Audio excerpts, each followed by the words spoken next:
Did I hear that right? Monsieur Nervalette, are you sure you'd like to take over the case yourself? That's right. Oh, but why? Technically speaking, cases like this are better left to the guards. Nervalette! Sidine! Hey there! What are you two talking about? Traveler in Paimon, please help me talk our Chief Justice out of this. He wants to investigate a case on his own. This is completely unprecedented. How can we have the Udex acting like a private detective? Huh? Thank you for your concern, but I currently have no such plans.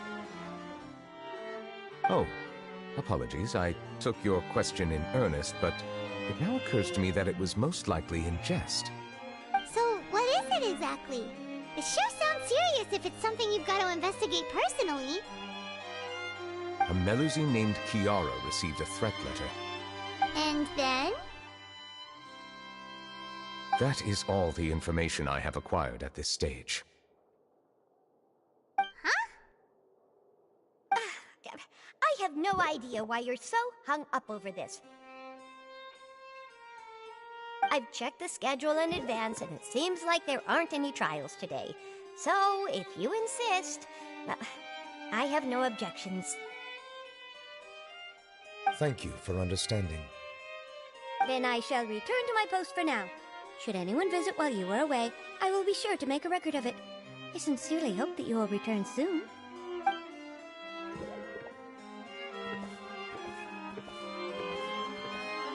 Judging from Sidine's reaction, it must be pretty rare for you to investigate stuff personally.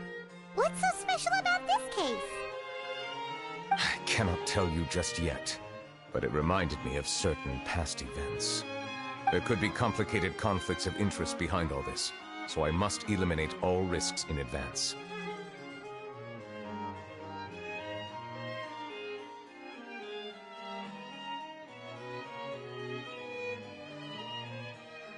Come on, stop being so secretive! We still have no idea what's going on! It is not my intention to keep you in the dark, but I need some time to revisit those memories and collect my thoughts. Long story short, a little more than 400 years ago, I became the Udex of Fontaine and initiated a series of institutional reforms. There were few people I could trust, but I had two subordinates who were exceptionally trustworthy and capable. Carol, a Melusine, and Vautrin, leader of the Special Security and Surveillance Patrol. They must have been amazing people to receive such high praise from you! Indeed. Unfortunately, I wasn't able to protect them. The reforms damaged the interests of some, and the more conservative faction took advantage of Carol's identity to instigate political unrest. Ultimately, they wanted me to yield more of my power.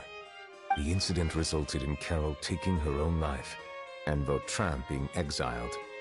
From then on, I've been especially careful when dealing with cases related to Melusines.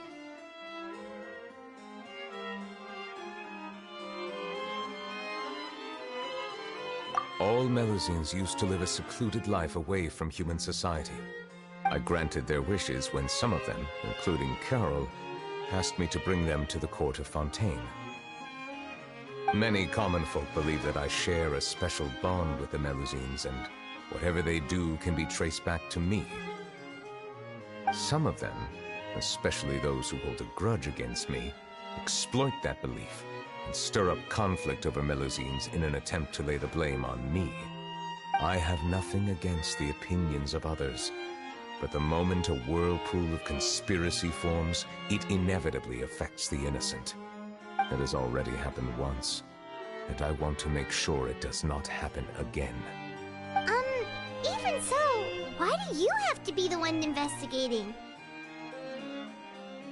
There's the guards, the Marechaussee Phantom, and the Special Security and Surveillance Patrol. Aren't they more than enough to figure out what's going on? Based on prior experience, there is a high chance that those who hold hostility towards me do not belong to the same department.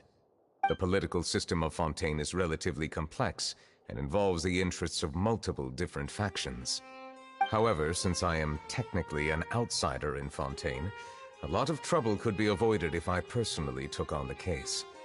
Outsider? But aren't you the Chief Justice of Fontaine? Why would you be an outsider? I understand where you are coming from, but there is not necessarily a connection between my responsibilities and how I perceive myself. You know very well about my true identity, and have even though I was born with a human form, there is a fundamental difference between dragons and humans. Taking on the role of Chief Justice does not make me a part of this community. In fact, the status I was granted has prevented me from forming deeper bonds with others. I have lived in Fontaine for a long time, but I do not belong here. That is why I call myself an outsider, a fish out of water.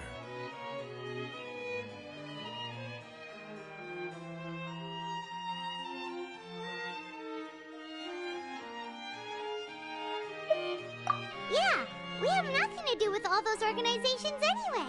So how about we come with you on your investigation? Let's team up and round up all the bad guys lurking in the dark. That does not sound like a bad idea. I rarely investigate cases on my own, but with professionals like you around, I'm sure it will go a lot smoother. Oh, Paimon's starting to get a little embarrassed. Just leave it to us. Let us go. We should visit Kiara first and try to gain a better understanding of the situation.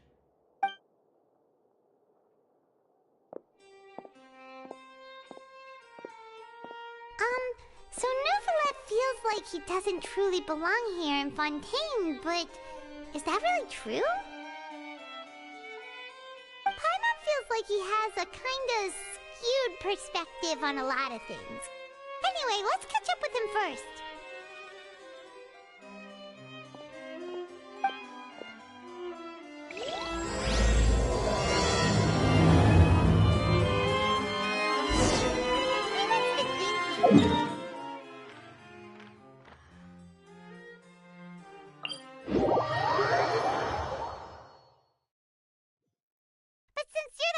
Dragon? Would a dragon out of water suit you better? I never thought of it.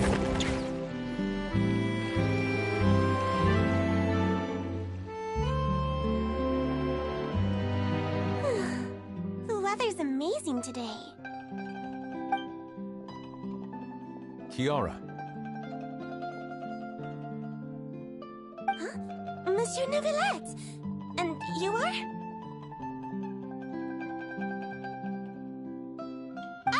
I remember. You're the Traveler and Paimon. I've heard about you. Aw, she's adorable. Hey there, it's nice to meet you. Thanks for the compliment. Is there anything I can do for you? I heard from Sidine that you received a threatening letter. A threatening letter? Oh, right. I remember now. The letter fell through the crack in my door as I was heading out this morning. It said something about catching me, so I thought someone wanted to play hide and seek. But Sidine told me it was a threatening letter, and that I could be in danger. But that's not gonna happen with everyone looking after me, right? Have you run into any suspicious-looking people recently? Suspicious-looking people? What counts as suspicious?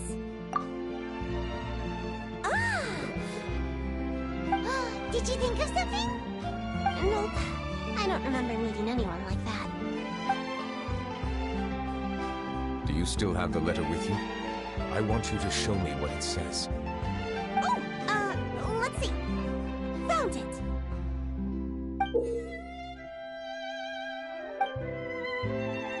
Now then.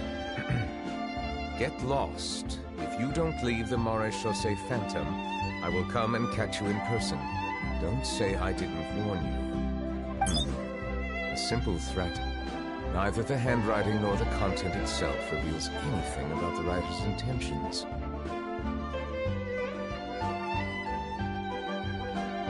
can't rule out that possibility. Since you can't think of anyone suspicious, I will be heading back to the Palais Mermonia to review some official documents. Kiara, you should come with us. It's safer if you stay close by. Sure! Wait, no. I still have a case to work on. I promised Alof that I'd check on her place later. But you are being watched right now. Going off on your own could be dangerous. And that's where we come in to help. We'll stay with Kiara and make sure she's safe. With us around, anyone scheming to hurt Kiara can forget about it! Thank you, Traveler. Big Sis Paimon.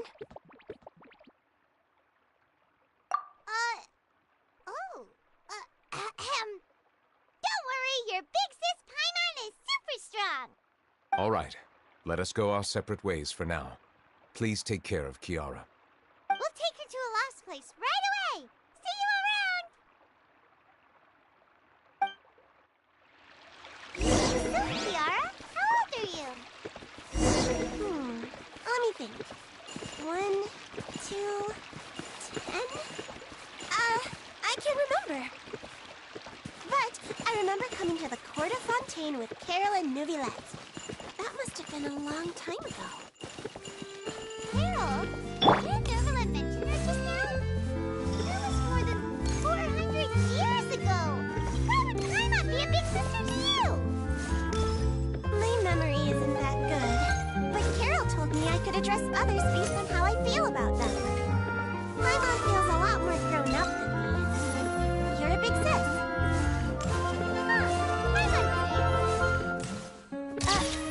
Hey, Traveler, did you hear that?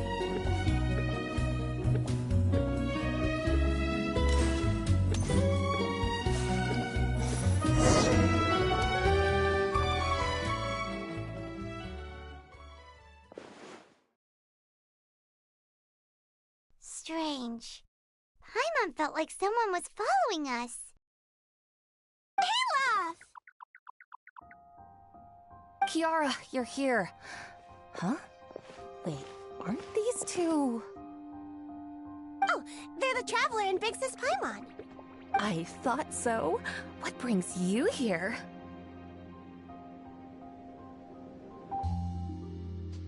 All right, guess I shouldn't have asked. May I begin inspecting the store as planned? Of course. Go ahead.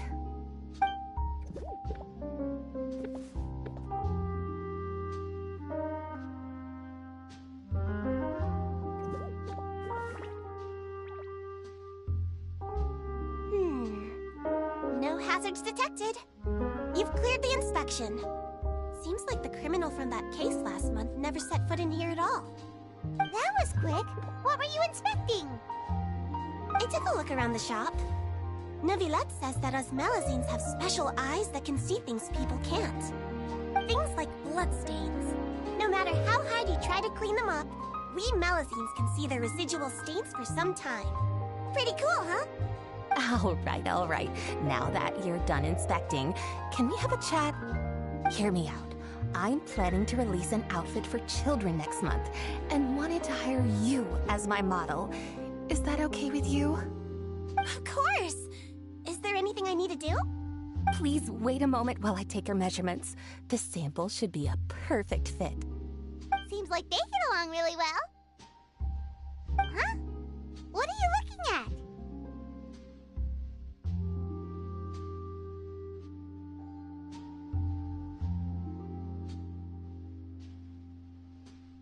Is there really someone watching us?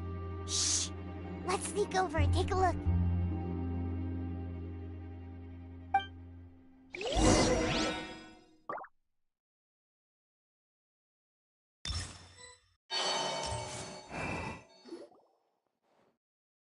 Strange.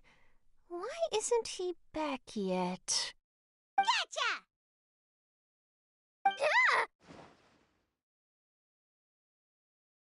Charlotte, what are you doing here?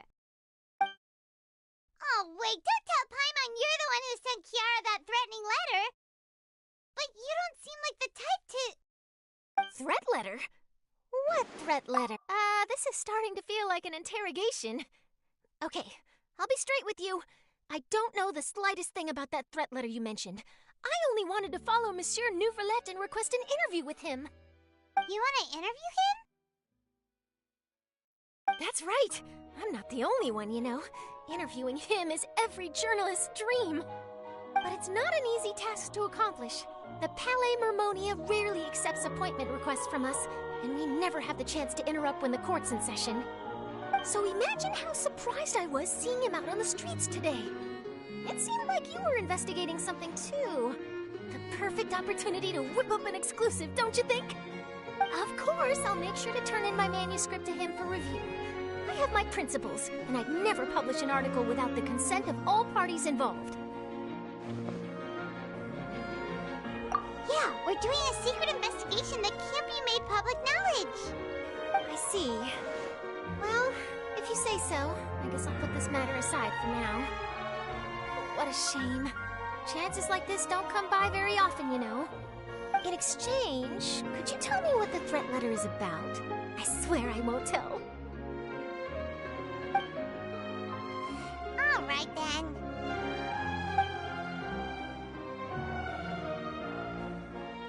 What? Someone's targeting a cute little Melusine! Shh, not so loud. It just so happens that I did an interview with Kiara. Last month, in fact. It was well received by our readers, so I was planning to continue the series. And now someone's coming after her. I'll ask my colleagues about it. Who knows? We might find something. And don't worry, I know what I'm doing. This secret's safe with me. But I gotta warn you, even if I keep my lips sealed, others will know eventually. Why? People care a great deal about Monsieur Neuvillette's each and every move. Some may have already realized that something was up. Besides, the case involves Melusines, so... Anyway, I'll get going now. Watch yourselves, all right? Well, that was a nice chat. Let's head back and check on Kiara.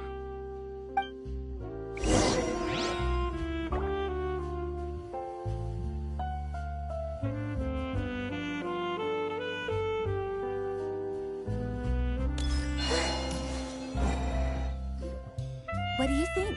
The design looks pretty good, huh? I think it's great! Huh. It's very pretty indeed. Haran! What are you doing here? It seems that you just showed up out of nowhere. As I passed by the Palais Mermonia, I heard that Neuvillette was investigating a case with you. Technically speaking, he and I are under an employer-employee relationship.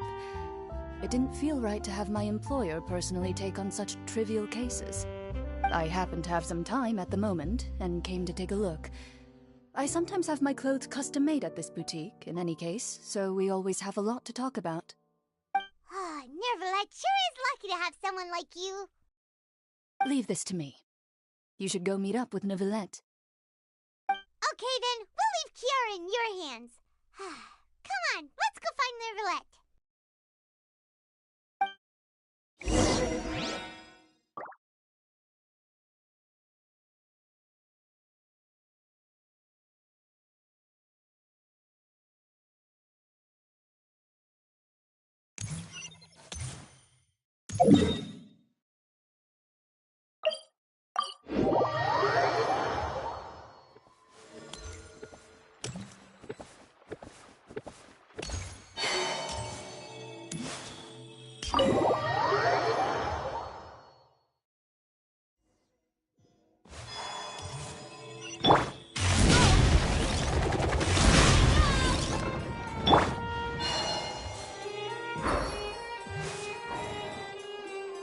Oh, you're back.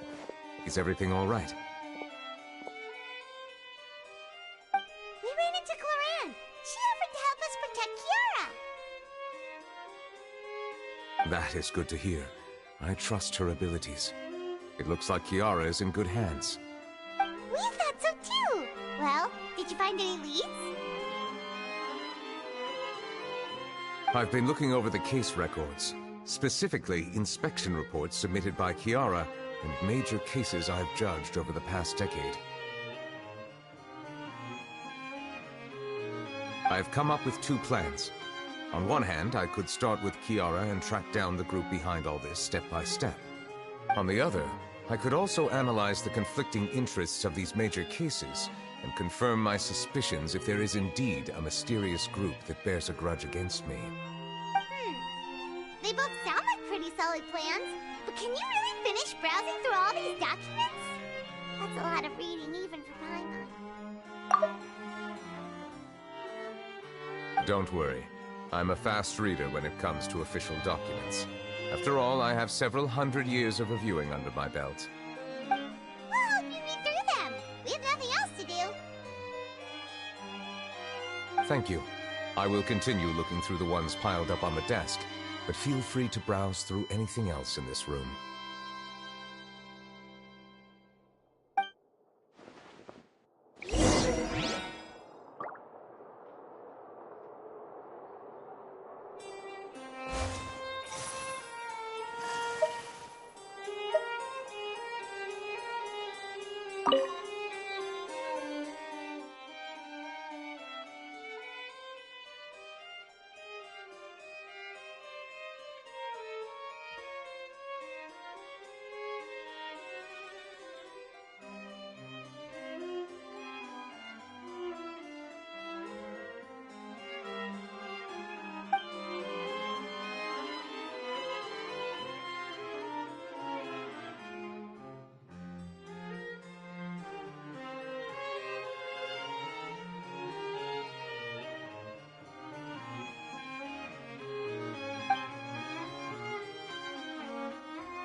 Have you made any progress?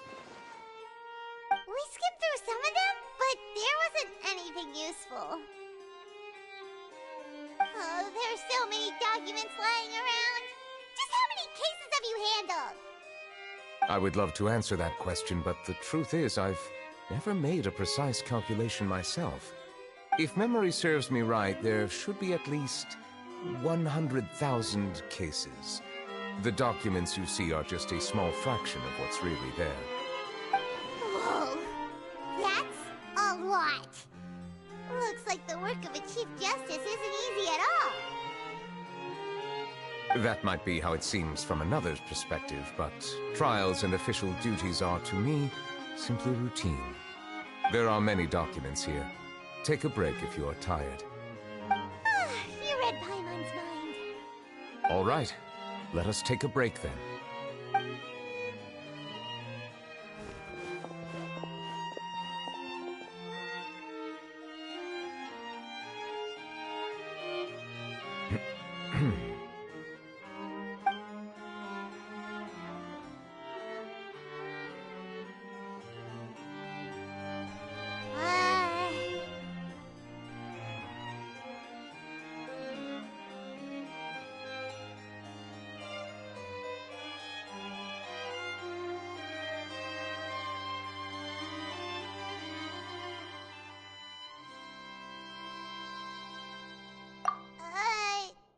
Even though resting is a part of taking a break, shouldn't we at least talk about something? All the silence is making Paimon feel really awkward. Please pardon my lack of consideration. People rarely come to the Palais Mermonia for matters outside of work. To be quite honest, I am not sure what we should do. Would you like to have some drinks, perhaps? You must be thirsty after all that work. Ooh, drinks! Thank you!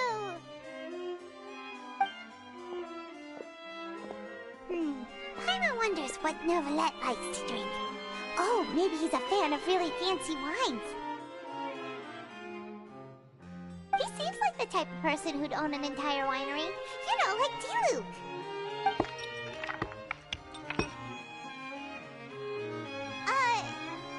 What's inside these glasses? It looks just like water. An astute observation. It is indeed water.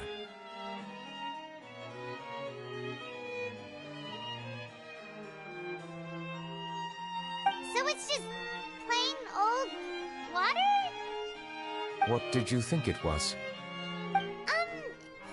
Since you're the Chief Justice and all, Paimon thought you'd prefer something more sophisticated. This water is indeed very special. It would not be an overstatement to call it sophisticated. Huh? I believe you've already tried Fonta. In fact, there are many other drink factories in Fontaine, including those that specialize in packaging pure drinking water. Said water is sourced from all across Tevat, including Mondstadt's Cider Lake, Liyue's Chintsa village, and Inazuma's Konda village. Here is one of their latest products, water from Sumeru's Apam Woods.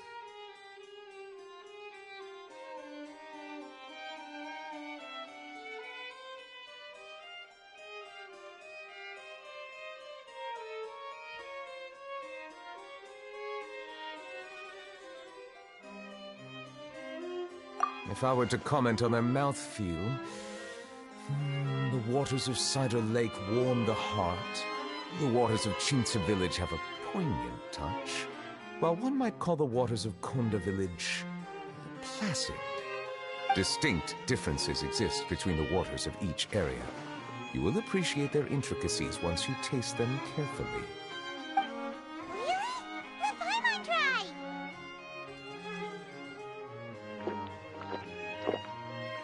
What do you think?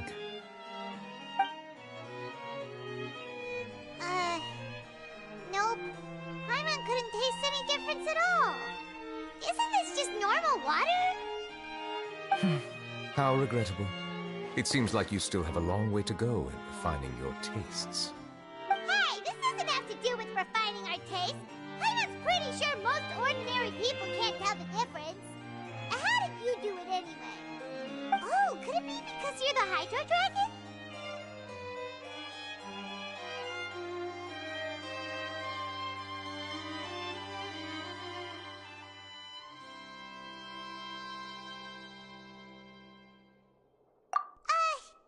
We are allowed to bring that up, right?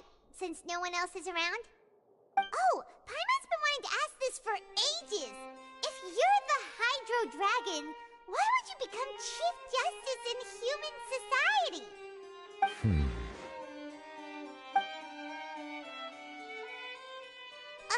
Sorry. Paimon was just curious. You don't have to answer.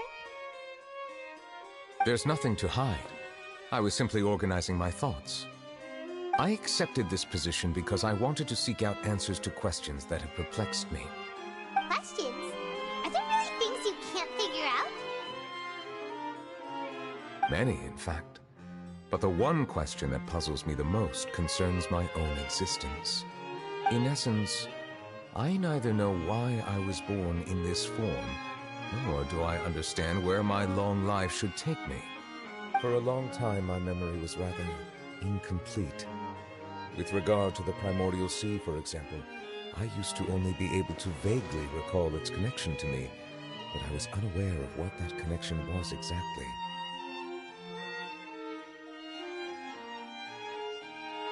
Perhaps the elemental dragons of other nations may have some form of an answer. However, they are scattered across all of Teyvat. Abruptly visiting could very well pose an unpredictable risk. True. Some of them have very unique personalities, too. I have been holding on to these unanswered questions for a long time. But there is one thing I've discovered along the way. My emotions easily resonate with those of others. Even I don't have the slightest idea what they mean. My guess would be that there are at least some similarities between humans and myself. By observing their behavior, perhaps I could one day understand the meaning of my existence.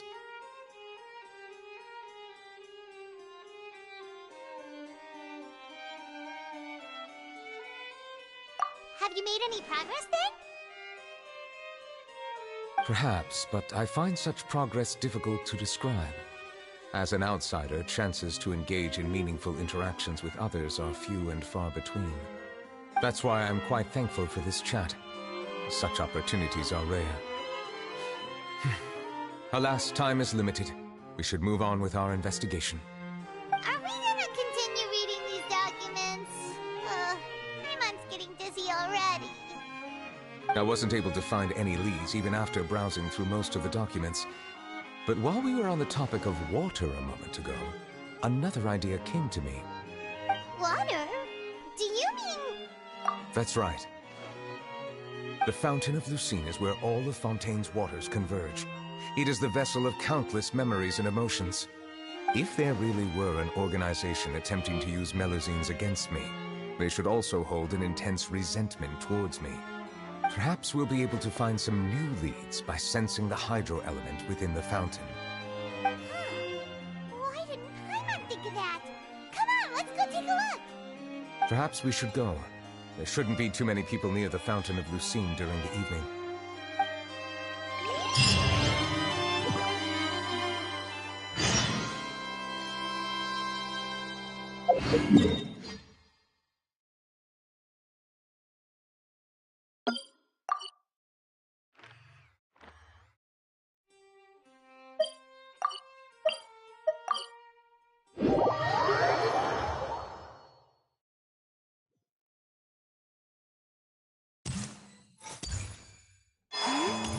Monsieur Neuvillette? I probably shouldn't disturb her. Looks like we got lucky today. There's hardly anyone around. What should we do next? Oh, Traveler, can you still hear the voices from the fountain?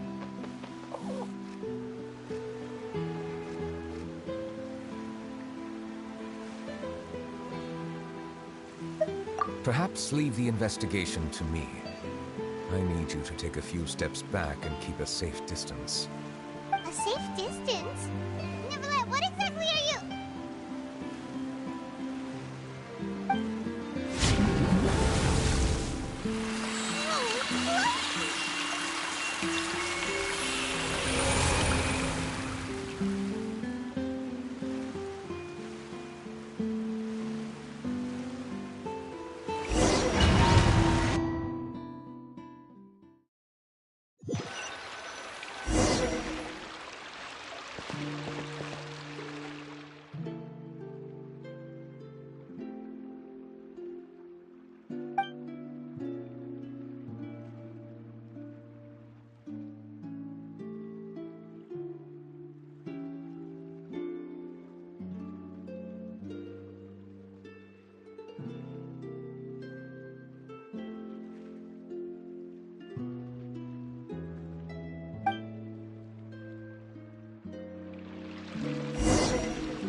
Thank you for bringing us here, Monsieur Neuvillette. The Court of Fontaine is truly incredible. There's so many things I've never seen or heard before. I understand your excitement, but there's no need to thank me. Although I have responded to your wishes, it was not without personal interest. Melusine's special sight make them especially suited for joining the Marechaussee Phantom. I'm certain you'll become an indispensable part of Fontaine's detective force. I know, but I'm really glad to be of help. Not only can I repay you for your kindness, but also, it feels like my life has become a lot more meaningful. But a meaningful life also comes with its risks. It's definitely the safest to just stay in the village, but I want to see the outside world nonetheless. In truth, I've never really understood the purpose of my existence, or what I'm capable of contributing to this world. For almost 20 years, we've stayed in our village without finding any answers. That's why we wanted to leave our village and look for the meaning of our existence elsewhere.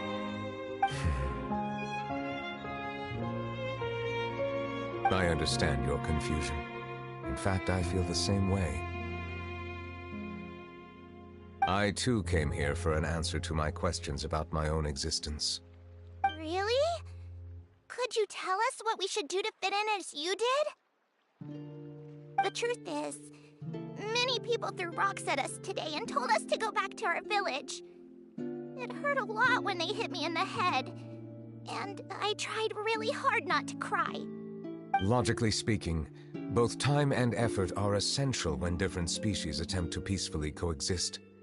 It will be a difficult road ahead, with countless obstacles to overcome. Different identities and ways of thinking all contribute to strengthening the barrier between one another.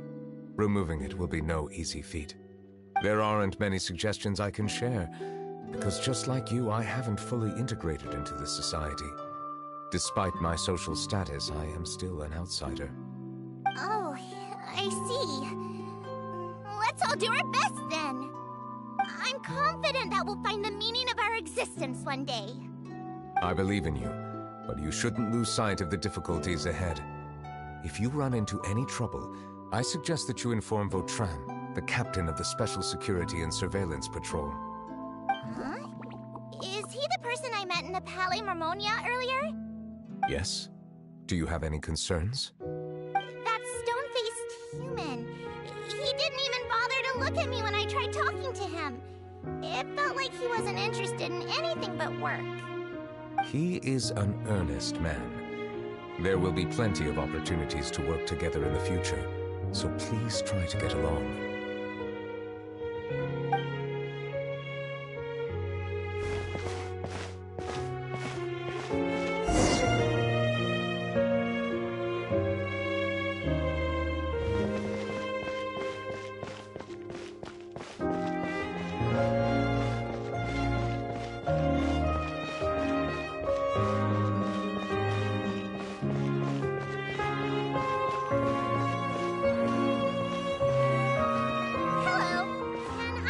anything. Thanks, but no need. Oh.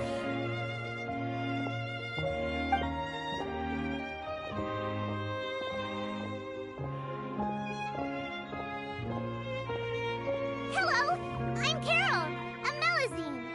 Is there anything you need help with? Get away from here! I'm calling the guards! Please, calm down. I don't mean to cause any harm. Hard to say. Yeah, we should probably stay away from these monsters. Haven't you realized? Strange incidents have been increasing ever since they came. Why should we trust this species from who knows where anyway?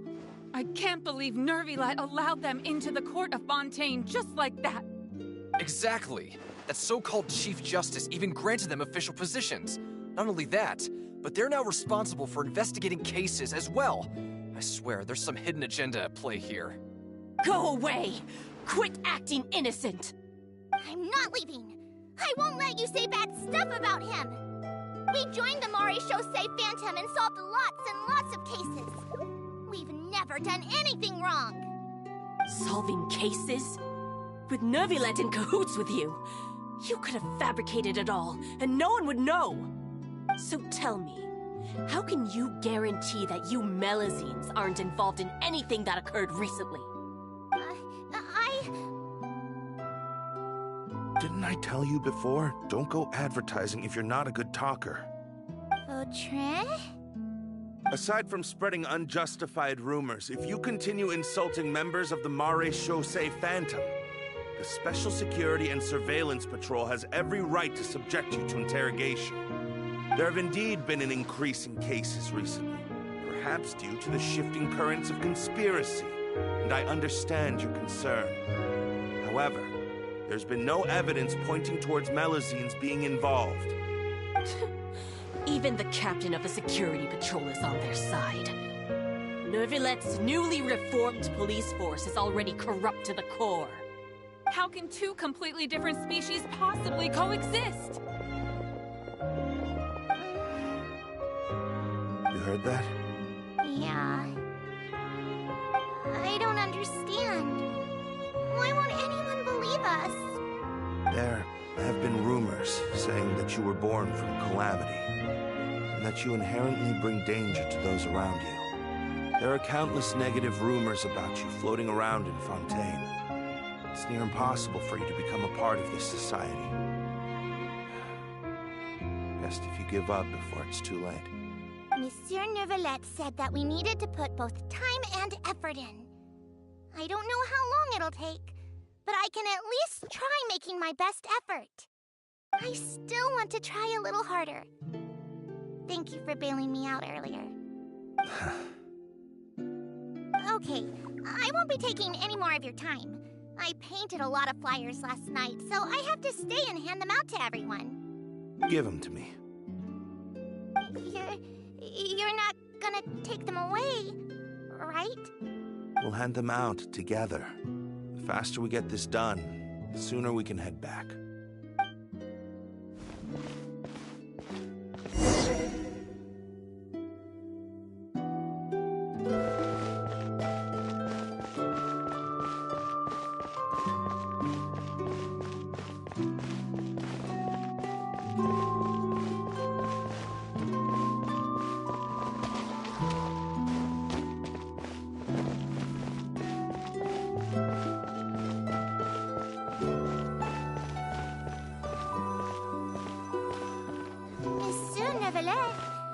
What's this?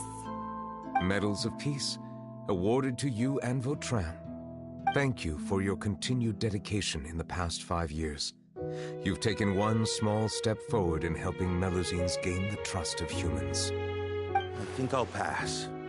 Hey, don't say that. We wouldn't have made it this far without you. It won't be long before Melazines begin living peacefully with the humans. Just the thought of it makes me happy. Don't keep your hopes up. We've barely scratched the surface. There's still a long way to go before that dream of yours comes true. You blockhead! Don't ruin the mood! Vautrin brings up a good point. The trust humans have placed in you is still very fragile. Any small incident could undermine the hard work you put in. Please be on your guard for the next few days. Yes, sir. Okay, got it.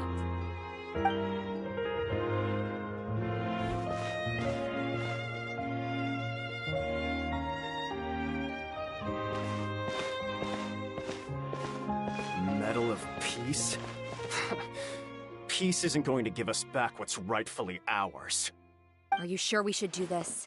We're no match for Neuvillette, even with all our powers combined. What if... Nah, not gonna happen. As long as he remains in his position, there's no chance he'd take us out personally. There are rules even he must comply with in the political sphere, unless he wants to become an enemy of Fontaine. So quit worrying and just go ahead with it.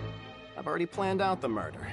Once we lay the blame on the Melusines as the person who brought them to the court of Fontaine, Neuvillette will be left with no excuse. I guess you're right. Ugh. If he just left things the way they were, it never would have come to this. But he's forced our hand. Time to teach him a lesson.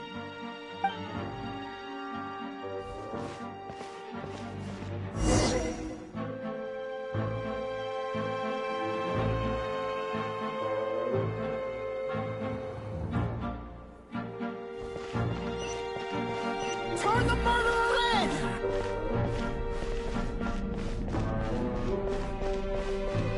Melusines can't be trusted! That goes for Neuvillette, too!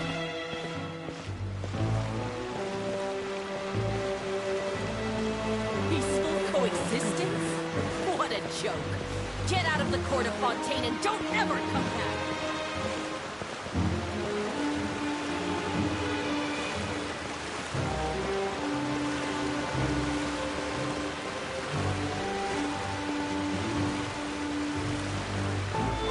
The results of the investigation are in, Captain Vautrin.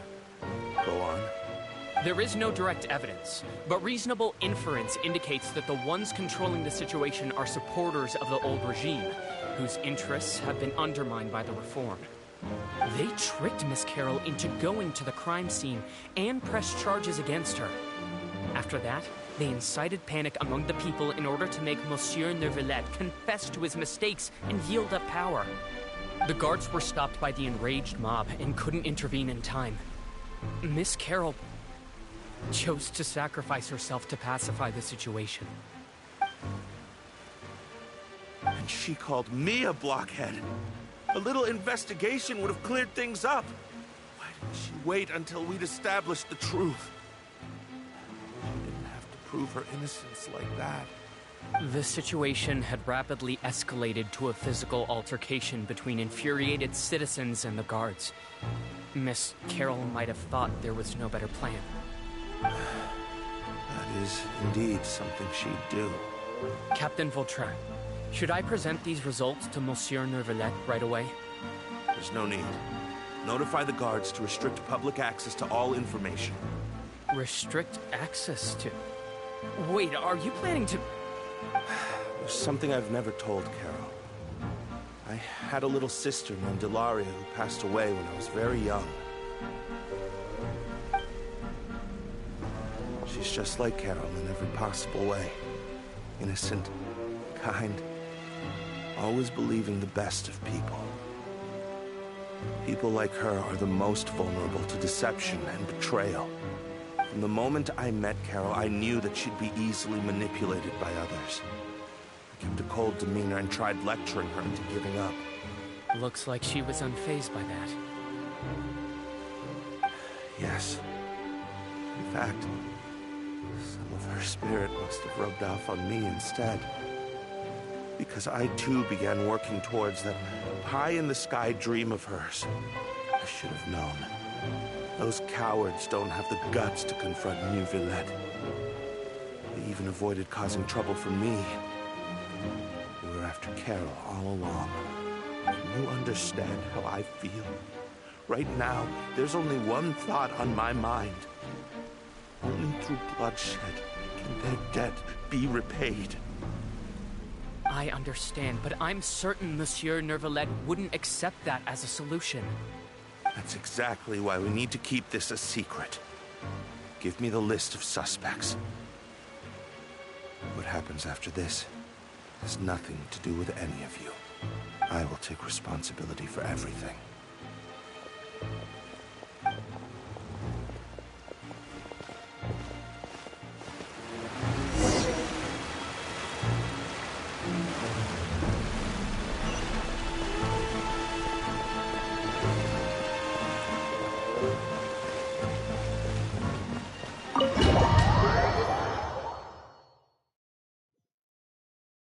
Did you know? They're hearing a major case today, and the criminal is Captain Vautrin of the Special Security and Surveillance Patrol. Apparently, he resorted to personal measures to seek revenge for Carol, and settled the score with the group that framed his friend.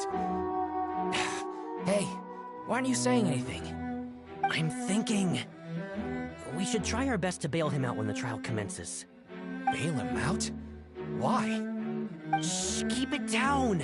Haven't you realized? Both Vautrin and Carol are Nervilette's most trusted subordinates.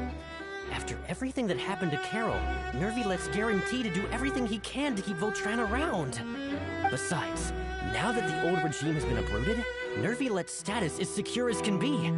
As long as we redirect public opinion, Nervilette will be able to give Vautrin a reprieve. The benefits are endless. Vautrin sought vengeance for his friend for a valid cause. This represents the justice he upholds. Please, think about it. If the same thing had happened to you, wouldn't you feel the same way he did? Yeah, that's right! This whole thing started because of those despicable cowards who levied false accusations against Carol. How could Vautrin be declared guilty for seeking revenge? Monsieur Neuvillette. Mr. Vautrin is innocent! Order! I acknowledge your arguments. Vautrin, your revenge could be seen as a form of justice. I understand your decision, which is why I cannot help but feel regret and even grief about the judgment I must now impose. Personal justice does not equate to justice as defined by the law. To execute your plan for revenge, you abused your authority and conducted informal executions. Your actions have thus violated the law. Therefore, you will be declared guilty. What? That can't be! Monsieur Nervillette, please give this a little more thought. He has done so much for Fontaine. Vautrin, my friend, is there anything else you want to say? Neuvillette, what have I done to deserve this? I've closely followed every one of your orders. Can't you see? Everyone in this room believes that I'm innocent. Why can't you just let me off? Is this what justice means to you? Answer me, Neuvillette! Order. Since there have been no further objections, the Oratrice will now deliver the final verdict regarding the charges against Mr. Vautrin. According to the judgment of the Oratrice Mécanique d'Analyse Cardinal, Mr. Vautrin will be declared guilty.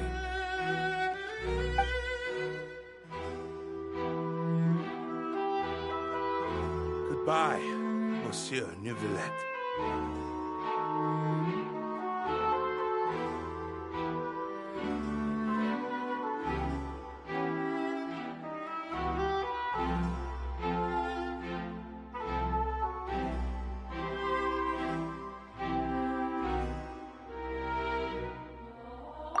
This all happened because of Carol's naive ideas.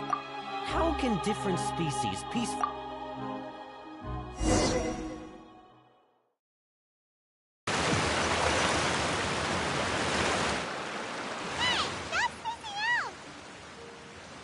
What's wrong? Are you not feeling well?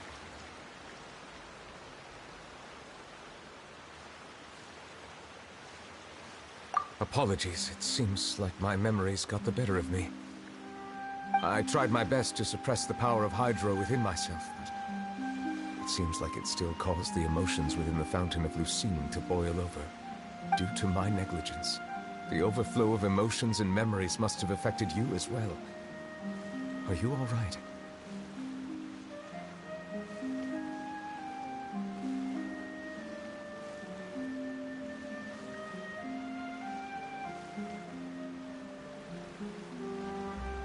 Wow, the Hydro Dragon is more powerful than Paimon thought. Anyways, the last time we came here, the Traveler only heard voices from the Fountain of Lucine. No emotions boiling over or anything. It is as you said. This might be because I am different. It is not only the fountain. I can sense emotions from all waters in Fontaine. Rivers, lakes, and even the rain. That sounds awesome! But I rarely ever do anything like this. Emotions carried by water are always chaotic and disconnected. As an outsider, having my mind occupied with irrelevant memories isn't exactly a pleasant experience.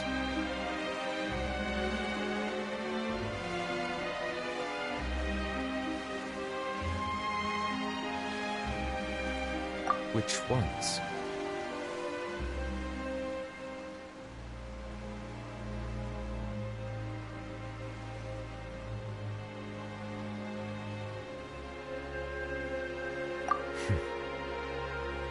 It's fine. I prefer not to speak of those memories. That does not mean I am deliberately hiding them. It was a coincidence, but perhaps it is a good thing that you saw everything in that form. You should now understand why I believe there to be a conspiracy behind all this. These two cases are much too similar. I felt like I needed to do something. Paimon's starting to lose track of what you're saying. Don't leave Paimon out of the conversation. Paimon wants to help too. Then let us get back to the point. While I was investigating the fountain, I discovered something strange. I did not sense too much hatred towards me within its accumulated emotions. I don't know what caused this to happen, but it seems like there won't be a shortcut to finding the organization that may be pulling the strings here. However, I did find some resentment directed towards Kiara. If I remember correctly, it seemed to be related to a smuggling case. Oh! Didn't we read about that in one of the documents? You've read about it? In that case, the resentment should have come from that incident. Huh? What are you doing here? I was just about to look for you at the Palais Mermonia. Navia! Nice to see you again! Is there something we can help with? I've heard some things, but I'm not purposely asking around or anything. Don't worry. Rumors are abroad that someone's scheming against Melusines, and that you're investigating the case. So I told the Spina di Rosula to keep an eye out for leads. We've had unfamiliar faces showing themselves at the Fleuve Cendre lately. Maybe you'll find the suspects among them. Thank you. Where did you hear about all this? The Chief Justice out on investigation, accompanied by the Traveler from afar. No matter how you conceal your whereabouts, there will be countless eyes watching you. You talked to Kiara, but didn't ask her to keep things secret. People curious to know asked around for information, then it was only a matter of time before word of the threatening letter spread all across Fontaine. So that's what Charlotte meant. Indeed. I did not expect that this could be kept hidden for too long, but the rumors still spread faster than I imagined. You know, it could be because you attract more attention than you think. Anyway, any progress with the investigation? The suspects who threatened Kiara might have to do with a certain smuggling case, but it is still uncertain if there is in fact another party behind all this. We are planning to return to the Palais Mermonia to revisit some details and identify the senders of that threatening letter. All right, then I'll round up the Spina di Rosula and follow up on their progress. Wait for my word. Ta-ta! Neverlet, do you think there'll be any problems now that the word is out? I have already considered that possibility, and I do not think that there will be any. As a matter of fact, once the word gets out, no one would dare to harm Kiara in broad daylight. What is more important is how the case is perceived by the public. 400 years ago, they chose to side with the old regime and direct their resentment towards the Melusines. I hope the same won't happen again. Let us head back to the Palais.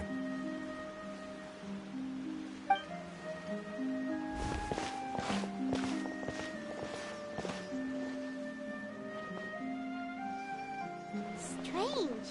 What are these people doing out on the streets so late at night? Did something happen? Let's take a look around.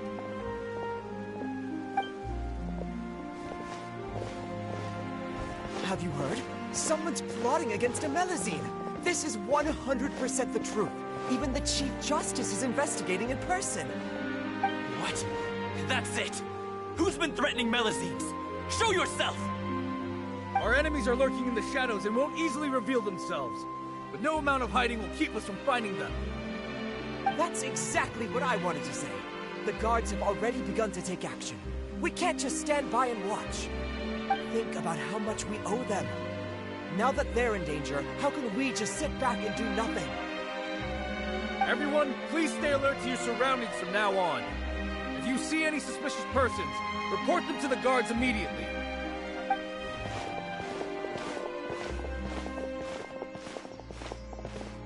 It feels like you've been following me this whole time. Did something happen? We were informed that. Nope. We just finished our shifts and happened to be strolling by. Have you had dinner yet? Why don't we check out the new items at the dessert shop together? This isn't a good time to be out and about. Come on. Don't act tough. I bet you're hungry too. All right. Let's go buy a cake or something. You should never skip meals. Especially if you have another shift scheduled for later.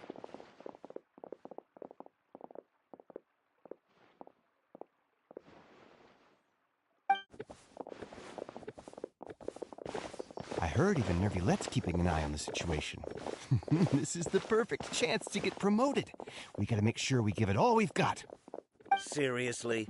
Were you planning to shirk your duties if Nervilette wasn't involved? Relax, I was just playing. We've worked together for years now. If something happened to them, I'd be haunted by regret for the rest of my life. That's more like it. We should stand guard until the criminal has been caught. Come and fight me instead, you cowards! Have you heard? Even the Special Patrol came to help. Shh! Look! Isn't that Nervilette? I think he's looking at us. Looks like there's nothing to worry about. This is truly wonderful. So, wanna go over and say hi? No, I should stay where I am. My appearance could give rise to unnecessary commotion. Let us stick to our plan and return to the Palais Mermonia. The faster we uncover the truth, the better.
The smuggling case was solved by the joint forces of the guards and the Maréchaussée Phantom.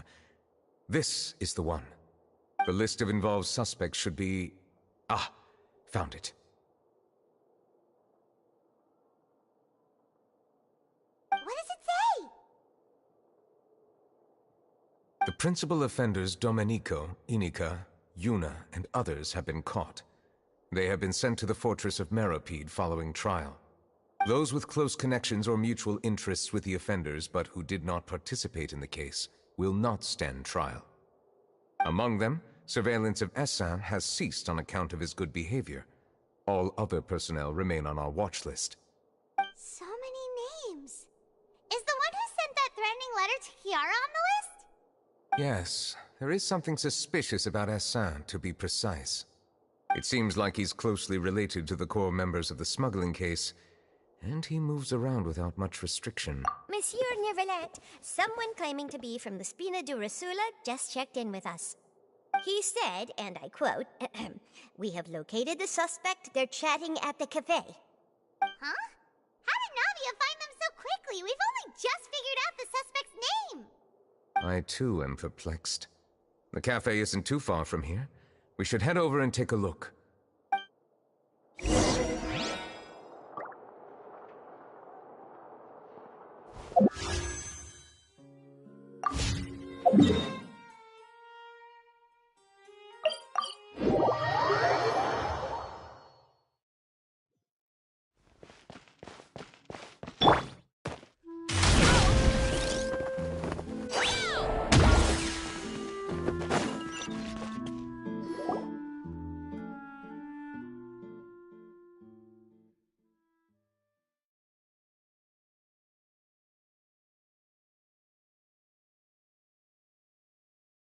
Hey, Navia, we're here!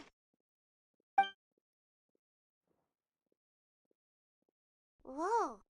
Check out all these people. Hey there, are you Navia's friends too? These are the people who have had recent dealings at the Maréchaussée Phantom. They're usually hidden in the Fleuve Cendre, but I sent for someone to invite them over. Invite them over? Exactly. Now, I heard there's great coffee here, and so I asked them if they'd like to come and have some. Yeah, it's our pleasure to be guests of the Spina di Rosula. I've wanted to have a meetup like this for ages. Something feels off. But, oh well, let's get back to business. Is there anyone called Essin here? Yes, that's me. You're Essin? Yes, Monsieur Neuvillette. Did you write that threatening letter to Kiara? I did, but I was just following orders. Orders from whom? Domenico. He was my boss. I couldn't disobey his orders. Domenico? Where is he now? The fortress of Meropide. Well, I'm afraid even the Spina would have trouble looking into that place. Looks like you'll have to make the trip yourselves. This was as much as I could do. You've done more than enough. I am extremely grateful for your help. Leave the formalities for later. You should find Domenico first. If he really is the one setting up the conspiracy, it'd be best if he's exposed as soon as possible. All right then, let's head to the fortress right now.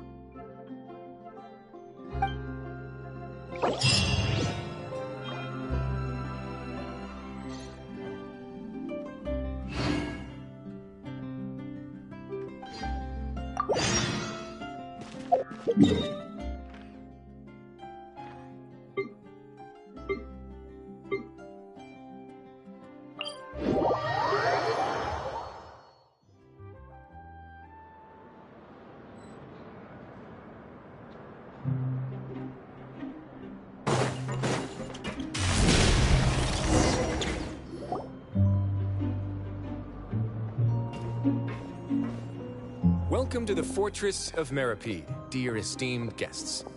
We're back! Oh, and a greeting from none other than the Duke himself! Guess we made a name for This isn't anything new. I figured you had important matters to discuss when the two of you, not to mention the Chief Justice, showed up. Let's assume we've gone through the pleasantries and cut right to the chase.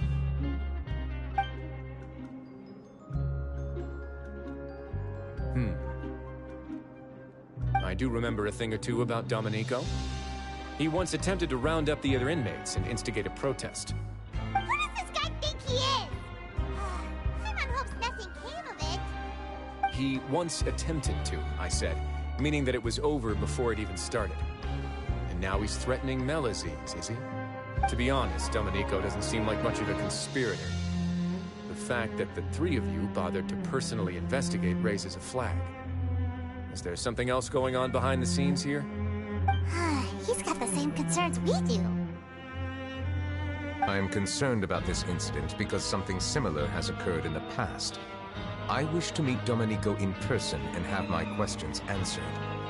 That's an easy one. Let me think. I think he's at... Did I hear someone say Melazine? What happened? Siegewing!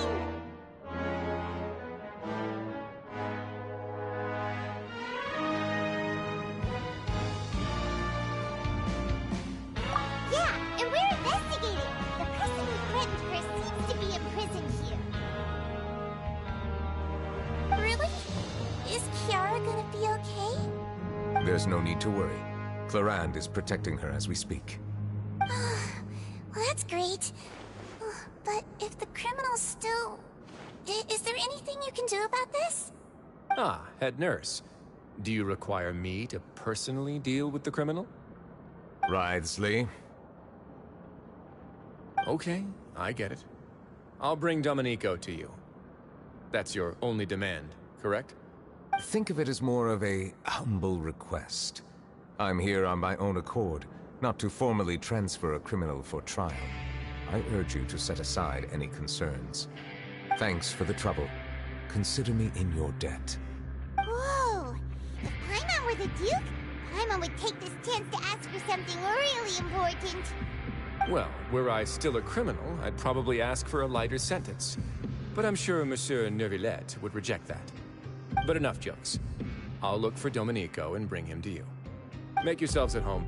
Our dear head nurse has mentioned you quite a few times, so I'm sure she has a lot to say. Please come with me to the infirmary.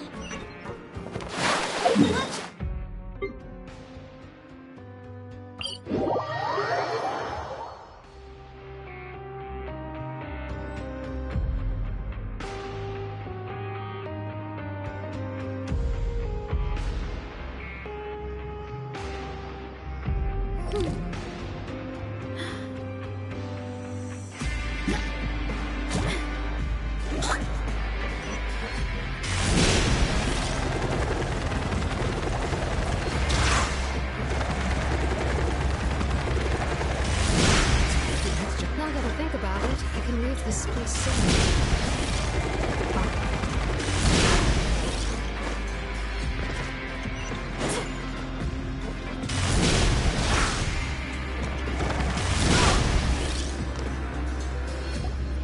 Please rest here for a moment. Oh, and would anyone like anything to drink? Paimon's not that thirsty, but thanks anyway. Thirst is a warning sign that you're dehydrated, which means you have to drink up even before that. I'll bring you some tea. I'm sure you'll have a lot to talk about. Typical Sijuin. Concerned about everyone's health as always. Why aren't you two saying anything? You noticed them too. The badges they wore on their chests looked quite Familiar? Paimon, but if both of you say so, let's go ask them about it.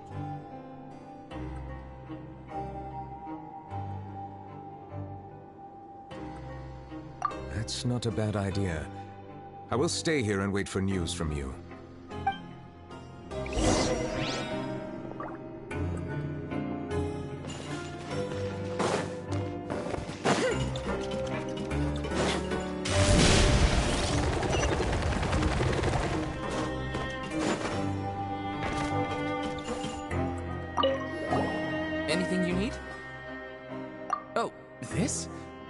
interested in joining the Mutual Aid Network?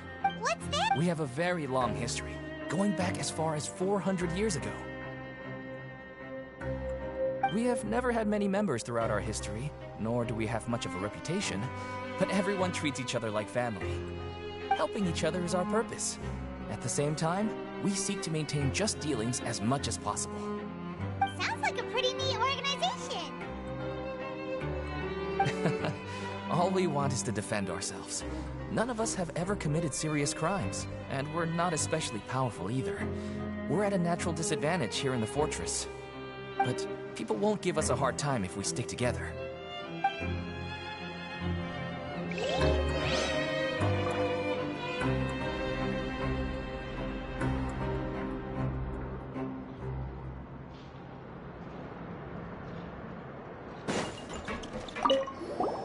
Interested in joining the Mutual Aid Network? If you'd like to learn more, here's our flyer. Our slogan may have evolved over the centuries, but our goal has remained unchanged. Here, this book is for you. You're welcome to come and sign up anytime.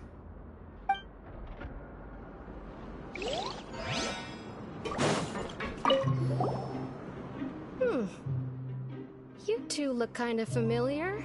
It's the symbol of the Mutual Aid Network designed by our first president. From what I've heard, it's based on something called a Medal of Peace. I've never seen one of those medals for myself, though. The first president of our network was an amazing person. Powerful as he was, he never used his strength against anyone. He encouraged the weaker criminals to stick together and look out for each other. All of us have a lot of respect for him. We've gathered enough information. Let's head back and talk to Neuvillette.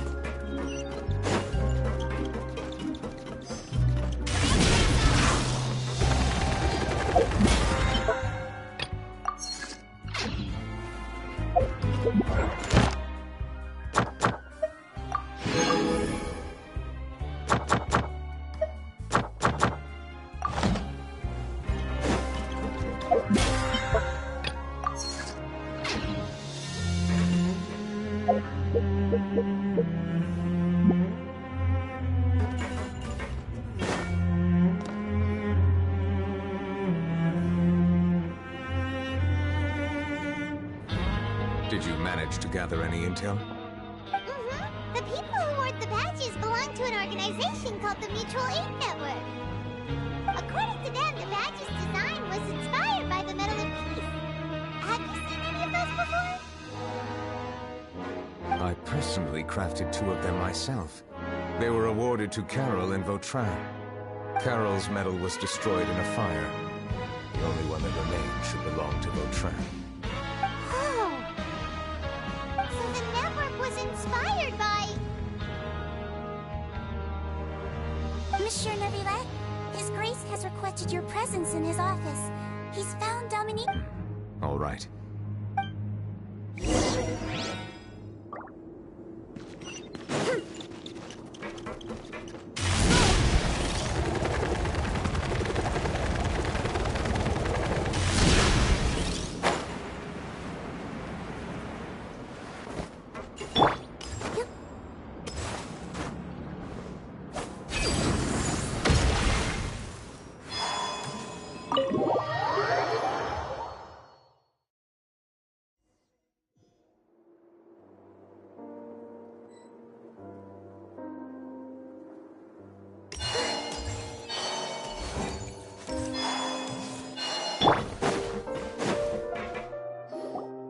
Allow me to introduce this fine gentleman, Domenico.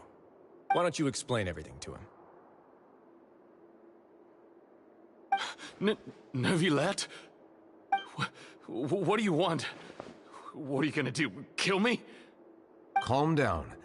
I merely want to ask you a few questions. Was it your idea to send that letter to a Melusine? Hassan has already confessed, so there really isn't any need to keep hiding. That idiot! I can't believe I trusted him. Let me ask this another way. It was your idea to send that letter, correct? Yes. Who is pulling your strings? What? You're not trying to frame me for something I haven't done, are you? It's best if you realize the gravity of your situation. The Chief Justice of Fontaine has been personally investigating your case. I assume your previous attempt to incite unrest at the Fortress of Meripede has something to do with this as well. I admit I acted on impulse. I'll tell you the truth. But before that, you must ensure my safety. I can do that. You see, we're all reasonable people here. I only intended to do some small business at first. Someone contacted me about delivering some goods and promised me a generous sum of more in return. After making a few trips, I was suddenly approached by the Marechaussee Phantom. They accused me of smuggling prohibited items, and I was put on trial. But I refused to accept any of that. The ignorant can be rightfully absolved from guilt, right? Well, I suspect that someone got me locked up here so they could get their hands on my goods.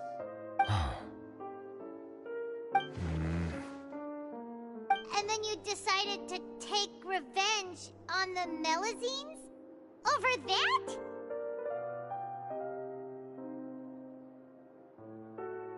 My initial target was Nervilette.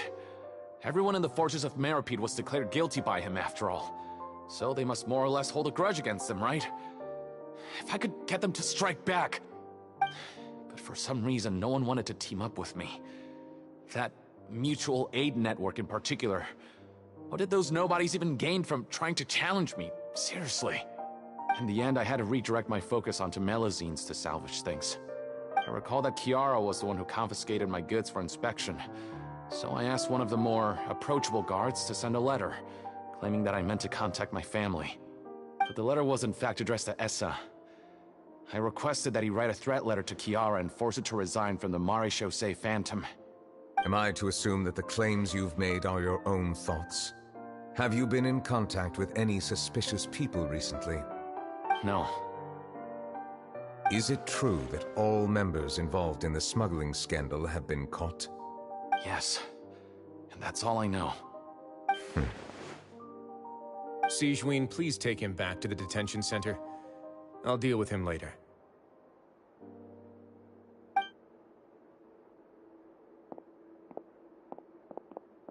So, Monsieur Nervilette, you were concerned that there might be a shadowy faction looking to capitalize on the delicate situation with the Melazines to stir up greater chaos? Yes. I experienced a similar incident in the past, so I had to be prepared for any possibility. And how long ago was this incident? More than 400 years. You might be overthinking this. Time can change a lot of things.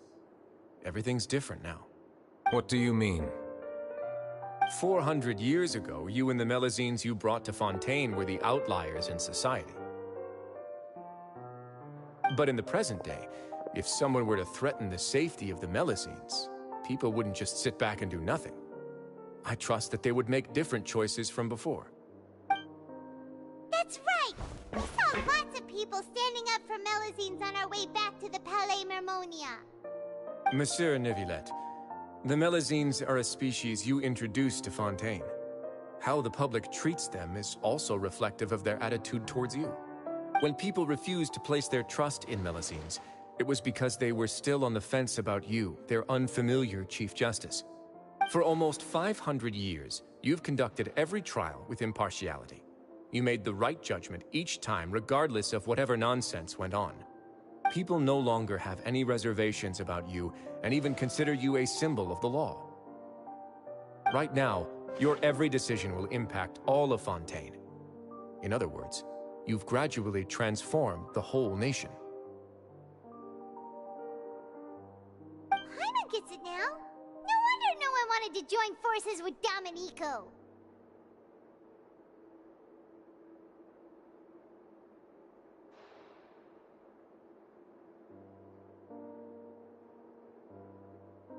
I am undeserving of such high compliments. From my perspective, I have simply been fulfilling my duties. It isn't anything special or worthy of praise. I'm simply fulfilling the promises I've made and searching for answers through my judgments. It is unnecessary to hold me in such high regard. The complexity of human emotions and willpower far exceed those of mine. As a matter of fact, I believe that you are the ones who deserve my respect. There's no need to be so modest. The current state of affairs says it all. You're no longer that outsider you were before. Even if you wished to investigate something on your own, many would take the initiative to lend you a hand. I must say that you've made a fair point.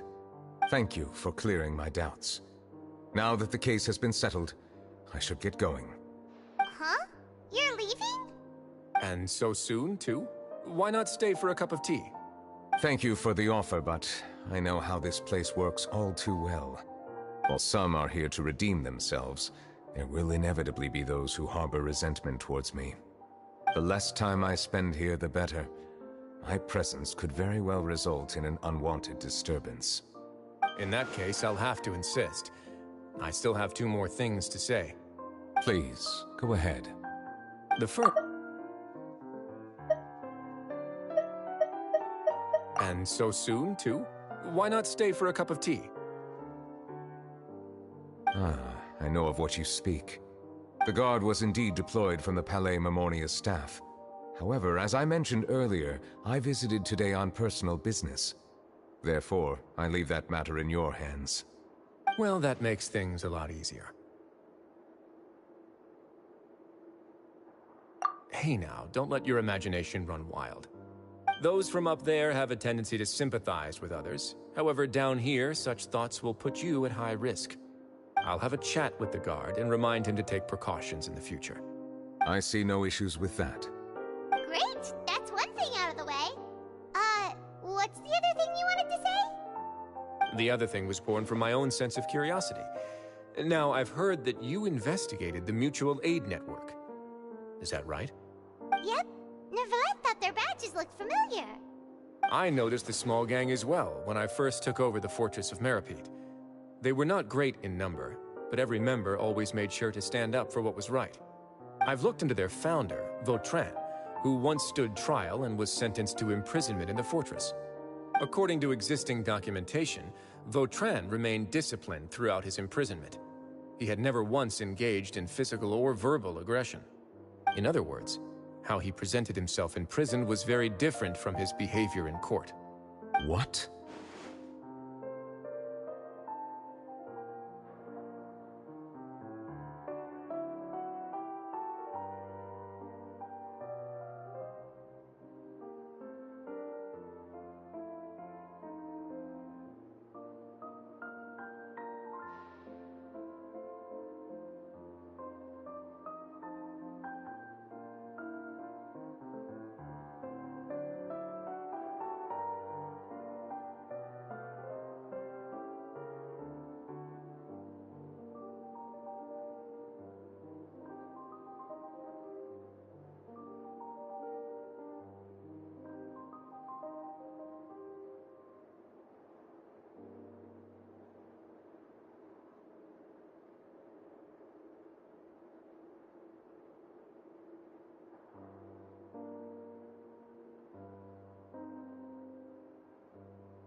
During his trial, I could sense that his feelings were complicated.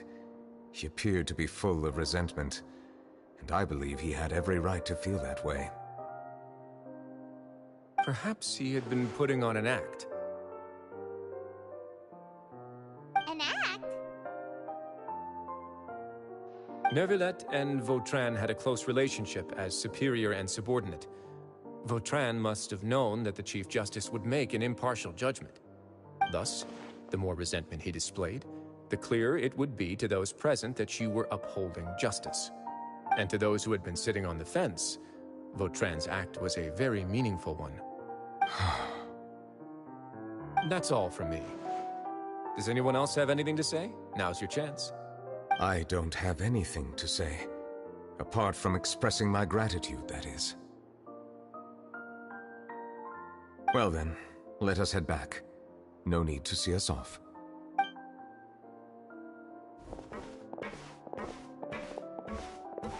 Please, take care.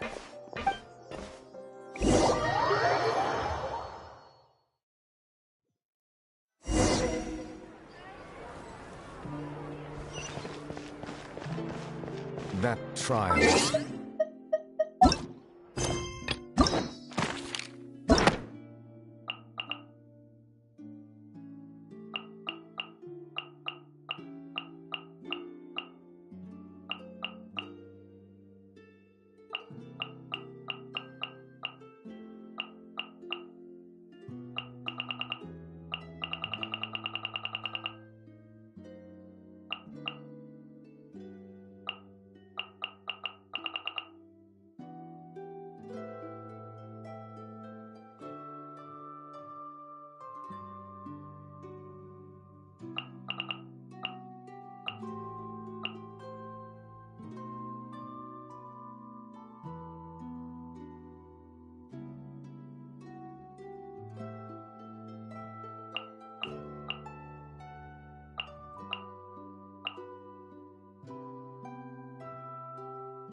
The words he spoke in court often replay in my mind, as if urging me on to do something. But Risley said he never resented you, right? Isn't that a good thing? I believe I now understand what he wanted to tell me. I feel conflicted about those words. How should I describe it? Surprise, relief, fear, regret. But this blend of emotions has led me to finally understand some things. I would like to hear your thoughts, too. What do you think of me? Paimon agrees with everything Risley said. As Chief Justice, every single one of your trials makes an impact on Fontaine. What do you think, Traveler? Hey! Any comments? What I really think is, every trial you've ever judged has left its impression on you. And that's what makes you who you are today.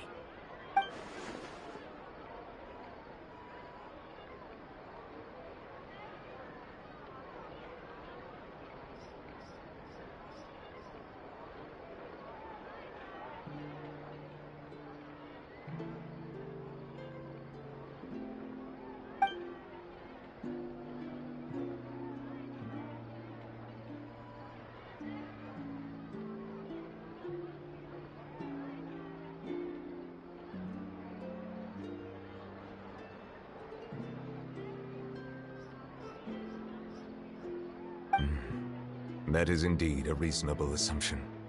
As I said, I find it difficult to express my emotions because I cannot fully understand myself. But I trust your judgment. Since some time ago, I have begun to notice the changes that have occurred upon my person.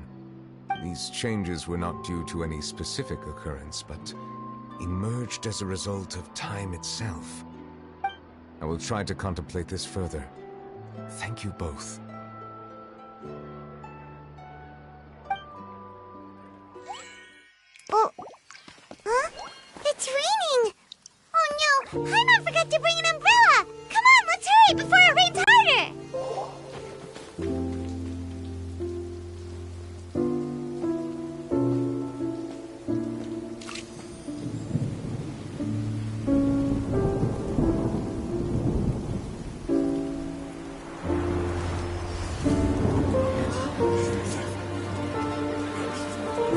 It's raining again? I've had enough of this weather. There go my travel plans. Did you read the news this morning? Quick, put away everything on the clothesline. When is this rain going to stop? Hydro Dragon, don't cry!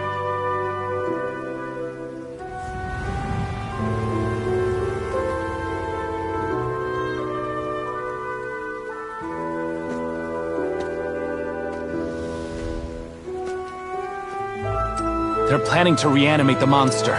We have to report this to the Chief Justice.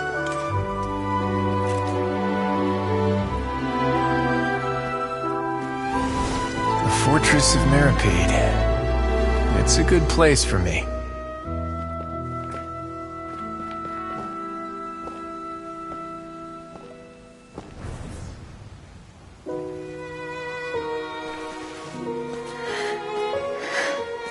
He owes me so many answers. Neuvillette? You could say he's the real symbol of Fontaine's justice. Watch him closely. He could be trouble.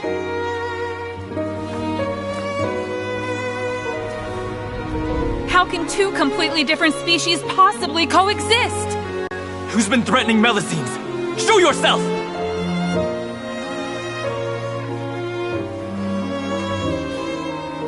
You will see much in the human world, from the delightful to the depressing. And one day, when you have dwelt among humanity long enough, you will be placed to bring judgment over all as a spokesperson for Fontaine's past. Good morning, Monsieur Neuvillette! The rainy season's almost over! The skies are supposed to clear in a few days! I hope you find time to enjoy the sunny days ahead.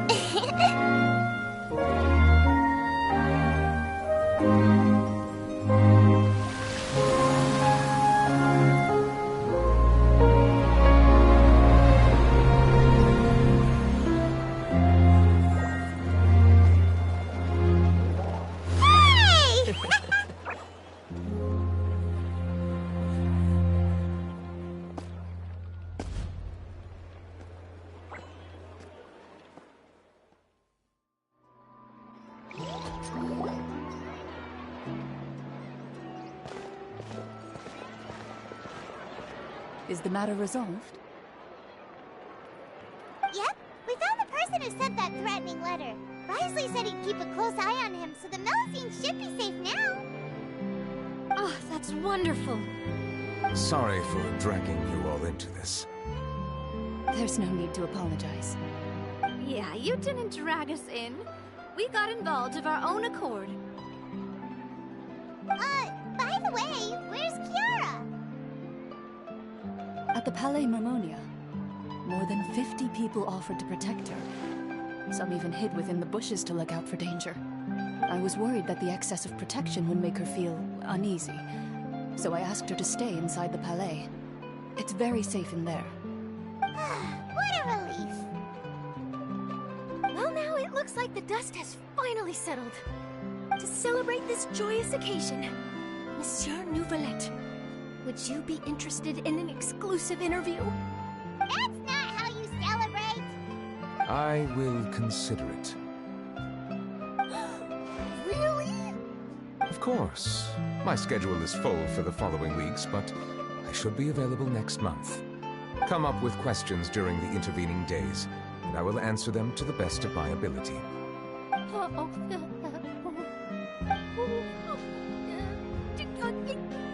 Yes! Thank you so much, Monsieur! Now, if you'll excuse me, I must head back to the Palais and issue a communique to publicize our investigation results. I hope it will assuage the concerns of all.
Kiara?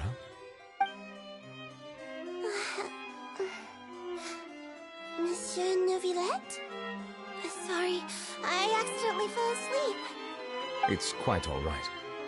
I'm here to tell you that we have caught the sender of that threatening letter. You're safe now. Thank you, Monsieur. And thank you too, Traveler and Big Sis Paimon. Everyone's been so nice to me, so I've always felt really safe. Do you remember Domenico? He was the sender of that letter. Let me think.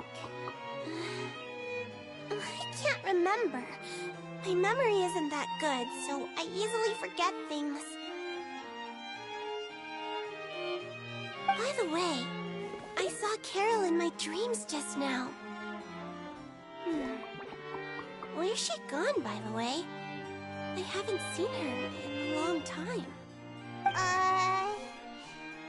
In my dream, she looked really happy. She held my hand and said, "Kiara, our dreams have finally come true." I can't remember what our dreams were anymore, and I don't know why. But I felt really happy too. I can sense your joy. It is indeed a delightful moment. Monsieur Neuvillette, are you happy too?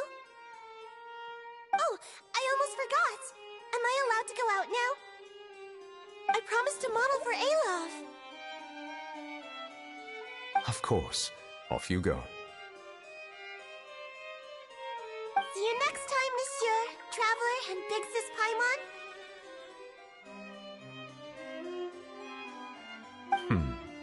See you next time.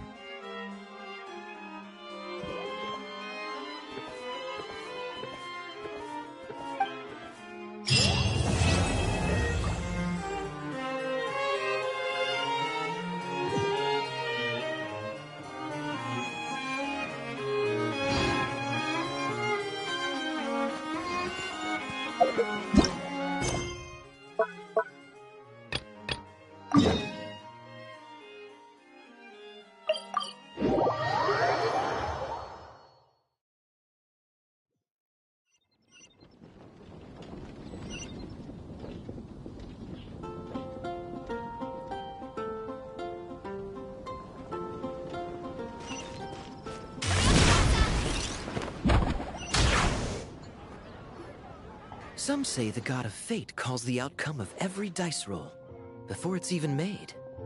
And that's why the secret to winning a lot of games is having that god on your side. Your luck is amazing, Kaya. Your turn. Give it another shot. Fear not, O Crimson Dragonborn, for I, the Princess of Ertalang, have bestowed upon you the benediction of the midnight hour, and with it you shall surely smite this usurper. Mein Fräulein means to say she's rooting for you in secret. Oh, and that you must, at all cost, defeat the one who snatched her limited edition card back.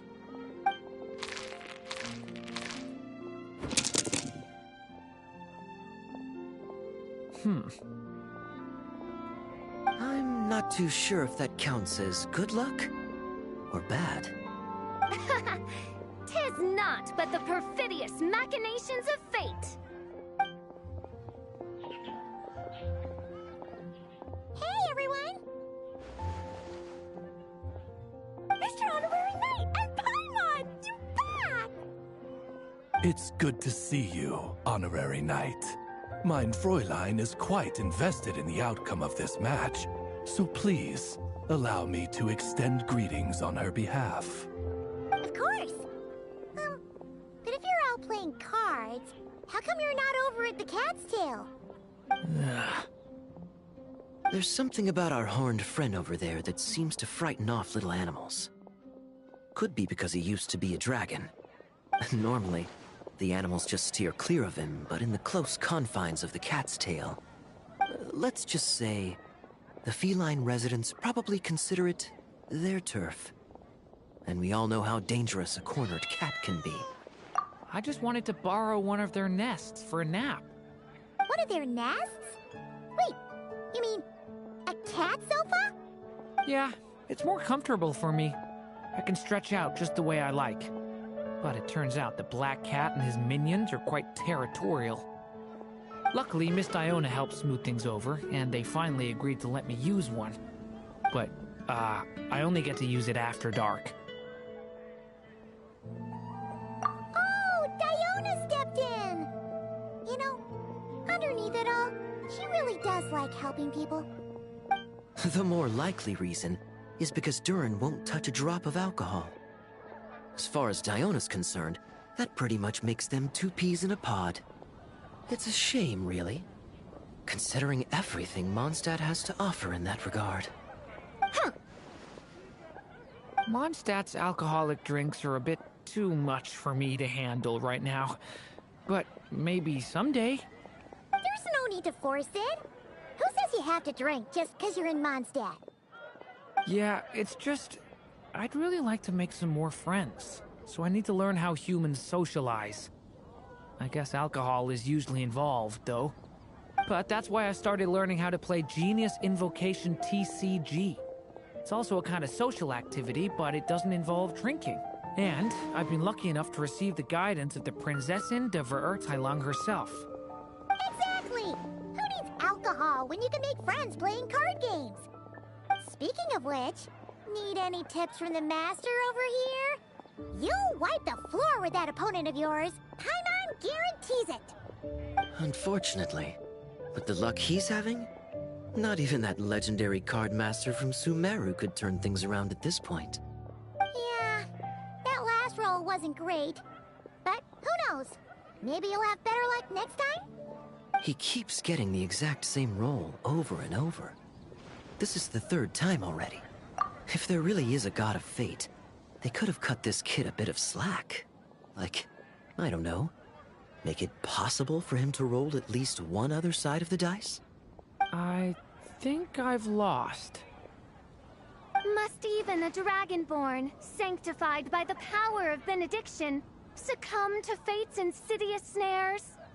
Don't be sad, Durin. You'll definitely win the next round. You can even borrow Dodoko if you want. Mom says she brings good luck.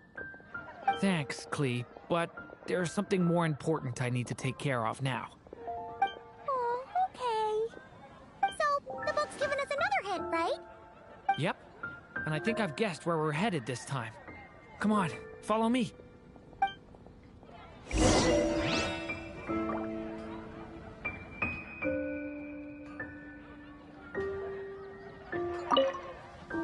Mr. Honorary Knight and Durin, are you heading off in a big adventure? But Master Jean said I can't leave the city today. Promise me you'll tell me all about it when you get back, okay?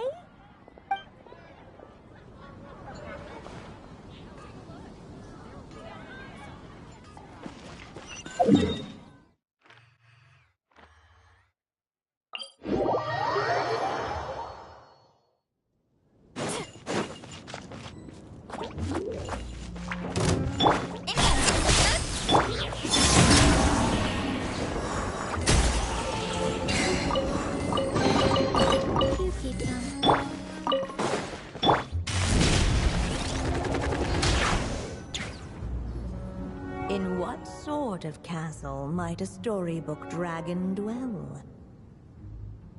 The witch turned to a mighty dragon born upon the wind to seek her answer. From afar, she beheld a solitary castle, standing lonely beneath its wings, and wrote it into words.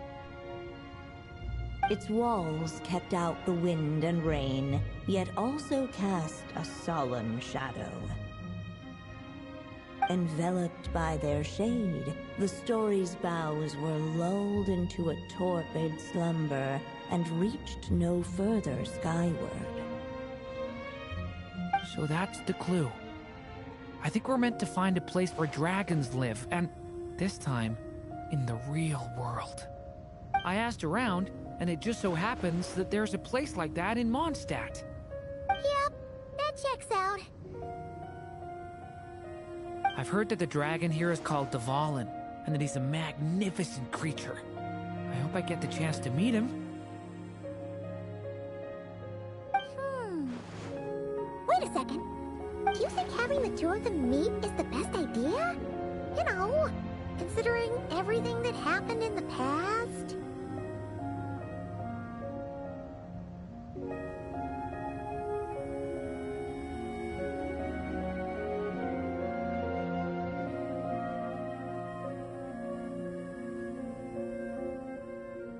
How would we even explain everything to him? Well, if we do run into Dvalin, it should turn out okay with us there at least. Is something wrong? Nope. Let's go!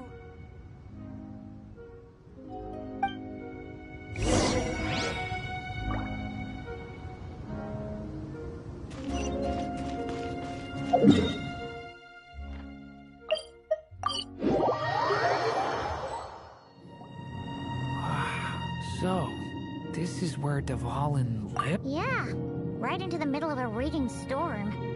If you're afraid of getting blown away, Paimon, you can always hang onto my sleeve. This isn't Paimon's first rodeo. Come on, let's get going!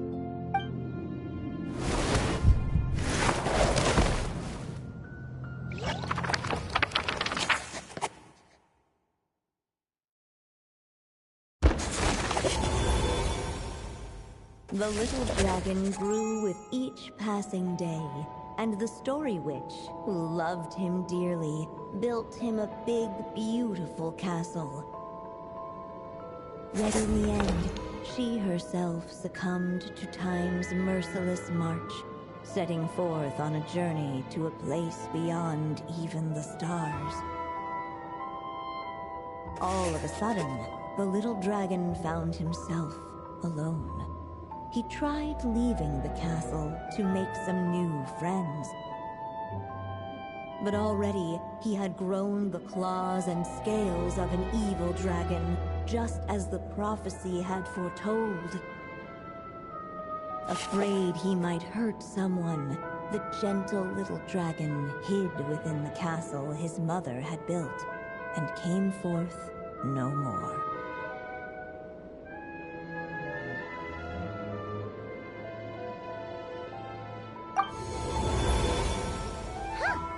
We're back in the story world. And from the sounds of it, this chapter must be about Simulanka, right? Yeah, like the fairy from the Forest of Blessings, the king of Constellation Metropole, that cat lady who turns into a box. Ah, yep. That would be Nilu, Navia, and Kirara. Oh, and there's Hat Guy, too. Only lately, whenever I see Hat Guy, I get this strange feeling. What kind of feeling? It's like there's something on his mind. He hasn't told me what it is, but I can sense it all the same. Well, he's always been kind of broody.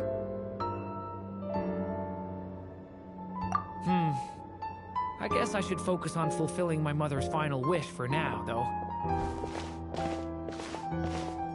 Yeah, we should get started on this chapter. So, let's track you down and free you from fate's curse once again. That day, a small band of adventurers suddenly arrived beneath the castle walls. They promised to help the little dragon cast off the curse of fate. Yet as they stood beneath the castle walls, it appeared they had no idea how to even begin. Hey! Instead of making fun of us, how about giving us a hint? The little dragon had shut himself inside the tall tower at the castle's center. Anyone who wished to reach him must traverse the barriers that wall off his heart, for there is no other way. Looks like we're in for another long one. Let me try something. Ooh, do you have an idea? If that little dragon in the tower used to be me, then surely I'd know how he shuts people out better than anyone. Come on, follow me.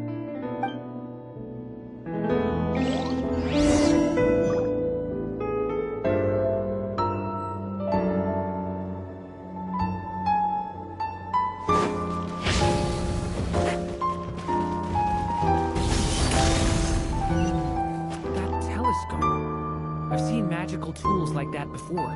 It should come in handy.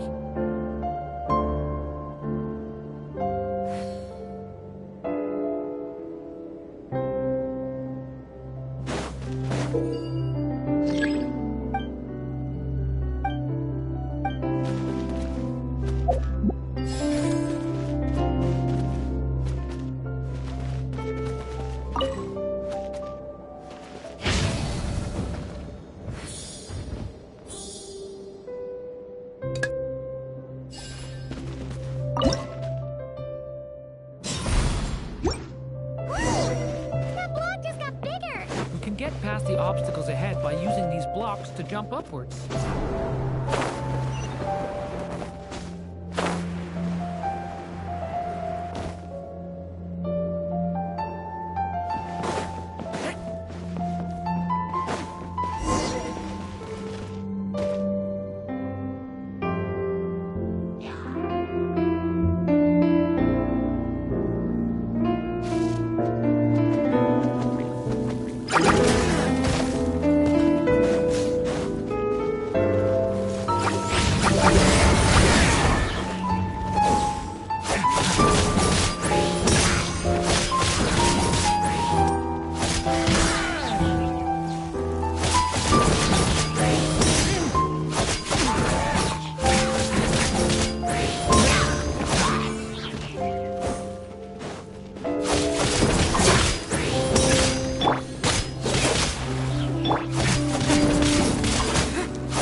plunge into the shadows to rescue those in need.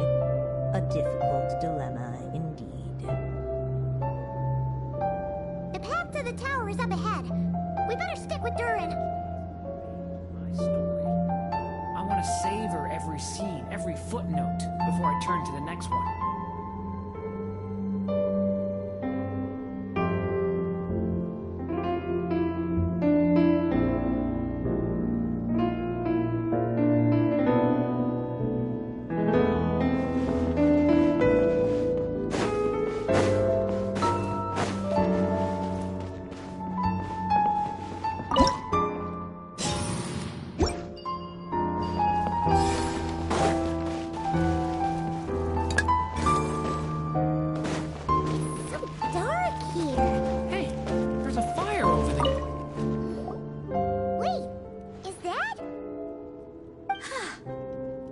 Pixie that can fly. Are you here to help the dragon break his curse too? Oh, what's this? More brave adventurers bold enough to set foot in this castle? Come, join the ranks of your liege's guard. Nilu and Navia! Nilu? No. I'm a flying squirrel fairy. And I'm a giraffe king. Not this Navia you speak of.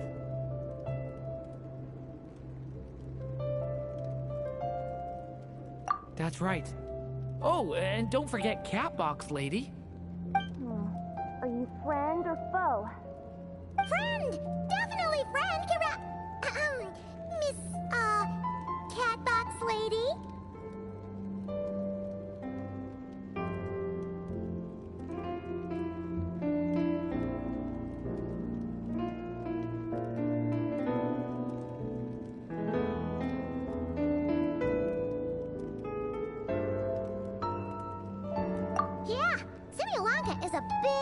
Durin's story.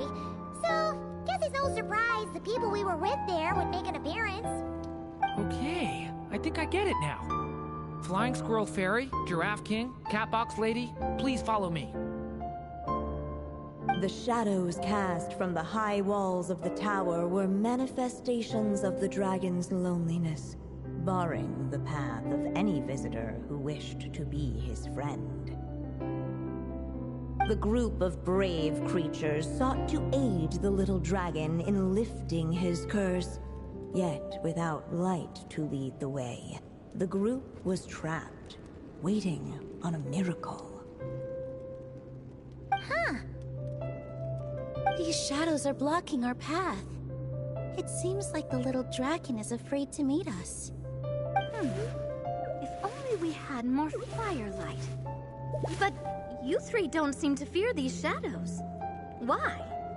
Because I carry more than enough firelight for all of us. Besides, even though we're here to complete the story, who says it can't look a little different this time? Before I met you all, I was so sure I'd never make a single friend. I pushed away anyone who tried to get close, until some kind of miracle brought you to me. This time, allow me to return the favor. I'm not sure I followed all that, but you want to help the little dragon break his curse too, right? Yes, so please, come with me.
alone!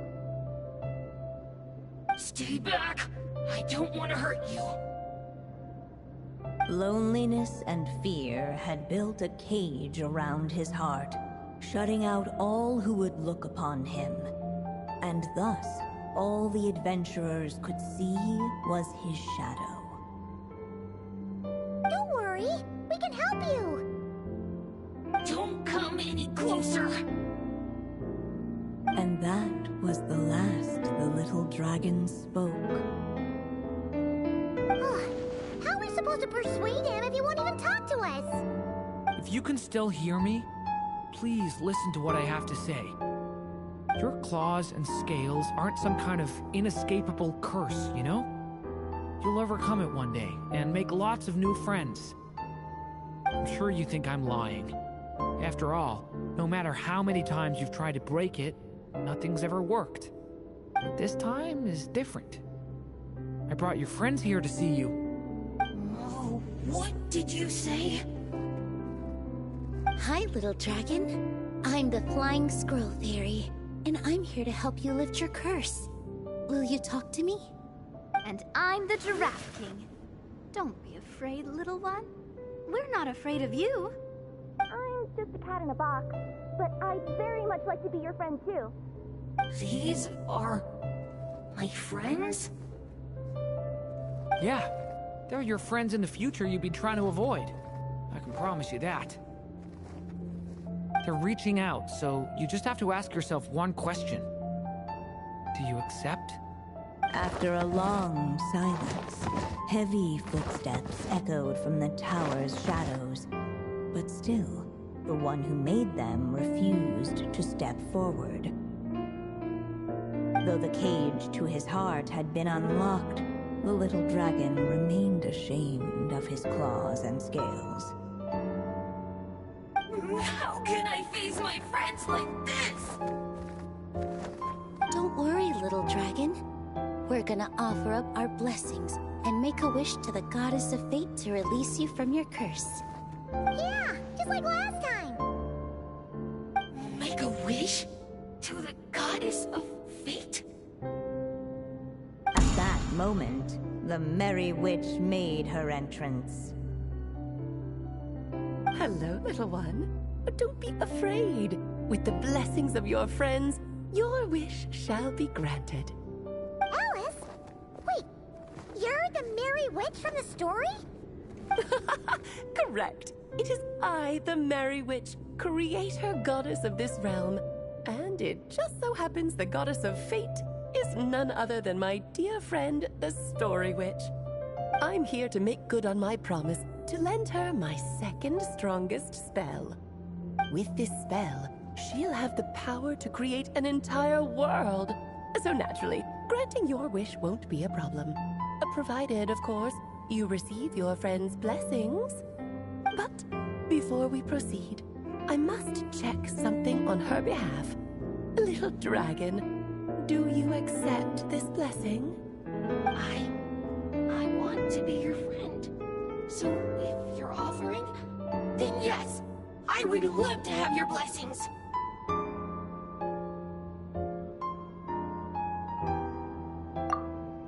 Were it not for the adventurer's blessings, this tale might have ended long ago. Thanks to them, another ending was now possible. Yet in that moment, they did not know if this blessing was truly a gift or just another trial in disguise. What? You didn't say a word when we actually needed a clue, but now at a critical moment like this, you turn up and start playing mind games? Another trial. Huh, that actually sounds about right. Be it the fictional problems of Simulanka or unavoidable conflicts in the real world, if you think about it, that's what they've been all along. But if it wasn't for those trials, I never would have met any of you. So, despite all that, I'd still like to give my blessings. That's the spirit! Come on, Durin! Let's help you make your wish come true again! On behalf of both my past and present selves, thank you, my friends. For Recently, a brave band of adventurers heard tell of the little dragon's story. Determined to lift his curse, they fought their way through countless trials. To help him, they offered up their blessings and made a wish to the goddess of fate. At last, their wish was granted. Shaking off his scales, the little dragon stepped out of the tower's gloom. But his time in the world beyond the castle would soon teach him this gift would bring blessings and trials of its own.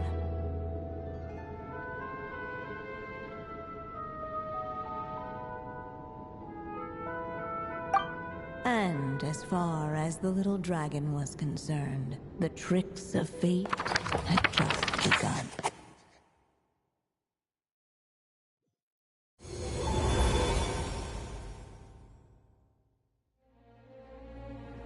So, Durin's wish came true, just like it did before. If this story was written by my mother, then surely that was the last chapter we just completed. Oh yeah! So, in other words, we finished it! Looks like that's a wrap on Alice's task, and there's even some ink to spare.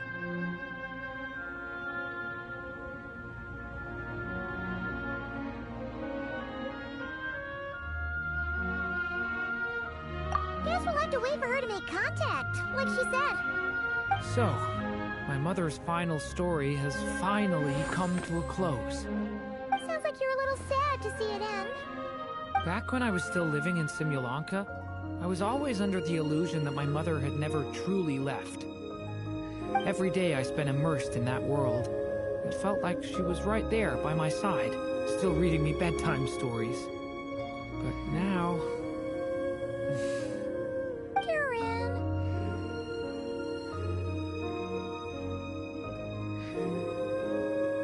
That's right!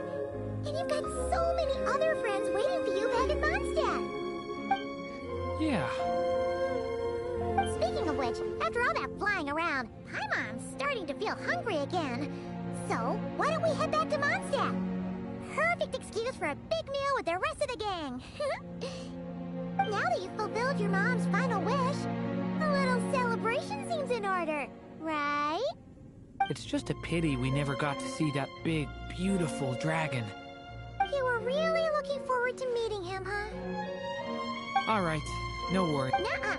This one's on the Traveler. Honestly, when it comes to who treats who, human rules are so complicated. See? He wants to be friends with you, too. But the moment hasn't come. At least, not yet. In any case, the story should have a better ending this time, don't you think?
is.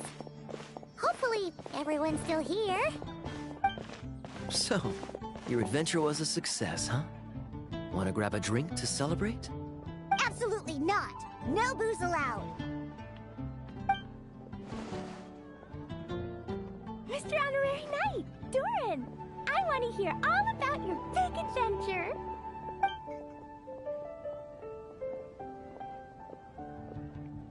We're gonna order a big meal for everybody first. We'll talk while we eat. Yippee!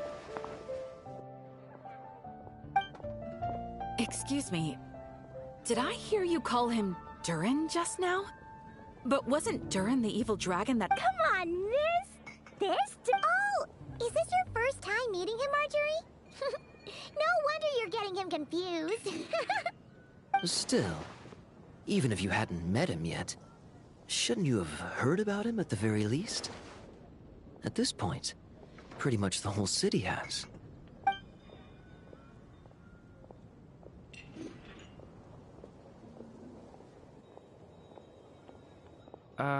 Why is everyone... So, what exactly is his connection with the evil dragon?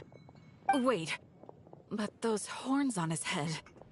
Surely he's not a... Did everyone just forget about Durin? No, that can't be.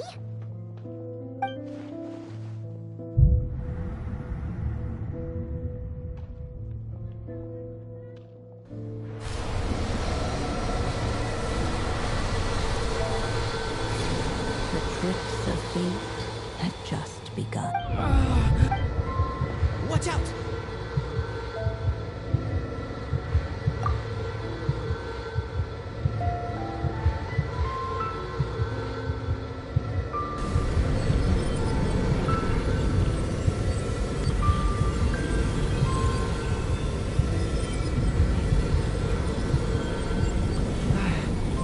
No one got hurt. Did they? Durin!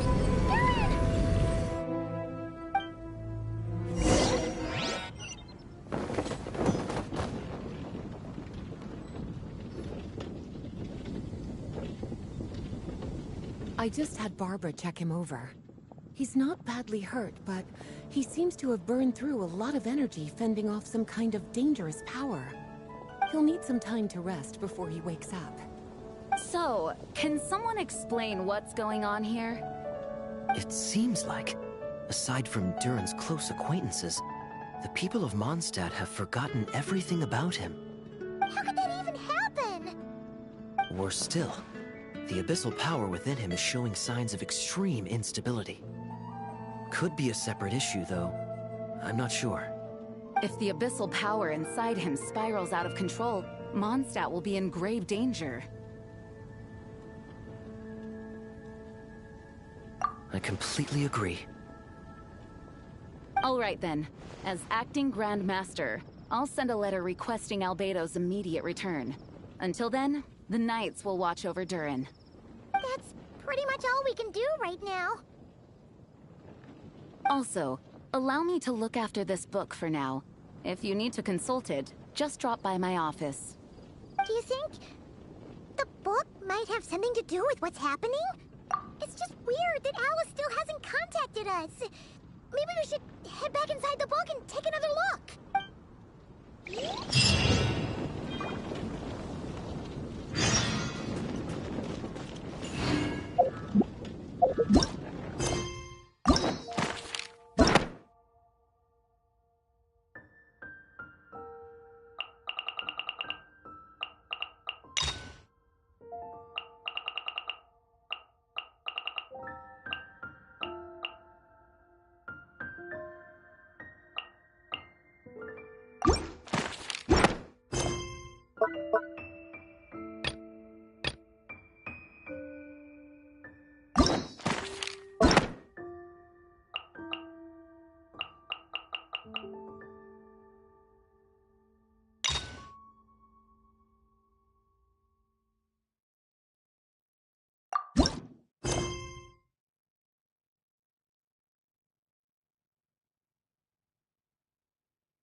Hey,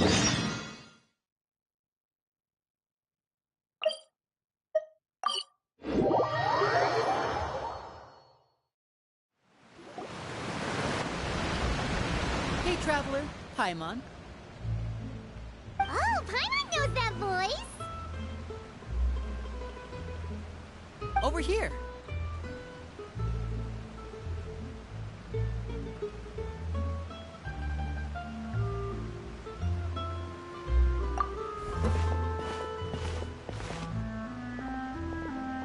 To borrow one of the more popular turns of phrase at the moment, this appears to be quite the fated reunion. Running into you two out of the blue like this has really made my day. I certainly wasn't expecting it. You can say that again. What brings you to Poisson? Wait, Paimon's got it! You must be here for one of your magic shows, right? Actually, we've run into a bit of trouble on the home front, so Father arranged for us to stay in Poisson for the time being. Oh, are Lynette and Fremine here too? Yep, along with most of the other members of the House of the Hearth. You may have noticed Poisson seems a bit more crowded than usual. So you're saying nearly the entire organization has moved to Poisson? Sounds like you've run into way more than just a bit of trouble. What's really going on? Well... Since the two of you are so curious, perhaps I can fill in the gaps. You scared Paimon half to death! Father, you're here. You know... on second thought, maybe we don't need to know. It's all probably super confidential House of the Hearth stuff, right? We totally weren't trying to pry or anything. No need to be nervous. I could sense your genuine concern from your conversation just now. Of course, I can also understand your confusion. Sending so many Fatui here to Poisson, it's only natural that some might suspect. I understand.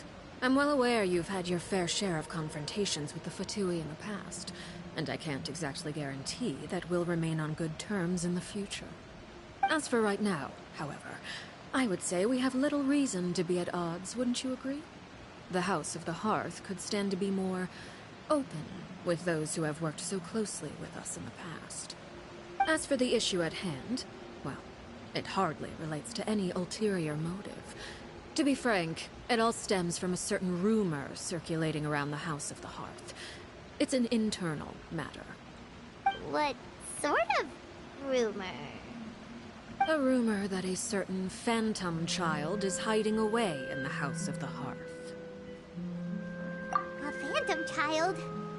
Ooh, just hearing the name is giving Paimon the creeps. A spirit that should have long ceased to exist is lurking in the shadows of the House of the Hearth. So I decided to bring the children to Poisson before continuing to investigate the situation. I expect I should be able to track down the spirit fairly quickly. After that, it's just a matter of resolving the situation, if you will. It shouldn't be much trouble at all. If you're curious, or if you still have some concerns, it might be advisable to stick around for a few days. I'm sure the children would be exceedingly pleased to welcome some visitors. Lenny, I'll leave you to entertain our guests. I have some matters to attend to. Of course, Father.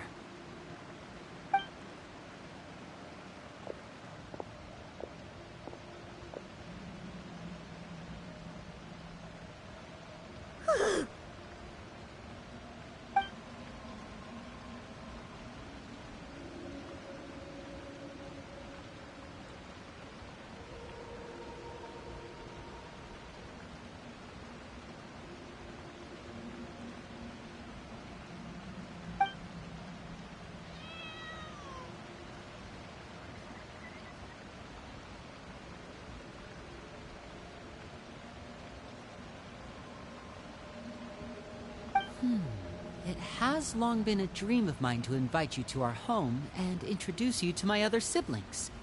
You're quite well known in the organization already. A lot of people have been talking about you, especially after everything with the prophecy. If you're willing, why don't you stay a while and have a little chat with us? Alright. We don't have anything else to do right now anyway. But let's be clear, we're just gonna be there as guests, okay? Don't get any funny. probably means we'll be treated to lots of yummy food, right? Of course. During our stay in Poisson, we've been helping out the locals with some fishing. We bring in quite the bounty every day. In fact, today is the perfect chance for me to show you what I can do in the kitchen. Let's go. I'll take you to where we're staying.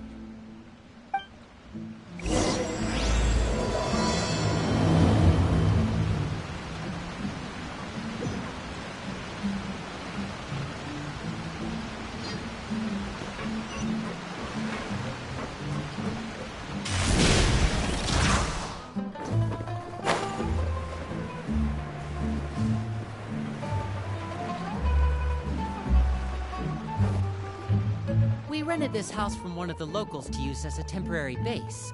I'll come back later and tidy up a bit. After that, it should be all ready for you to stay in tonight. Awesome, thanks! So, where are we off to now? Well, when I happened to run into you two earlier, I was actually in the middle of distributing some supplies. With this many people staying in Poisson, we have to bring in outside supplies every now and then. I should probably make sure the rest of these provisions get delivered. Otherwise, people might start to get antsy. Okay, we'll come with.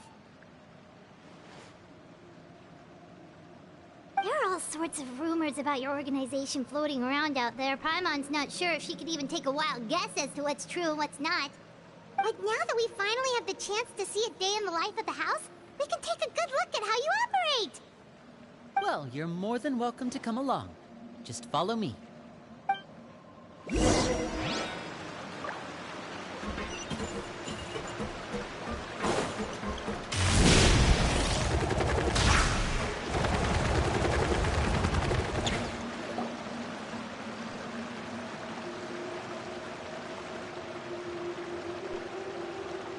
Linny!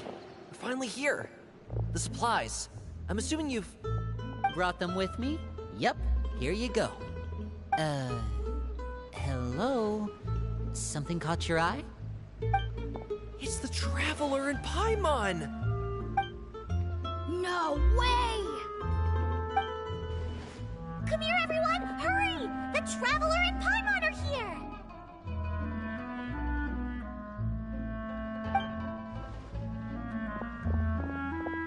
One at a time, please. Don't crowd around them all at once. We don't want to scare off our guests now, do we? Oh, it's all right. Gotta say, Paimon didn't realize we were this famous. Of course. Father and Linny have told us so much about you. Father told us about how you helped Linny.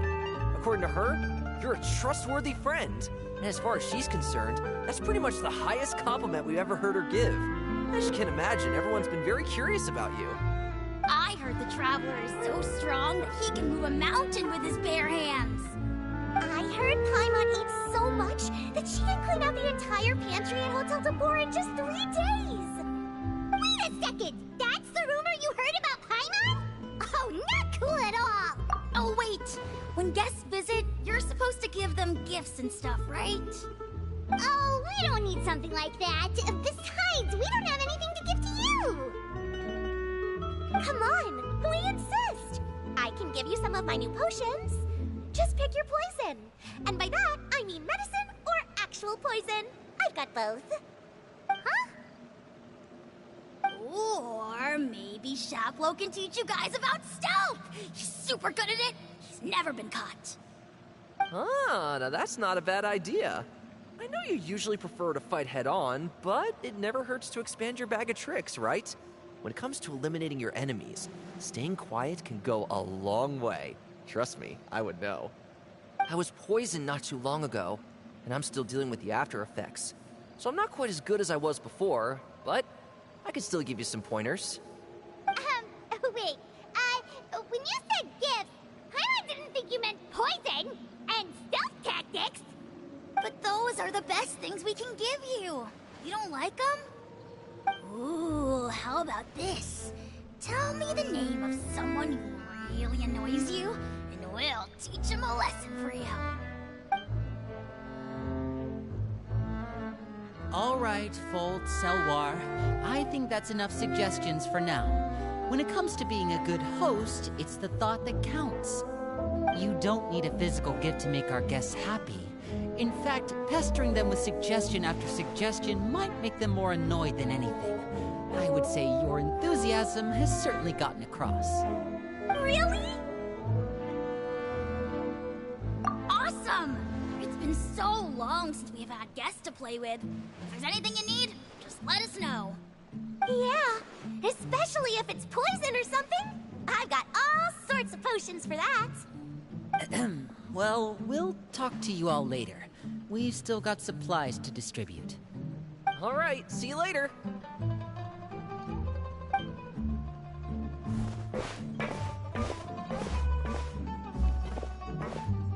Bye!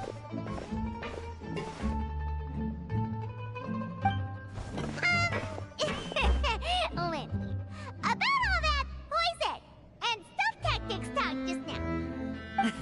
Scared you, did it? That kind of talk comes with being part of the House of the Hearth. When Foltz was really young, he strangled all of his family pets, just out of curiosity. He was labeled a dangerous problem child and was abandoned by his family. Elwar has an unnatural obsession with potions. Father has forbidden her from trying all the different concoctions she comes up with, but she still tries to test them in secret. You really have to keep an eye on that one. Chaplot is around my age. While I'm mainly responsible for collecting intelligence, he handles surveillance. He's very passionate about his work and has no reservations about taking on some very difficult missions. I know you two probably aren't used to that kind of talk, but I can promise you they only had the best of intentions. Things like stealth tactics and developing different poisons, they really mean a lot to them. They were just trying to share the best of what they could offer, that's all.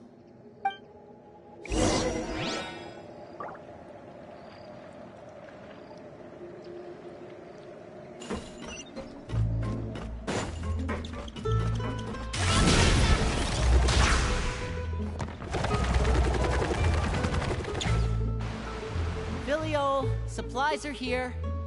Thanks. And who are these two? Outsiders? Allow me to introduce you. This is the Traveler and Paimon. Oh, you're the famous duo I've been hearing so much about. It's nice to meet you. I heard you've traveled to all sorts of places. Is that true? Of course! We're making our way all across to that! Oh, good for you.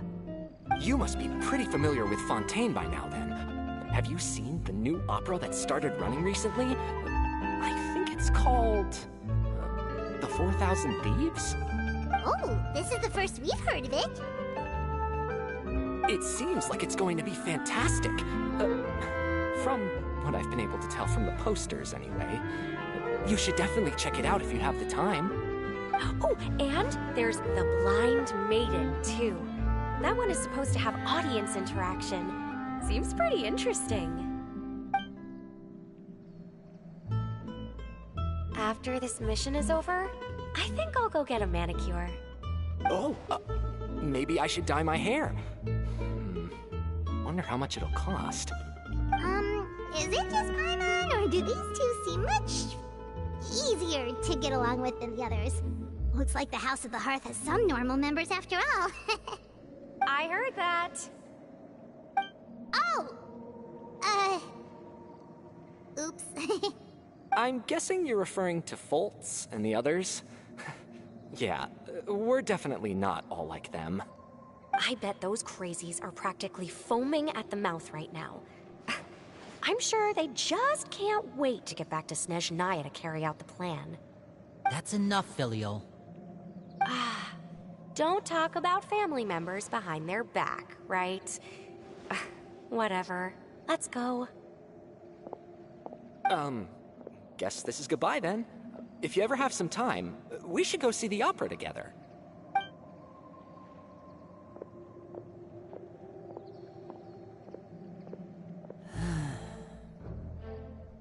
Well, that's it for the supplies. We should probably head back as well.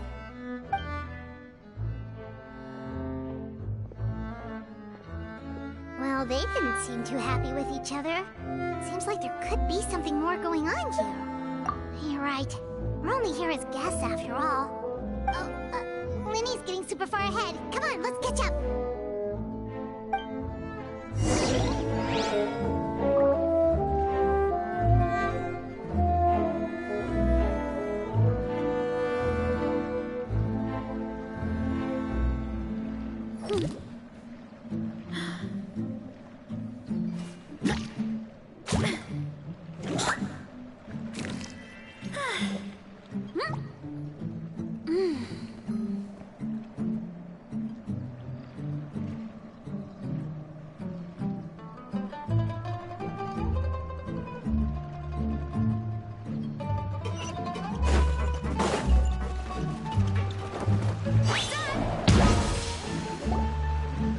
So, what do you think of the members you've met so far?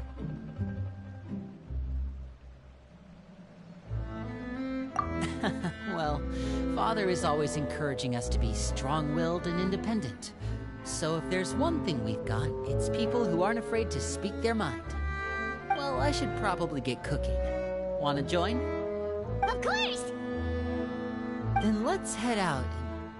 Huh? Fremine? What are you doing here? Well, Fremine! Nice to see you again! You too. I heard you're here as guests of House of the Hearth. Welcome. We were just going to make some food. Why don't you come along? I could use some help in the kitchen, and I seem to remember you mentioning you wanted to make seafood soup for the traveler in Paimon. Seafood soup? Oh, Paimon is drooling already. Were you looking for something just now, Fremine? Maybe I can help. It's nothing. I just wanted to see if there were any extra supplies. Yeah, we've got some left over. What do you need? Some food and water. And some clean cloth, if possible.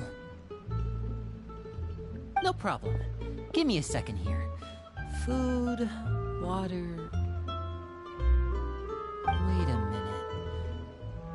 What do you need all of those for? You're not on any missions as far as I'm aware, and you were just going to come eat with us. So what's this all about? I thought I'd grab an extra portion because I get hungry at night. Could be because I'm growing, you know? And... Fremine, you remember what I told you? You're not like me. Your lying skills still need some work. Tell me what's going on. Is it really bad enough that you have to keep it from your own brother? Maybe it'll be better if we gave them some space.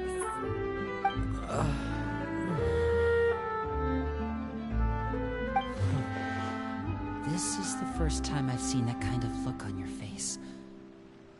Whatever happened, does it have something to do with Father? Yes. Just follow me.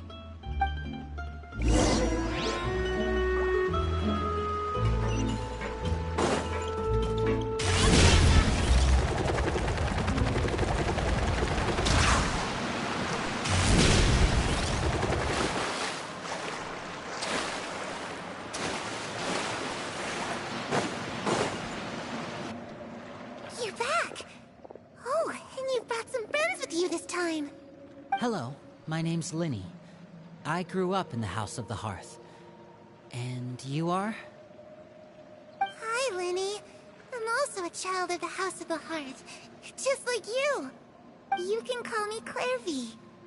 Clairvy? It's nice to meet you. Does that name ring any bells, Linny? No, not at all. That's not a name we have on our roster, I'm sure of it. What I'm not sure of, though, is how she managed to sneak in. She must be the phantom child Father's been searching for. From the looks of it, I'm guessing you were the one that found her, Fremine. You, haven't told Father, have you? No, I haven't told anyone. I've just been keeping her hidden. For how long? About half a month now. So ever since we got to Poisson, then. Do you have any idea what you're doing? I know what I'm doing. Really? Because from where I'm standing, it looks like you're hiding the very person Father has been trying to find. If Father finds out about this, everyone involved is going to be punished. You know the rules of the house, Fremine. I know you do. Father doesn't tolerate any form of betrayal. So why are you doing this? I've thought it through. And I just can't hand her over like that. Linny, don't you remember last year? Sheplo nearly died after getting poisoned during that one mission. He wasn't able to get back before the poison started taking effect, and not a single person was there to help him. That night, while I was sleeping, I heard a voice telling me to go save him. I opened my eyes, but I couldn't find the source of the voice. I thought maybe I was just hearing things, but I went to look for him anyway. Luckily, I got there with enough time to save his life. That feeling of being haunted, of hearing voices, it's happened many times in the House of the Hearth. I'm sure you've noticed. So what you're saying is, that was her? She was the one who spoke to you that night? Unless there are other spirits roaming around the House of the Hearth, I don't think there's any other possibility. If Clairvy were our enemy, it wouldn't matter whether she was a spirit or an actual child. I would have acted without a second thought, because that's what Father ordered us to do. But she's been living with us, helping us from the shadows all this time. I think that makes her family. I couldn't just hand her over to be dealt with. Not when there's so much we still don't know. So what's your plan then? You can't keep her here forever. Someone is bound to find out eventually. I haven't thought that far yet. I don't want to disobey an order from Father, but I also don't want to put Clairvy in danger. Come with me. There are a couple things I'd like to say to you in private.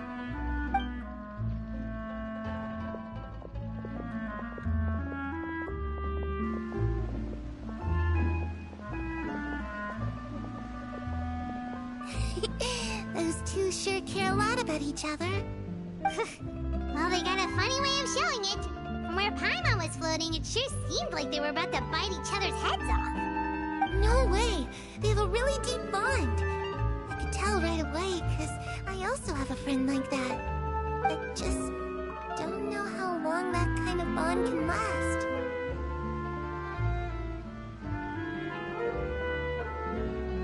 The darkness in the house runs deeper than you can imagine. No one can get out alive. I'm sorry, Linny. I really didn't mean to drag anyone else into this. Oh really? You didn't mean to? 'Cause I for one wish you did. Huh? What do you mean? You know, when we were younger, you didn't call me Linny. You called me brother, just like Lynette. We grew up together, the three of us. We were all orphans, all rescued by Father. Of all the siblings in the House of the Hearth, I think our bond was the closest. Later on, when you started calling me Linny, I wasn't actually surprised. After all, Lynette and I are related by blood. We've had to depend on each other to survive long before we joined the house. Linny,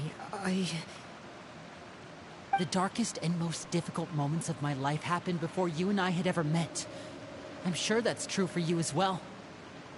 Even so, Fremine, we've stood by each other for all these years now, and to me, that means more than blood. You and Lynette are the most important people in my life. No one can replace you. So I won't let you face anything alone. Not if I can help it. Oh, looks like things are getting kinda heated between Linny and Fremine. Maybe we should go check on them.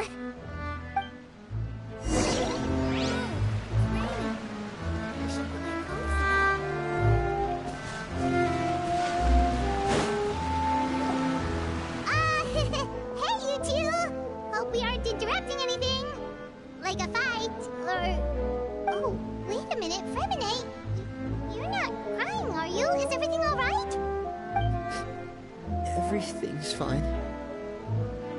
Thanks for asking. Well, we're all friends here, right? We've been through so much together, so if there's anything we can do to help, just say the word. It's just a small family dispute. It's not something our guests should trouble themselves with. In fact, it might be better if your stay ended here.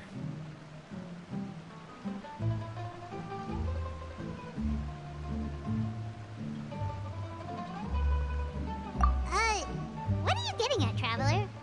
When guests are around, families are often on their best behavior. And any disputes are less likely to escalate. That's what you're trying to say, isn't it?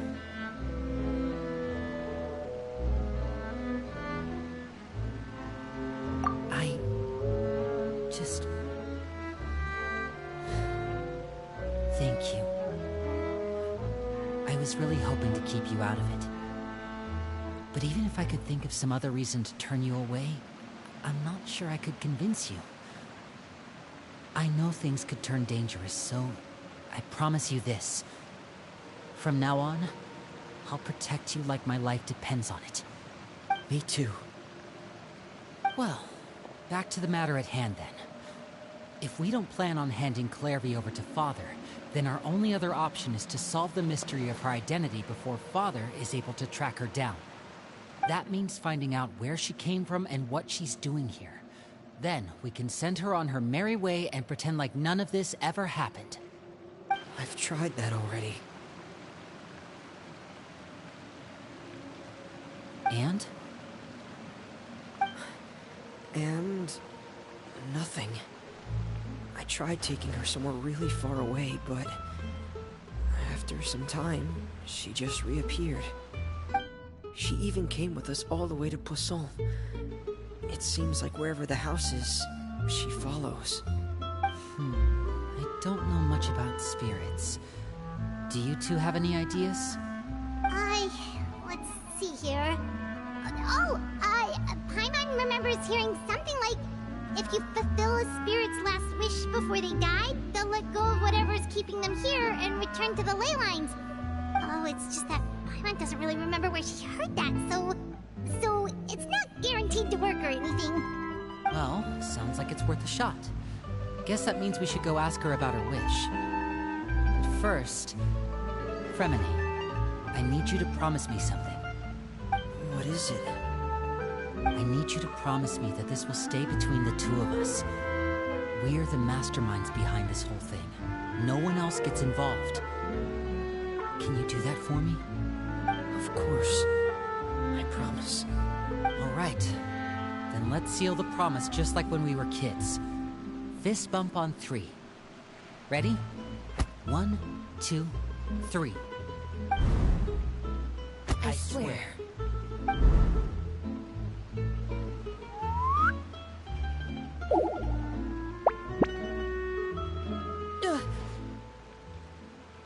Whoa! Lynette!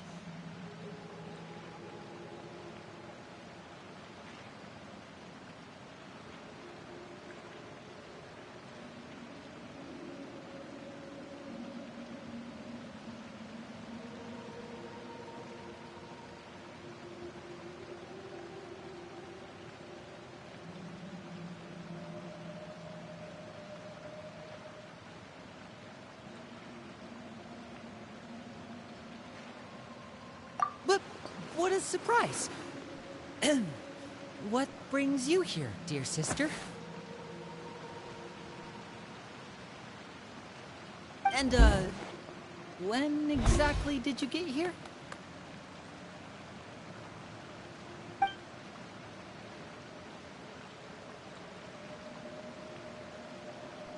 You're an idiot, brother. And you too, Fremine.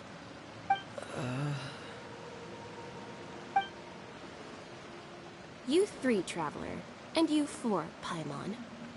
Wait, what did we do? I've seen Clairvy around the House of the Hearth before. I hadn't seen her in Poisson, so I figured she must not have come with us. But it turns out, you were just hiding her. I heard you talking about your plan.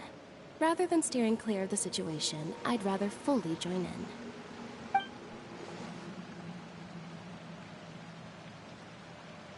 If you don't agree, I'll have no choice but to report everything back to Father. Simple as that. You're not giving us much wiggle room here, Lynette. Well, I guess we're all in this together then. After we talk to Clairvy, we'll figure out our next move. There's no time to lose. Let's go.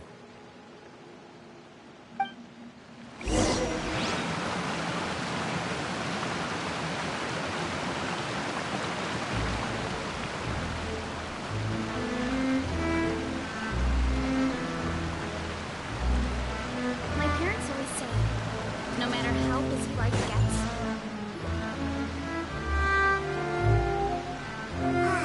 I'm full.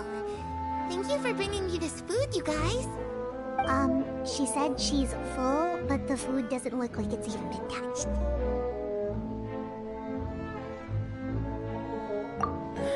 That's right. Based on what I've been able to observe, it doesn't seem like Clairvy can interact with the physical world at all. Still, when she's presented with food, she'll always linger around it for a good little while. Maybe, in her mind, she really is eating those things. Does she know that she has already passed away? I've tried to ask her, but she didn't answer. My guess is that she's just as confused as we are. Or maybe she couldn't understand the question at all. Clairvy, if you've got some time, I'd like to ask you a few questions. Sure. Oh, another new friend. Hi, I'm Clairvy. Hello. Clairvy, how did you join the House of the Hearth? Huh? Isn't it the same for everybody? The knave brings you here and then you can't leave. It's just that your name, it's not on the roster. And I've never seen you before. The roster? Oh, I get it now. I think there might be some things you don't know about this place. The people in charge, they're not as nice as they look. They say they keep a roster, but it's not complete. There are a lot of people who aren't on it, and never will be. In this house, some people are family, and other people are just test subjects. Those kinds of people aren't ever going to get a place on the roster. Unless it's the roster of people who've been executed. Wait, does that mean the knave... She... Is there anyone that can vouch for you? Perry. She's my best friend. She's the only one I trust in this place. Have either of you heard of that name before? No. Me neither. Clairvy, Perry. Neither of those names are on the roster. But it seems like she's telling the truth. Either that, or this kid's already got a bag of tricks bigger than mine. Maybe we should try a different approach. Clairvy, do you have a wish? A wish? It can be anything you want. Just imagine. It's your birthday, you're blowing out the candles, and your wish is...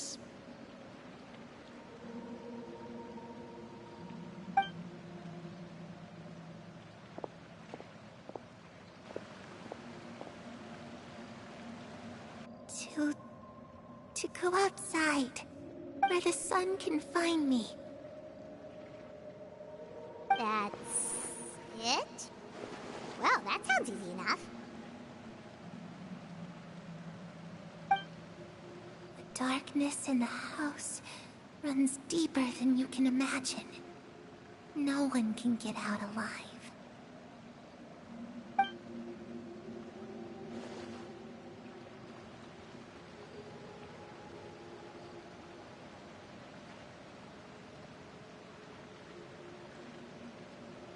Okay, time to divide and conquer. Listen up, I've got a plan. I'll try and find a way to use basic illusory magic to take Clairvy outside and bring her somewhere with sunlight. Lynette, try and find the list of executions that Clairvy was talking about, and see if her name is on it. Fremine, you stay in Poisson. We can't be the only ones who've had run-ins with Clairvy. I need you to collect intel on everything she's said and done. Understood. I'll try my best. What about us? What should we do? I really appreciate your willingness to help, but this is a family matter. I don't want to drag you in too deep. It's too risky. Let me think. Since Father considers you to be guests, maybe you could stick by her side for a little while. You don't need to do anything except keep up some nice, casual conversation. Ah, Paimon gets it. You want us to distract her.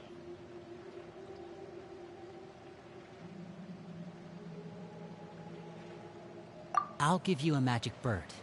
If Father suspects something, all you need to do is release it when she's not looking, and it'll alert me that something's wrong. Of course, that's only as a last resort. If Father doesn't seem to notice us, there's no need to make contact. We'll reconvene here tonight after all's said and done. If the worst-case scenario happens and we're discovered, just tell Father everything. We're not going to let our guests get punished for our own actions. You too. Okay, this is where we part. Father should be at the beach nearby. I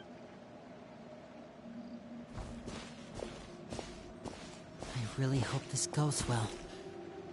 No, it has to go well. That's the only way this can get resolved.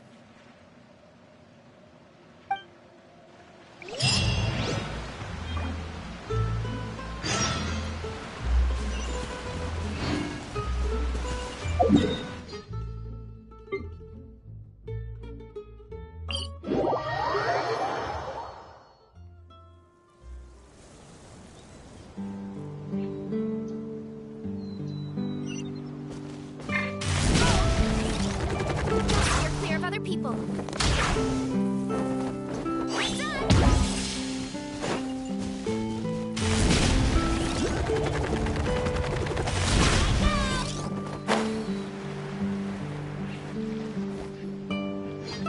It's the knave and child. Hey, aren't you supposed to be in Snezhnaya recuperating? What are you still doing in Fontaine? Oh, it's you two.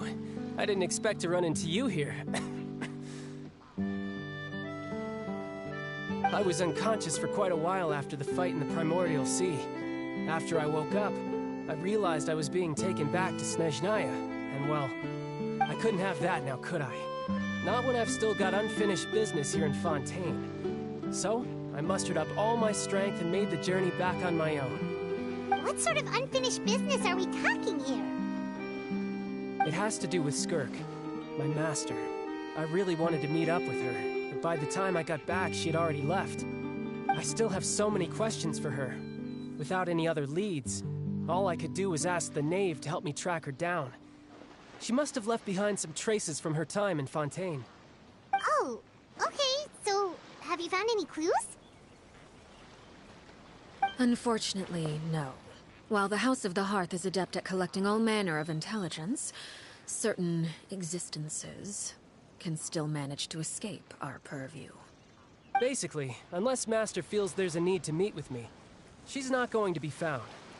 But that problem has an easy fix. I just need to become stronger, and then... Paimon thinks you should focus on getting better first. The worst of it is over. It's all thanks to that one kid from the House of the Hearth.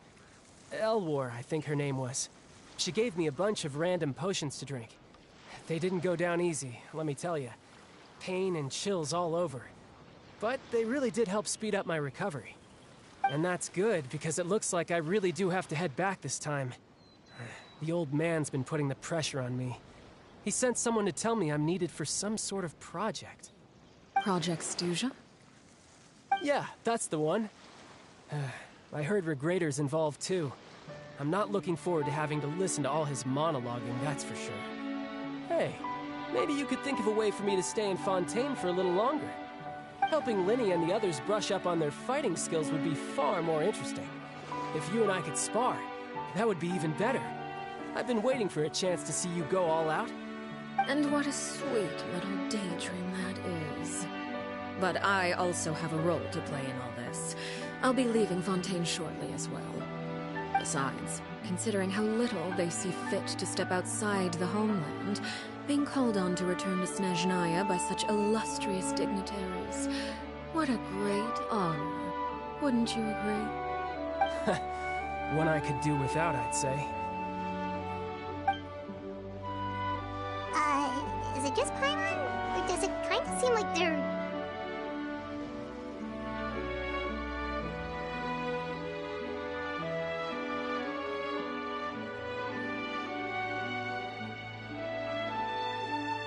So, dear guests of the House of the Hearth, to what do I owe the visit? Well, we just...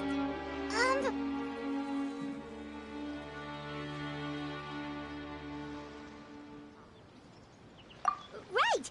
We're super close to Linny and the others, but we still don't know much about you! Is that so? Introductions have already been made, have they not?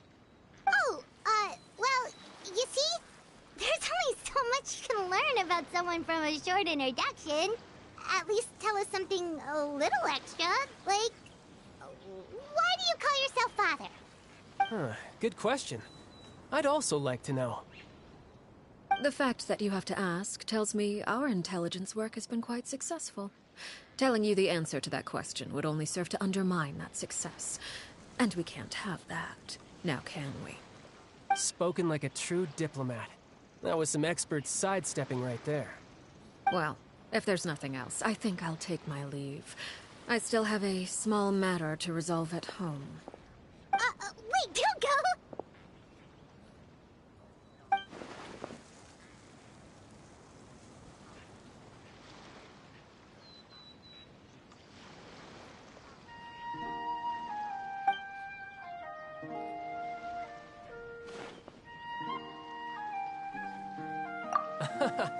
I'd also like to hear the answer to this.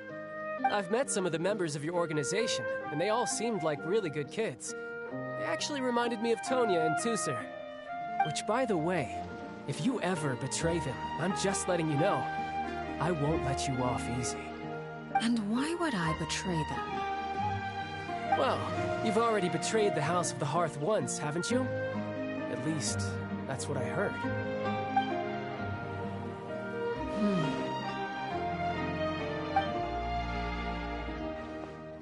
Okay, I admit. That's just what the old man told me. The rooster, I mean.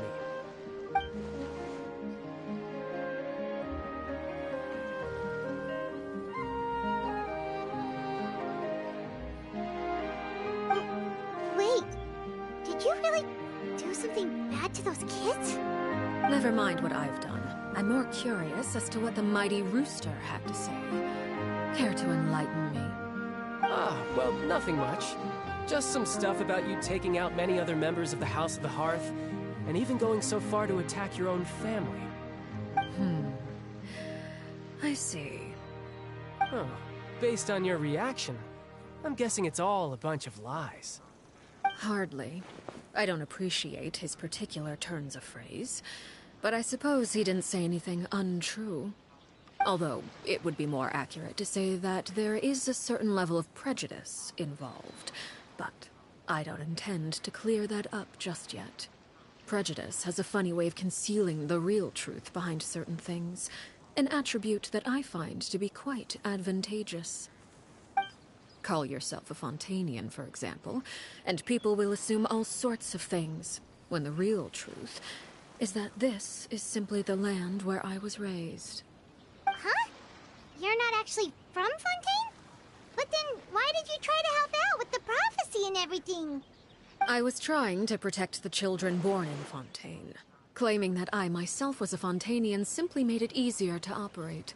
People would hardly suspect a fellow Fontainian of having any ulterior motives. Who wouldn't want to save their homeland after all?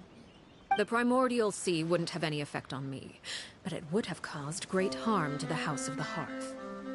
Well, you wanted extra information, didn't you?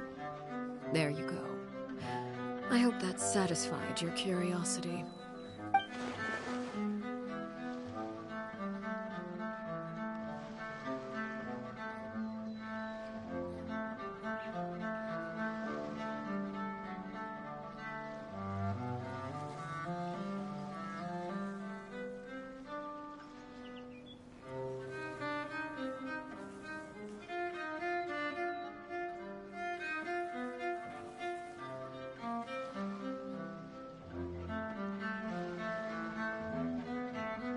So, you stayed in Fontaine for the kids.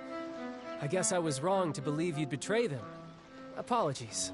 Looks like I was holding on to some prejudices myself. Good. Like I said, I like it when others have misconceptions of me.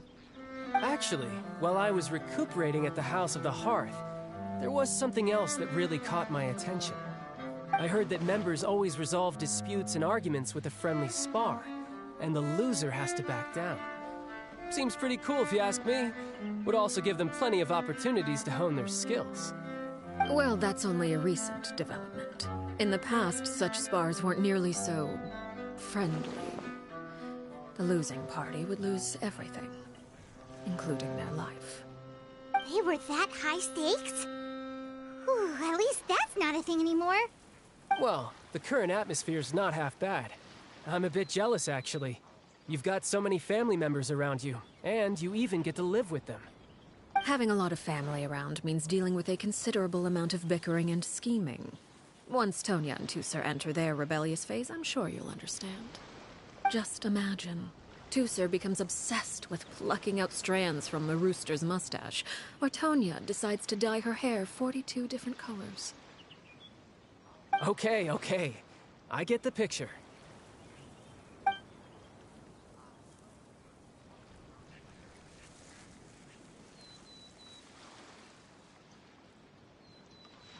Well, would you look at the time? I should probably get going. Traveler, Paimon, I'm not sure where our paths will cross next, but the next time we run into each other, we should definitely try and find some time to spar. Again, maybe this is a conversation we can have when you look less like you're gonna keel over. All right. Well, thanks for everything, Arlecchino. No thanks necessary. You also played a part in obtaining the Gnosis. I would say we can call ourselves even. I like the sound of that. Well, I'm off. See you all some other time. We should probably get going too. Do you want to head back with us? Oh? You want me to leave so soon? What do you see? I'm rather enjoying the evening breeze. If you don't mind, I think I'll stick around for a bit. I have some things to think about. Apologies for not attending to you like a proper host. Please forgive this slight. I do hope you'll have a pleasant stay. We managed to keep her distracted until nightfall. Good thing Child was there to keep the conversation going. You don't think she suspected anything, do you? Oh, I wonder if Liddy ran into any issues. Let's hurry back and see how everything went.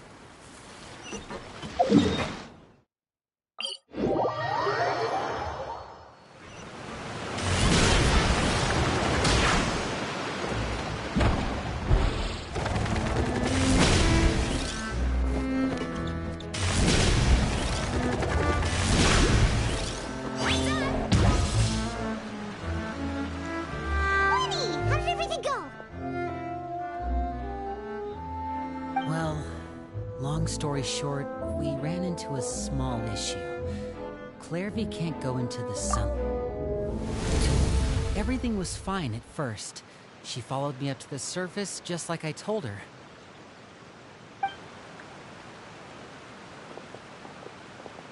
But as I led her out of the shadows and into the sunlight, she vanished. I turned around, and there she was, standing at the edge of the shadows, silently watching me. Huh. Maybe she's afraid of sunlight, or... No, it wouldn't be her wish if that were the case. Well, we could always try pushing her into it.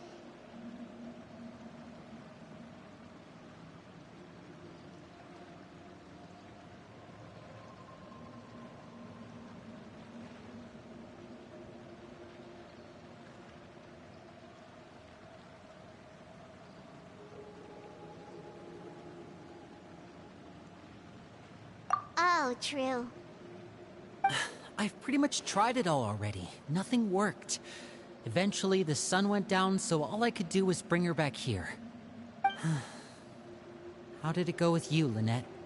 Good. I've got the list. It's right here. Really? Well, what are we waiting for? Let's take a look!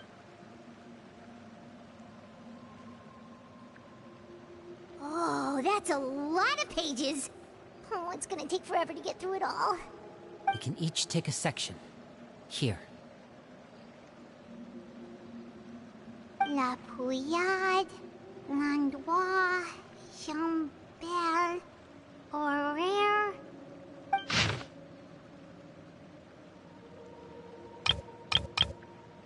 Oh, yikes. That Horaire guy has a huge scar on his face. He's kinda giving Paimon the creeps. Ah, I've met him before. The scar is from an injury he received during a mission. I still remember him joking with me about it. He said any future lover would take one look at him and then lose all interest. Did he say anything else? Well, I asked if there was someone he was interested in. He said no, and that's where our conversation ended. It was only later that I learned he really did have someone he liked. He risked everything to escape so he could be with her, but it didn't work. One day, Father asked to see him, and, well, I never saw him again after that. Wait, so that means the knave, she... It may seem cruel, but it's just one of the rules of the house. Betrayal is not to be taken lightly. We know too many secrets to come and go as we please. So, if you do try to leave, you pay with your life.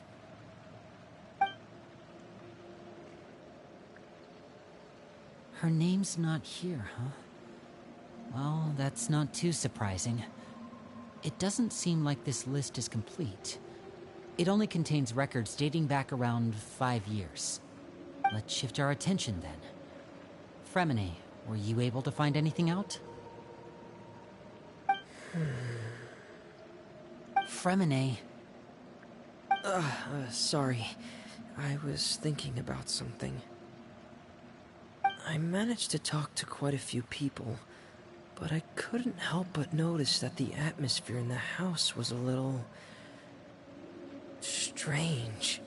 Strange? Yeah, I mean, I know there have been arguments in the past, times when people haven't gotten along. Chaplot and Filiol are a good example of that. Oh, those are two of the people that we met while delivering supplies. Paimon can see how they might not get along. They had very different vibes, and their, interests seem to be pretty different as well. That's to be expected, actually. Father brought us all here, shared her knowledge with us, taught us how to fight. That's one thing we all share.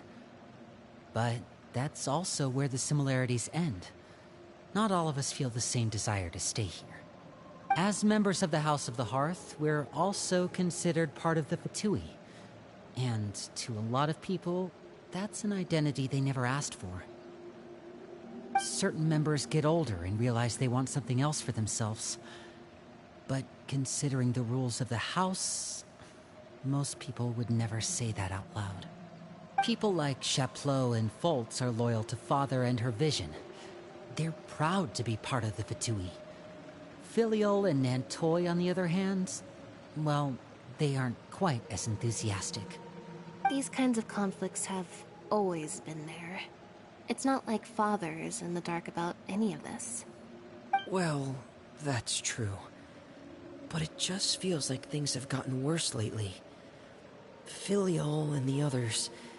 It seemed like they were meeting in secret to talk about something. I can't say for sure, but I think they've met Clairvy. You think she's been inciting them to act out? No, not exactly. But I wouldn't be surprised if she said something to them about the darkness in the house and how deep it runs. She's told me about it before. Experiments being run on children. People being used as pawns on the battlefield without so much as the strength to survive. And they just believed all that? Without any evidence? Clairvy's words probably gave them the excuse they were looking for. Whether they actually believe them to be true is secondary. This is all because of Project Stuja, isn't it? Whoa. Hold on a second. What's this Project Stuja all about, huh? This is the second time it's come up now. Sorry, but I'm not sure of the details either. I only know what Father has told us, which is that it's something the Rooster and Regrator have been working on together. Apparently, it has to do with the Fatui's strategic plan for the future. Because the House of the Hearth was so successful in obtaining the Gnosis, we now have the honor of playing a key role in Project Stuja. Wait, but isn't that a good thing? Key role is just another way of saying dangerous role. To us, the whole thing is an inconvenience. Father thinks so too, but she's in no position to refuse. Their plan isn't exactly unreasonable, and they've been funneling the house a lot of funding. It's just that we'll lose a lot of members in the process. Participating in the plan, it's an honor in name only. What they're really trying to do is subdue us. The existence of an intelligence organization outside their control makes them feel uneasy.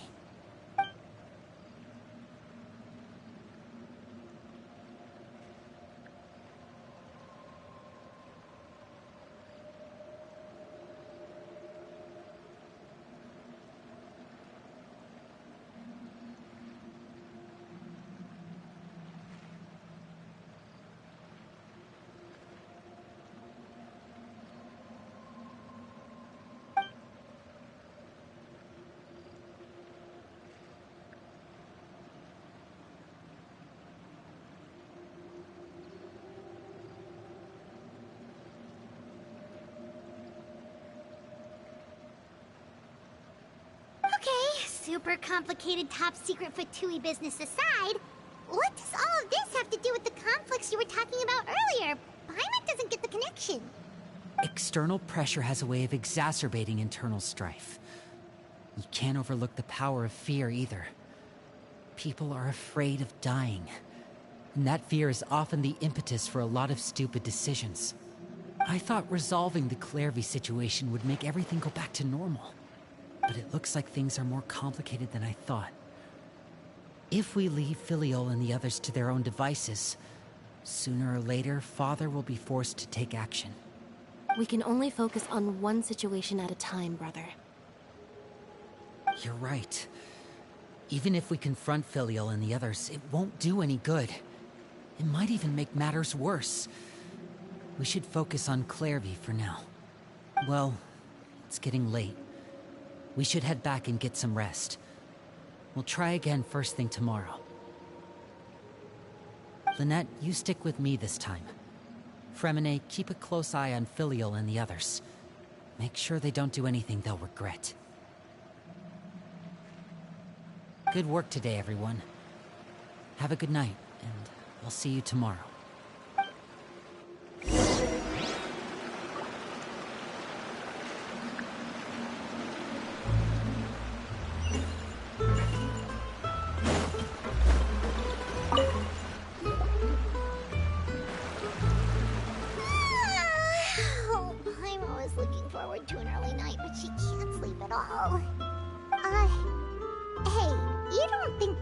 Will be too angry with Linny and everyone if she finds out about all this, do you? She's even scary when she smiles. If she were to actually get angry... Ooh, you have to protect Paimon if that happens, okay, Traveler?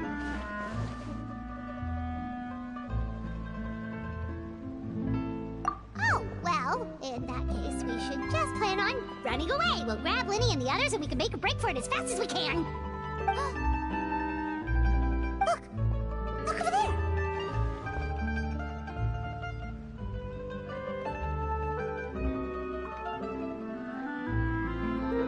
Quick! Let's catch up with her before anyone sees!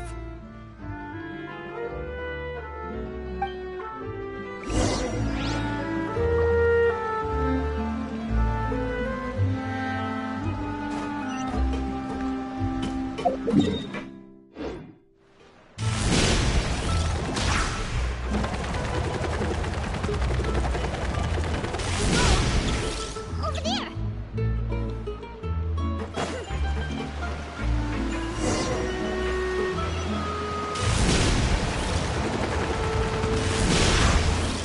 Oh, where is she going? Why, someone sees her, we're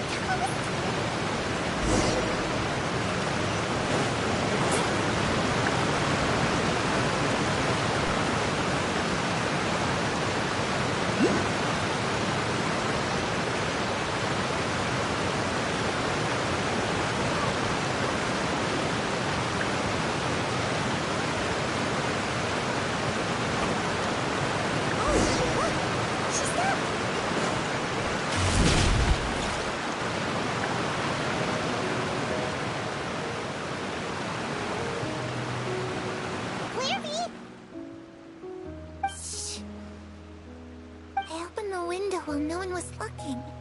Look how pretty the outside is.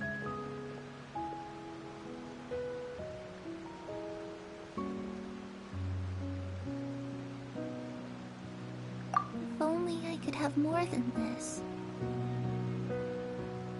You probably think I'm being silly, huh? All this hopeless resisting.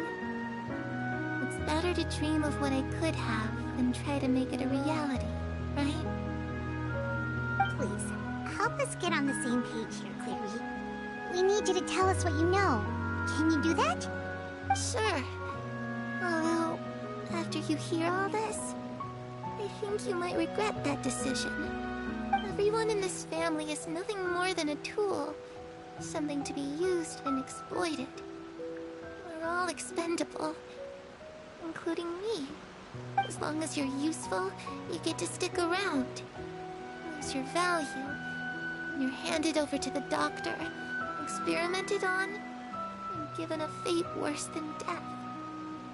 I've seen it happen again and again, and I've had enough. You're saying the knave did all that? It's just, that doesn't seem like something she would do. She's scary and all, but it seems like even she has lines she wouldn't cross. I knew you wouldn't believe me. Everyone thinks she's a good person. They all think of her like a real mother. Mother? But she doesn't deserve that title. She's disgraced it and tarnished it. And if I had things my way, I'd never see her again. If only Perry were here, she'd understand. Perry? There's that name again. Also, Paimon's getting a strange feeling. It almost feels like she's not really here with us. Paimon can't tell if she's actually talking to us or if she's mistaken us for someone else.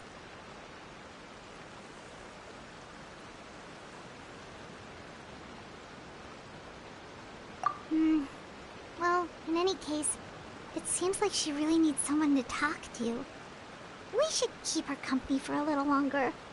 She looks so young. But it seems like she's been through a lot. It's getting windy. I should close the window. Ooh, look at the moon. Isn't it pretty? Hey, wanna hear a secret? I heard that if you look up at the night sky in Snezhnaya, you can see the aurora. It's supposed to be super pretty. Even prettier than the moon tonight.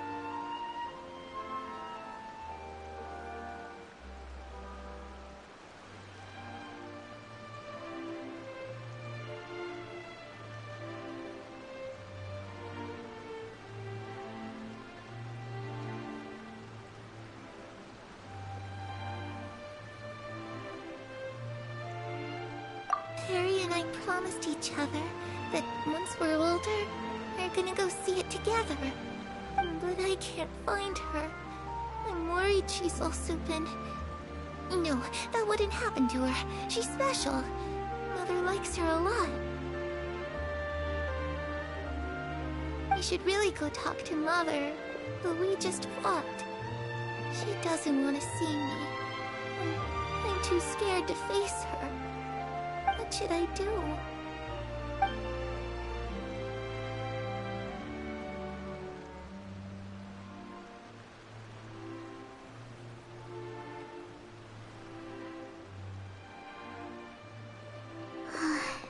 My mom really doesn't understand what's going on with her. Well, let's head back. We've got an early morning tomorrow.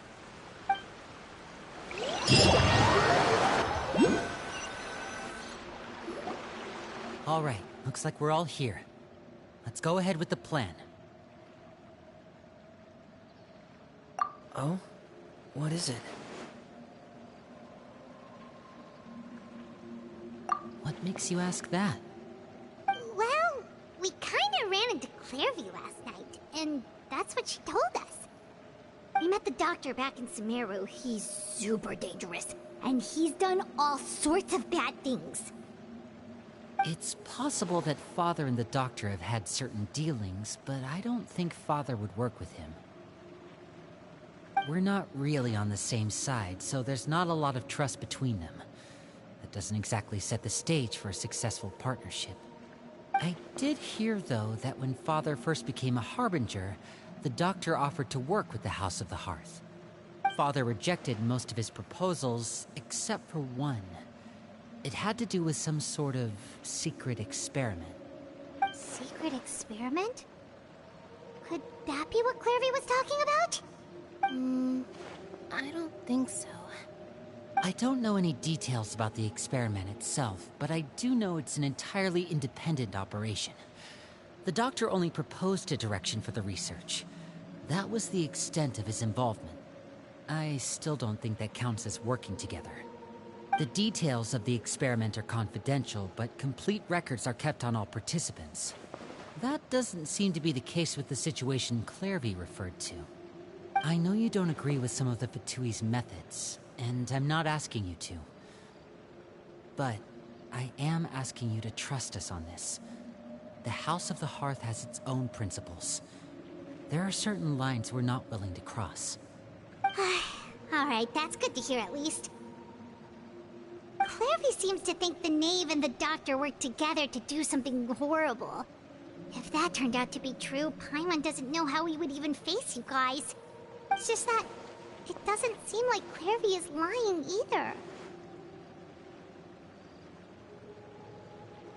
The easiest thing to do would be just ask the Knave directly, but Paimon doesn't think she'd tell us.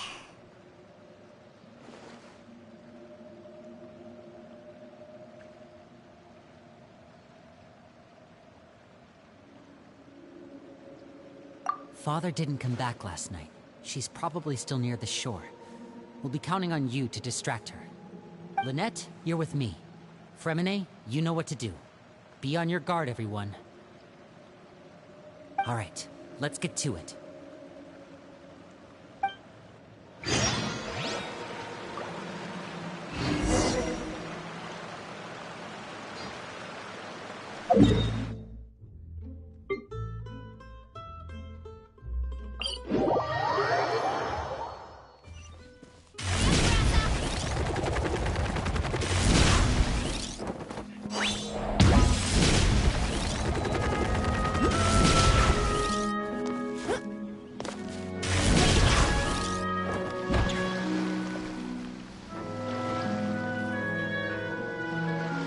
It's you two again. I must say, you look a bit pale. Did you have trouble sleeping last night? A little. Perhaps if you had less on your mind, you'd be able to absolve yourself of such troubles. So what are you planning to do now? Catch up on some sleep? Or should I give you some time to rack your brain for a topic to discuss before I ask any questions? Although I must profess to being curious. Without Child here, how do you plan on distracting me?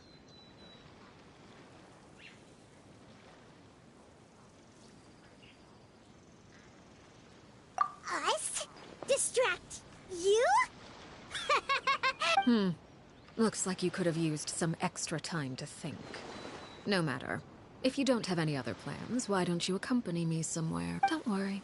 I'll be sure to steer clear of any scheming children. The ocean breeze is sure nice today. Children always think they can hide things from the grown-ups. But nothing gets past me. Least of all a little scheming. I think I'll let them have at it for a little longer. I can be very patient. Well, I'll leave you to think things over. If you're so inclined, meet me outside the Palais Mermonia. Good things come to children who do as they're told. So I do hope you decide to tag along. If only for your friends' sakes. What should we do? She clearly knows about everything we've been doing, and Paimon doesn't think it'd be a stretch to say she was threatening us just now.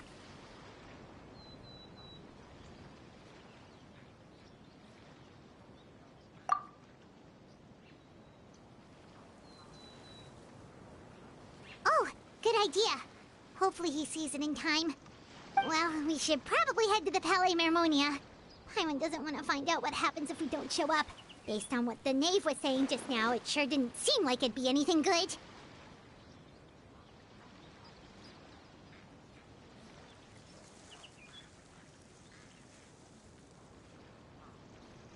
Okay, then we probably shouldn't keep her waiting. It seems like Lynnie and the others are on thin ice, so let's do our best to not get them in any more trouble.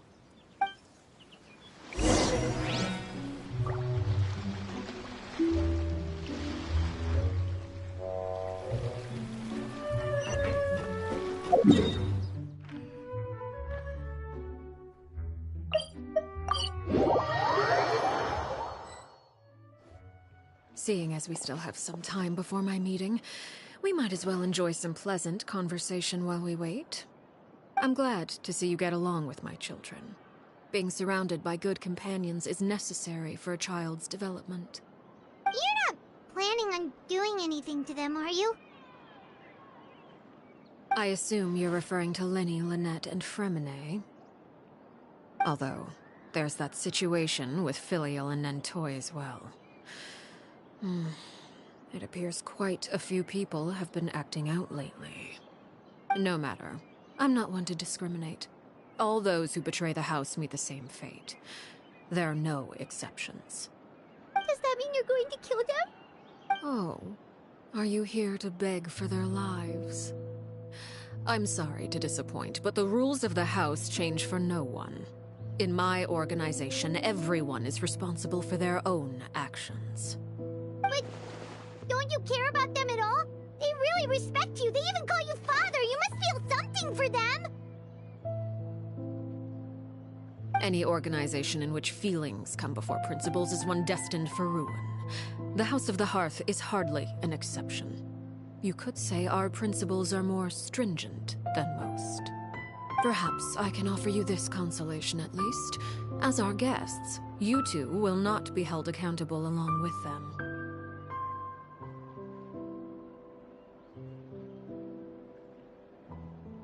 I would imagine Lynnie, Lynette, and Fremine will be able to keep their lives. As for Filial, Nentoy, and the others, I'm afraid there's little I can do.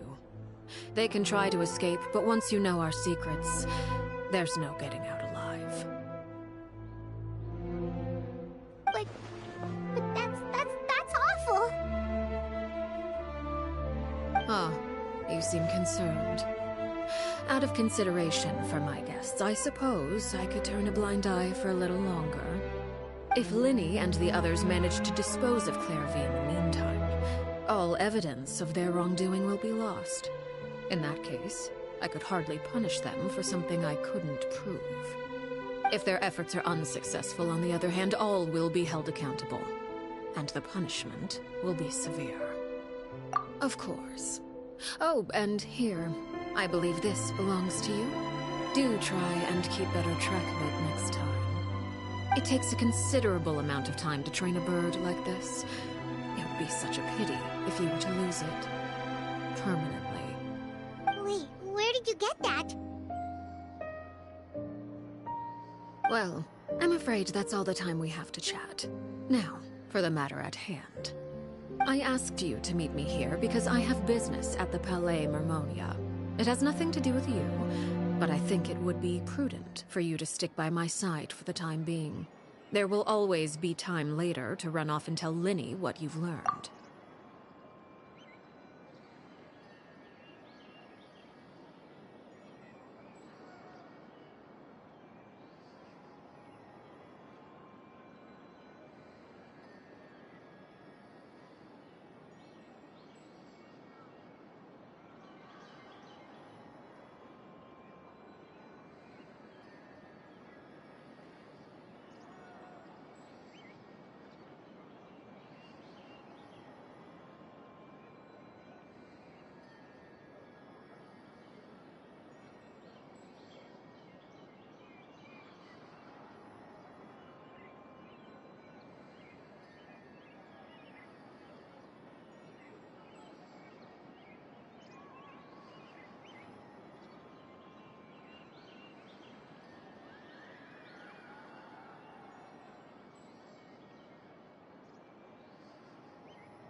Well, time to go.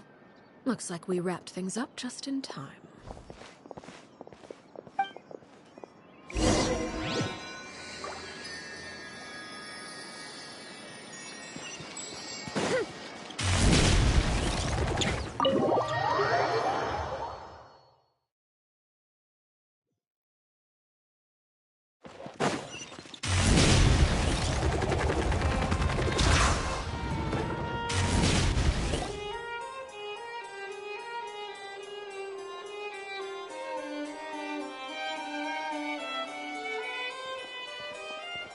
It's been a while, Monsieur Neuvillette.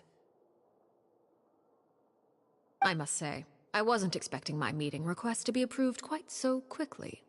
The Palais Mermonia operates with an efficiency worthy of admiration. It is only right that an esteemed diplomat such as yourself should be afforded the proper level of respect. Although, if I may speak plainly, I must confess that I did not anticipate we would have the occasion to meet again after presenting you with the Gnosis. I see you've brought the Traveler and Paimon with you as well. If I may inquire as to the purpose of your visit. I'll be departing Fontaine shortly. There is, however, an outstanding matter that I would like to see resolved before I go. It requires a rather lengthy explanation, I'm afraid. So I took the liberty of explaining everything in this proposal. Please review it at your leisure, Monsieur Neuvillette.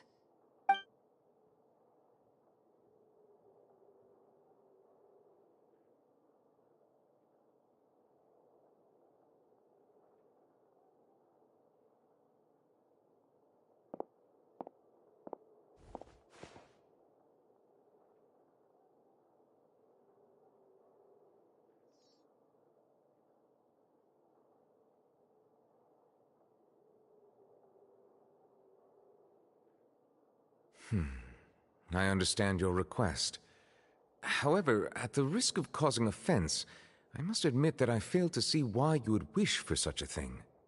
I heard you have a certain fondness for water tasting, Monsieur Neuvillette, so allow me to use water as an analogy.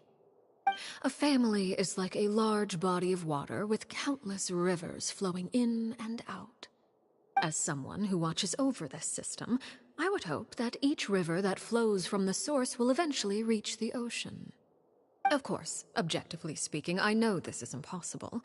Most of the rivers will dry up along the way, disappearing into the ground and leaving nothing but a barren riverbed behind.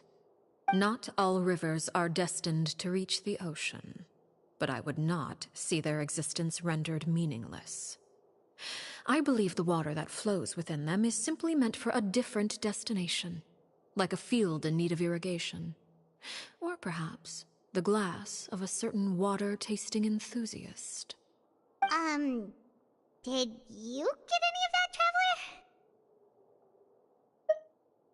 Your words paint an optimistic picture indeed. Allow me to remind you, however, few among us are willing to sip from a glass filled with tainted water. It may have been tainted at one point in time, but not to worry. I'll make sure it's strained of all impurities and returned to its cleanest form.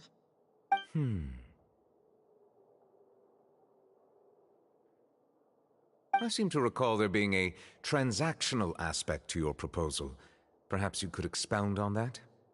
If you accept my proposal, Monsieur Neuvillette, I will gradually withdraw my forces from Fontaine. And, unless absolutely necessary, I will no longer carry out any special missions within Fontaine. I presume I can take your words to mean that, in the future, cases similar to the Tartuffe assassination will cease to cross my desk? Tartuffe? Ah, that thief who embezzled funds from all those charities, you mean? My deepest condolences to his family, but without any evidence, I cannot imagine how the House of the Hearth might have been involved in his passing. Of course, if you accept my proposal, Monsieur Neuvillette, I'm sure certain measures could be taken to reduce the frequency of such troubles. You choose your words carefully indeed. In that case, I am inclined to accept your proposal. My thanks for your generosity, Monsieur Neuvillette. Well, with that settled, we should be going now. I took the liberty of bringing along 2 bottles of spring water from Snezhnaya for you to enjoy. I do hope I get the chance to hear your impressions. Perhaps at our next meeting, Yes? Indeed. I trust you would not overlook your commitment in the meantime. All right, Traveler Paimon. Time to go.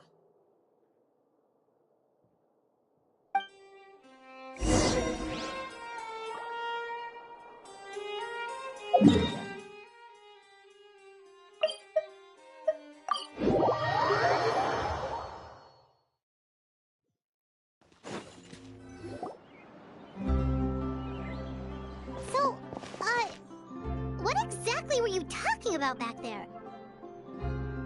Paimon only heard you mention some rivers, a large body of water, and then some kind of irrigation scheme. You really want to know? I would imagine there might be more pressing concerns at the moment. Winnie, Paimon really hopes everything's going okay.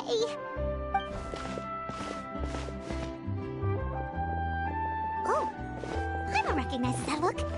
You've got your ticket cap on, don't you, Traveler?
Oh, shoot. Are you alright? Oh, jeez. I'm so sorry. I was so focused on selling these papers, I wasn't looking where I was going. Well, let me make it up to you at least. Here, take this paper. On the house.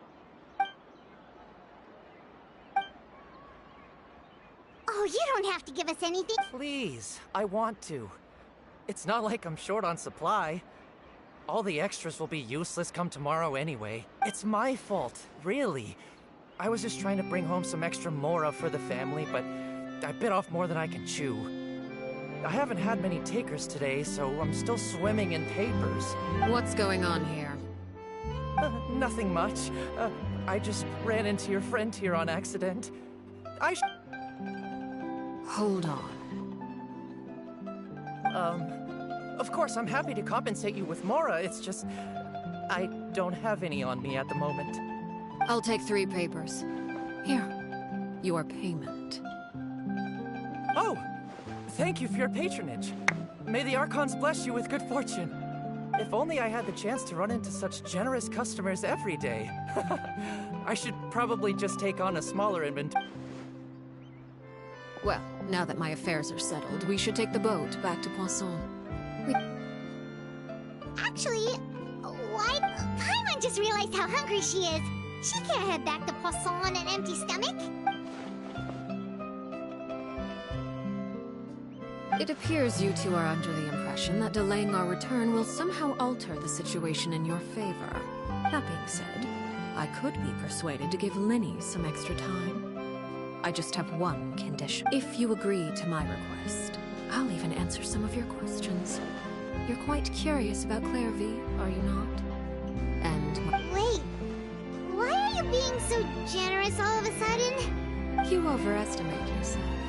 You don't have the talent for bad faith. Then what do you have? The most important consideration in a negotiation is that both sides receive some wonderful. When the time comes, make the choice that you deem most appropriate in the situation, and lend your help to the house. Okay.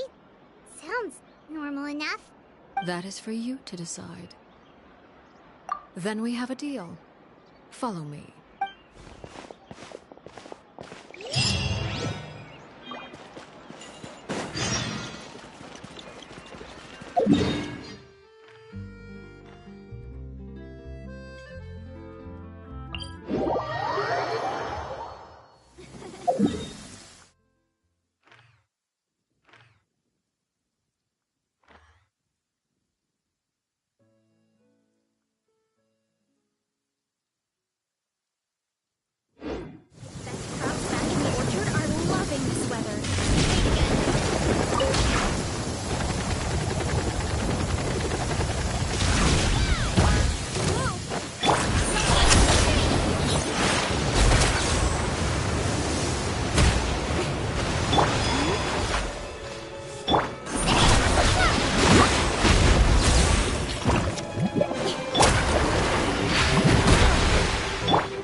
What is this place? Somewhere long forgotten by everyone. It used to be a grand building.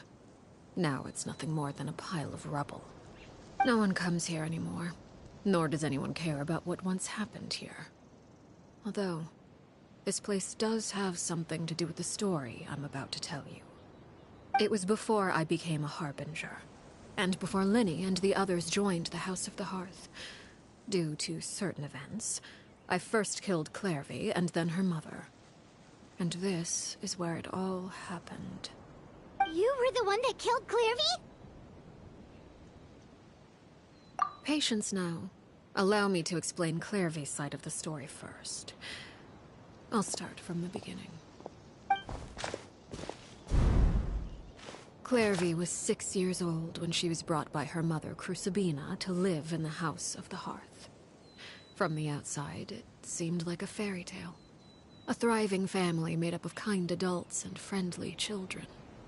Crucibina was the knave at that time, and the House of the Hearth was under her control. She was Clairvy's mother by blood, but she was also the mother to all the children in the house. Clairvy was happy here, for a time. But she quickly realized that being part of this family wasn't a fairy tale at all. It was a kind of purgatory. Purgatory? Exactly. The House of the Hearth takes in war orphans from all over Teyvat. But as for how to raise them, that depends entirely on the person in charge. Crucibina came up with a novel idea. She would teach the children to fight, force them to duel each other, and then crown as the king of the house the child who proved themselves most worthy of inheriting her title. It's difficult to estimate the number of children who died or were maimed in the process. There's little I can say about the ones who died. The ones that emerged with permanent injuries, on the other hand, well, they still served a purpose. They would be handed over to the doctor to be experimented on, or sent away on dangerous missions. Nothing more than tools to be used and then discarded. So those were the experiments Clairvy was talking about. But what actually happened to her? You said that Clairvy was Crucibina's daughter, so if Clairvy tried to convince her to stop what she was doing, Crucibina probably would have listened, right? Despite being Clairvy's mother, Crucibina cared little for her daughter. She forced Clairvy to join the House of the Hearth only as a means to demonstrate her own impartiality as a mother, to prove that she treated all her children equally. Clairvy did try to convince her mother to change her ways, but It was to no avail. After her efforts failed, the only other option was to rise up and try to fight back. Unfortunately, the other children had already been thoroughly indoctrinated into the illusion of happiness Crucibina had created. Of course, there was one exception. Someone Clairvy's age, who knew the truth about the House of the Hearth. Wait, the friend that Clairvy mentioned? Friend, huh? I suppose we can call her that for now. Clairvy was a cheerful and passionate person with a tenacious spirit. Peruere, on the other hand, was rather cold-blooded. Her cold-blooded nature allowed her to see through Crucibina's facade. Yet, it was also this cold-bloodedness that prevented her from acting against it. At least at first. While Clairvy longed for freedom, Peruere was convinced that, amid all the fighting and violence, she would make it until the end. Despite their differences, the two became fast friends, united by their knowledge of the truth. Clairvy told Peruere that she hoped to create a real family, where no one would be killed or sacrificed. There may have been a certain naivete to her ideas, but Clairvy proved her determination many times over. She tried countless times to run away, ask for help, or expose the truth. But her efforts only earned her beating after beating. The only thing that kept her going was her strength of will. Even with her body racked with pain, she would still stand on her tiptoes and open the window at night. She and Peruere would look out at the moon together, a fierce longing for freedom shining in her eyes. But one day, that light simply vanished. Oh no. What happened? Her hopelessness resulted from a culmination of things. 10 years had passed. 10 years worth of failure after failure. She and Peruere weren't children anymore, but finding any chance to escape still seemed as hopeless as ever. It was during this time that Peruere suggested a new plan. If escaping was out of the question, why not take down the very person sitting on top of this throne of lies? Mother herself. Clairvy rejected that proposal. She claimed that, as a famous harbinger, Crucibina possessed an unimaginable amount of power. Trying to kill her would have an incredibly low chance of success. Clairvy never gave another reason, but Peruere could see it written all over her face. Clairvy still thought of Crucibina as her mother. Killing her own flesh and blood was a line she couldn't bring herself to cross. If she couldn't escape and fight back, then only one option remained.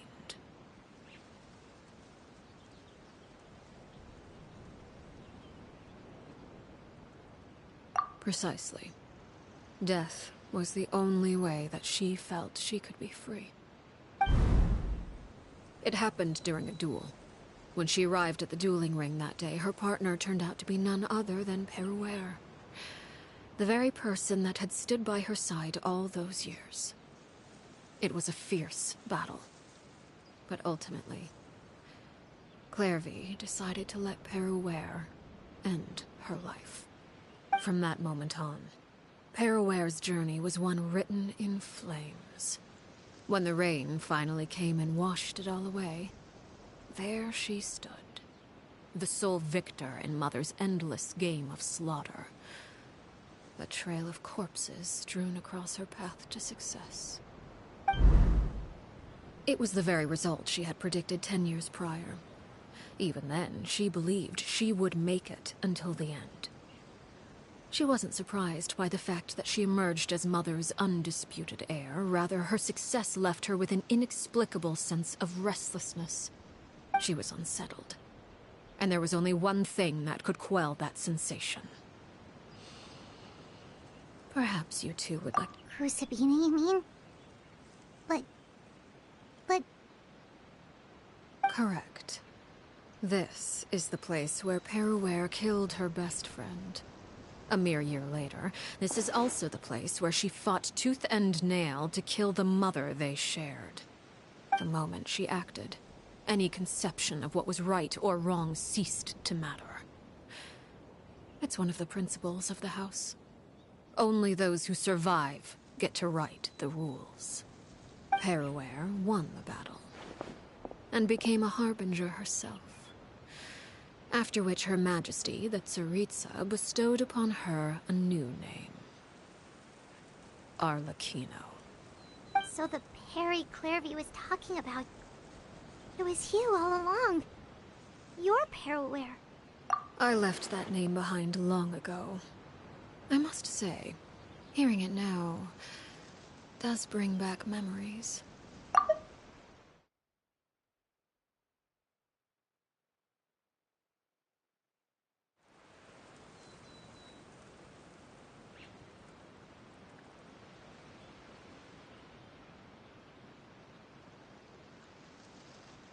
After I defeated Crucibina, the moniker of Mother died with her. I chose to forego the title she called herself, and even chose to give up my own name. I rebuilt the House of the Hearth under a new identity. Not only as Arlecchino, but as father. And that is where the story ends. Any more questions? Yeah. Based on what you just told us, Clairvy wasn't a little kid when she was killed. So the Clairvy we met... Was she really a spirit at all? I suppose you could call her an illusion born of flame. Her existence is like ashes to a fire. Something left over in the wake of blaze and ruin. You see, a certain power runs through my veins. It's not unlike a curse. My flames leave behind shadows of anything they consume. Of course, the chances of those shadows morphing into a sentient entity are exceedingly slim. Clairvy is a very special case. Clairvy died when she was 16 years old, but what emerged from the flames was her 6-year-old self. Her appearance wasn't the only thing affected. Most of her memories were lost to the blaze as well. Memory is a mysterious thing indeed. Losing a portion of your memories will alter your sense of self. Lose 10 years' worth, however, and it would be like living in the past. Like returning to a version of yourself that never grew up. No wonder Paimon got such a weird feeling when we were talking to her. Perhaps I should put it this way. Clairvy is someone trapped in time. It may seem like she exists with us in the present, but she truly lives in the confines of her own past. So if all of that is true, then you must have known about Clairvy for a long time. Indeed. She's a rather volatile and unstable entity. Sometimes she would look after the children. She's even saved some of their lives. But other times, she would hide from me and become obsessed with revealing the truth about the house to anyone who will listen. Shadows don't have the capacity to learn or grow. Any new information they encounter is quickly forgotten over time. Your attempts to expose Clairvy to sunlight. They failed, yes? The reason is actually quite simple. In Clairvy's mind, the house is impossible to escape. And it is this very perception that traps her there. But no matter. All I have to do is kill her again, and all will be resolved. I don't anticipate so much as a single speck of ash will be left behind this time. Wait! Paimon can understand why you might want her gone, but isn't there another way? So what if she's trapped in her 6-year-old self? She's still your friend! At least talk to her first! It's too late for that. She broke the rules, and now she must be punished. That goes for Filial and Nantoy as well. She's had quite the effect on them. I hope you understand. The difference between Crucibina and myself lies in our formulation of the rules, not our policy for enforcing them. Upholding the rules without question is a trait we both share, because that is how a household should be run. Is this really what you want to do? Whatever could you mean? Don't you want to say a proper goodbye at least?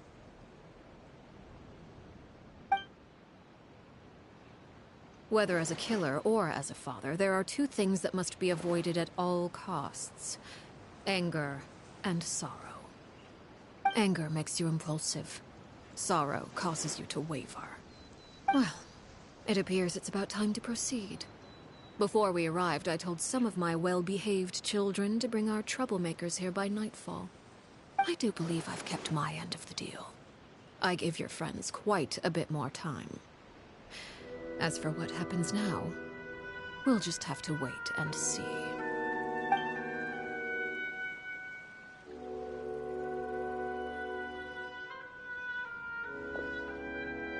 Here they are, Father. You gonna execute him? Seeing something like that would actually be a first for me. Lenny! I'm sorry. I heard about how you helped, but I still failed. I couldn't find a... Huh? Are you... Perry? Indeed. It's been a while, Clairvy. Perry! Stay right there. I'm sorry to postpone our reunion, but first, I believe certain scores need settling.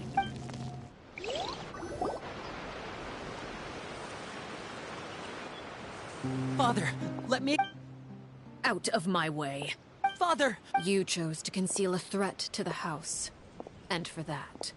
Overall, however, I suppose you're wronged by traitor... Father, let me explain. We didn't mean to... Fultz.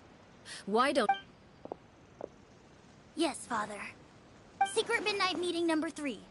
Participants, Nantoy clearly said, if only Father wasn't the one who took us in. Sato added, I'm sick of this life. Filial was the worst of them all.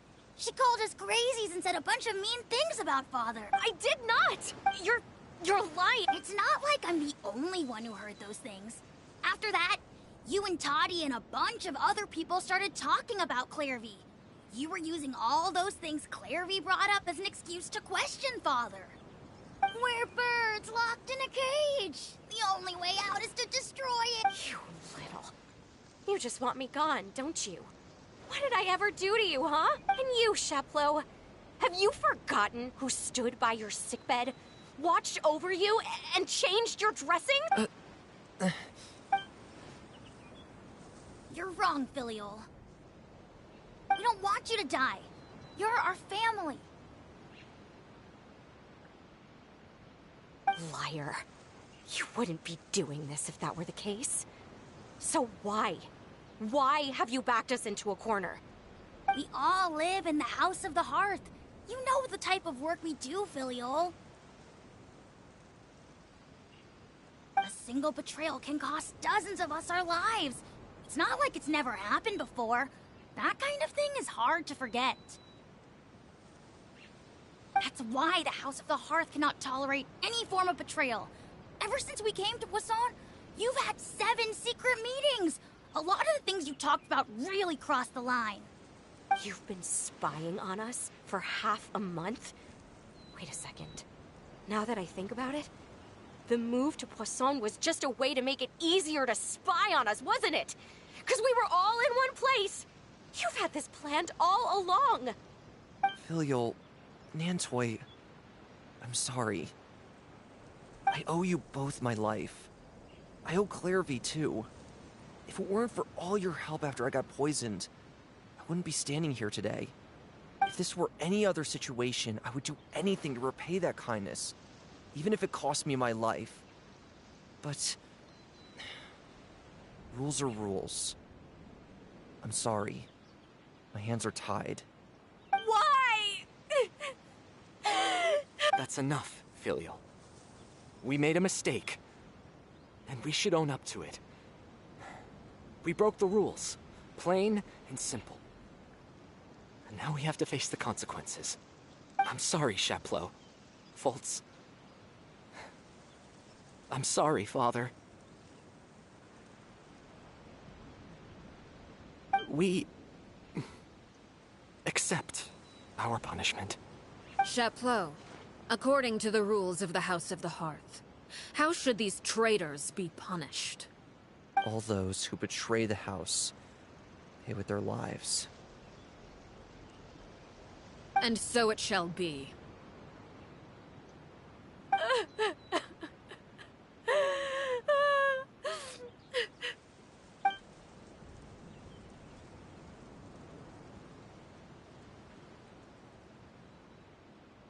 Father, please wait! Something you want to say, Linny? Please reconsider, Father. What Filial and the others did, does it really count as betrayal? We all come from broken families. From the very first day we joined, but the truth is, none of us know what a real home should look like. I'm not saying I have all the answers, so please, Father. I agree with Linny. Father, please. Linny. I also agree with An order once given cannot be rescinded. However, given the extent... Our weapons? Father, are you referring to it? Precisely. The rules of the house will not be altered. Traitors must be punished. However, resolving disputes with a duel is also one of our rules, one that also applies to me. Demonstrate a sufficient showing of strength, and I shall offer a concession. Wait. Beat Father in a duel? Impossible. Father is way too strong, even for Linny.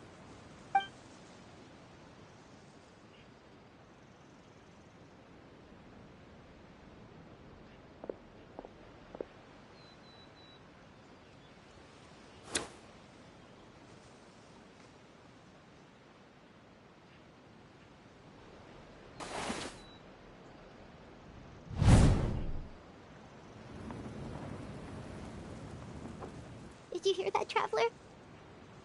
Linny and the others have to duel the knave. If they lose, those people from the house are really gonna be... Don't you want to say a proper goodbye? Anger makes you impulsive.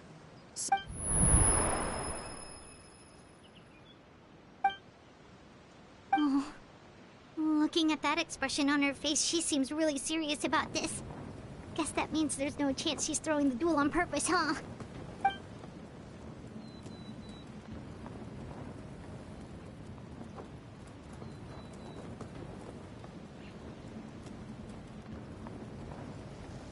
Guests are around, families are often on their best behavior.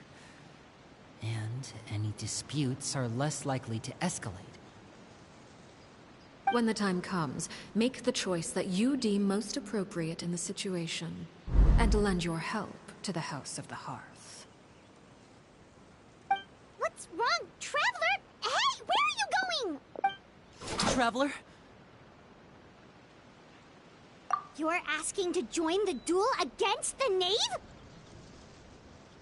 I'll allow it. We do have a ready-made dueling ring at our disposal. All I would advise is this. Keep a firm grasp on your weapon, and give it your all. Any less, and you may just lose your life.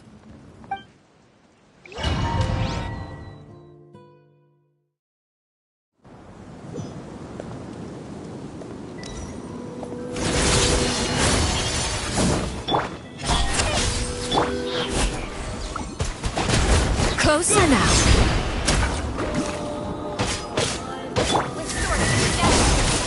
How amusing. Watch out for Father's movements!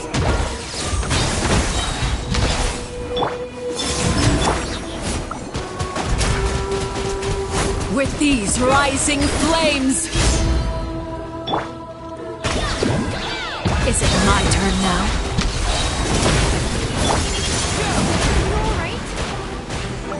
Now that's more like it.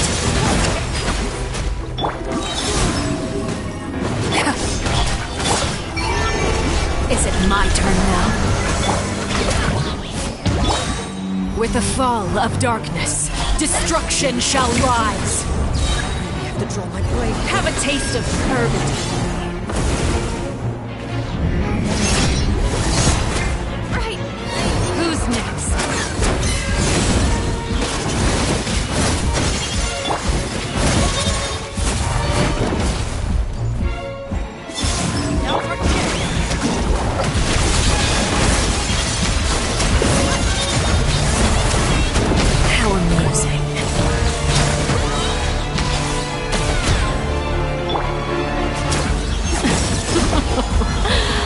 at you. Trapped like a bunch of helpless animals.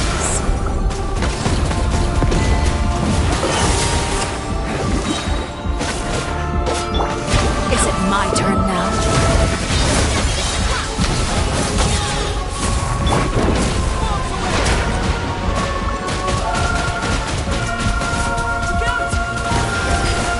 Not bad. You've proven to be a worthy opponent after all. The countdown has begun. Like a fly tangled in a web.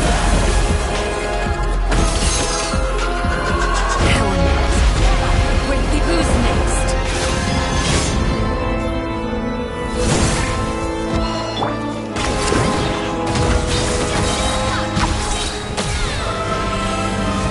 My strength is gone.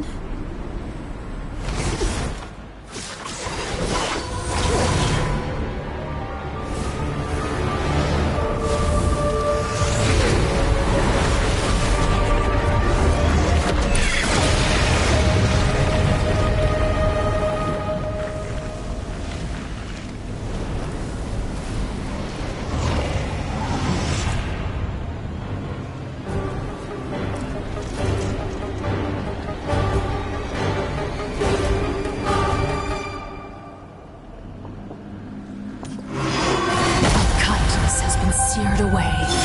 My blade is all that remains. Watch out for Father's movement!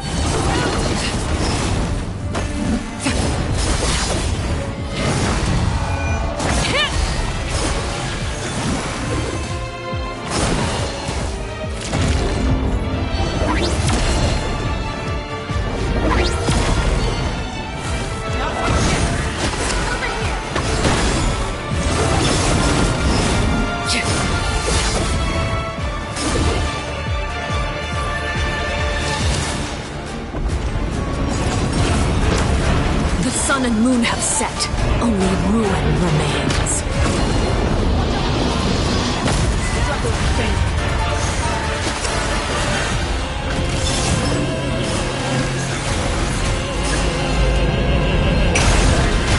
Let's see how strong your resolve truly is.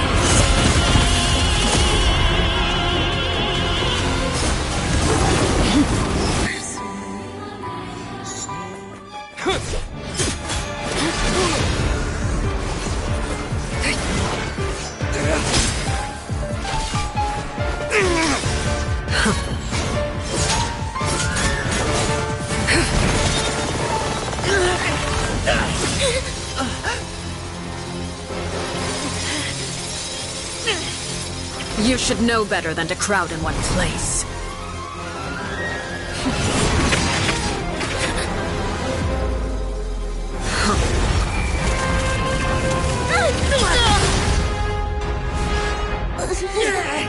Oh, I know. No! I'm sorry, Father!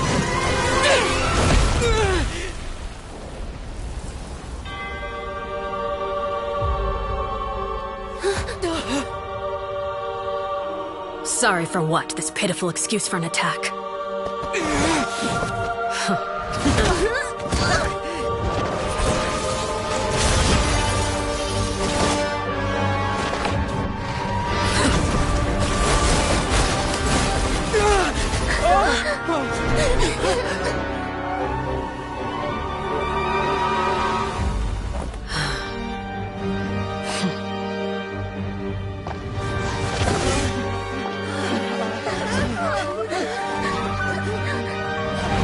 Father, no!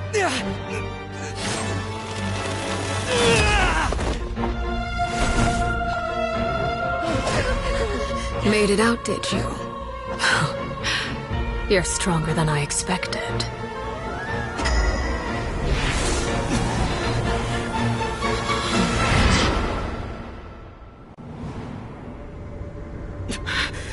A crimson moon?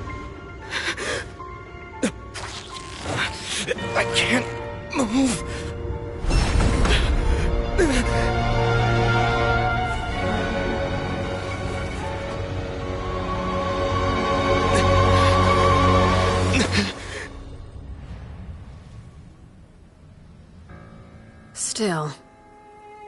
strong enough to beat me.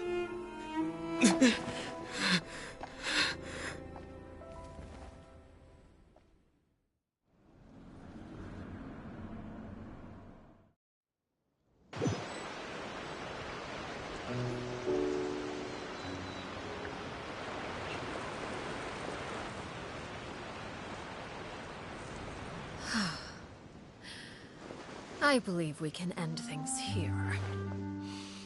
It's not often that we get to enjoy the company of guests, after all. We wouldn't want things to get too out of hand. Brother, are you alright? Lenny. Given that I am the victor of this duel, as agreed, the punishment stands. No! I never thought things would end like this. However, everyone involved in the duel demonstrated a remarkable level of strength and determination. In light of this, I'm prepared to change the method of execution. Elwar, the bottled flames I gave you for safekeeping. Do you still have them? Yes. I wasn't sure what they were for, but I kept them super safe. I didn't lose a single one. Wonderful. Then, in just a moment, I'll have you administer them. Bottled flames? Indeed. They're the product of a secret experiment. Under certain special circumstances, flames can be extracted from my person and preserved. Once ingested, searing pain will spread across every inch of your body. No harm will come to you physically, but your memories will be burned away. If you can withstand the pain. When you awake, you'll have forgotten everything you know about the House of the Hearth, and will be expelled from the organization. In other words, administering this concoction will kill the version of you that grew up in the house, and give you a new identity.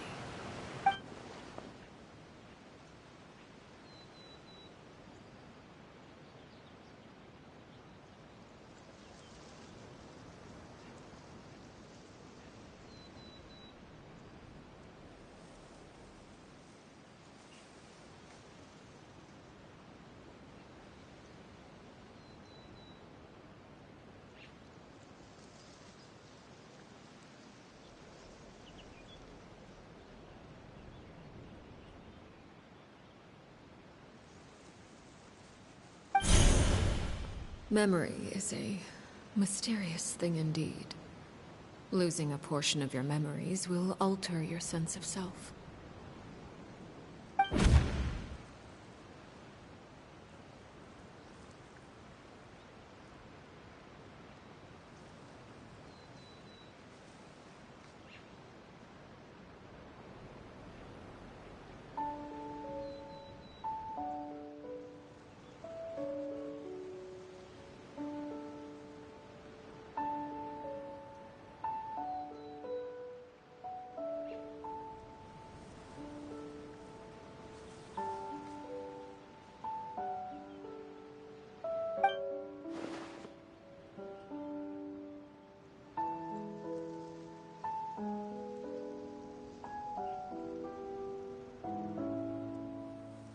So, you're just letting us go, Father?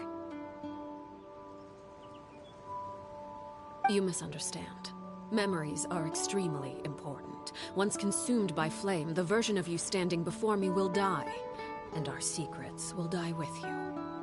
So no, I don't intend to just let you go, because the person who survives will be nothing but a stranger.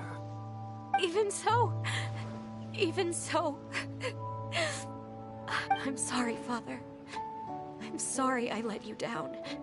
But I really... Don't cry, Filial.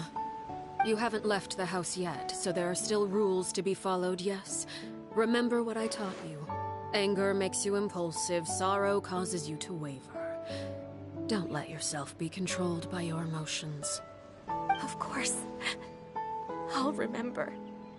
Dry your tears, and go pursue the life you really want. Yes, Father. Chaplot, Foltz, Elwar. Take them back to Poisson. And bring Lenny and the others as well. I prepared 3 extra vials of bottled flames. As for whether to take them, the choice is yours. Goodbye, children. The next time we meet, I will no longer be your father. Thank you for all you've done for the house. I hope you have bright futures ahead of you.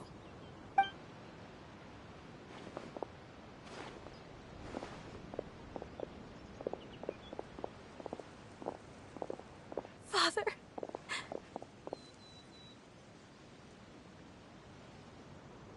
Let's go.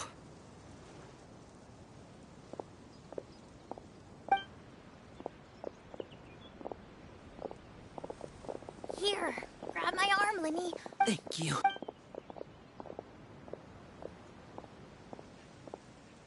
Clairvy.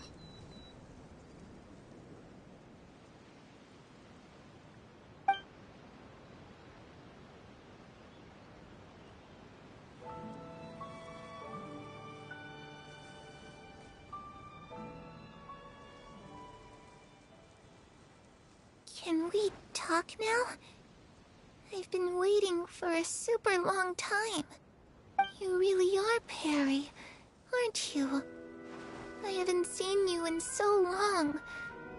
How come you're all grown up? Wait, did I somehow travel to the future on accident? Or am I dreaming?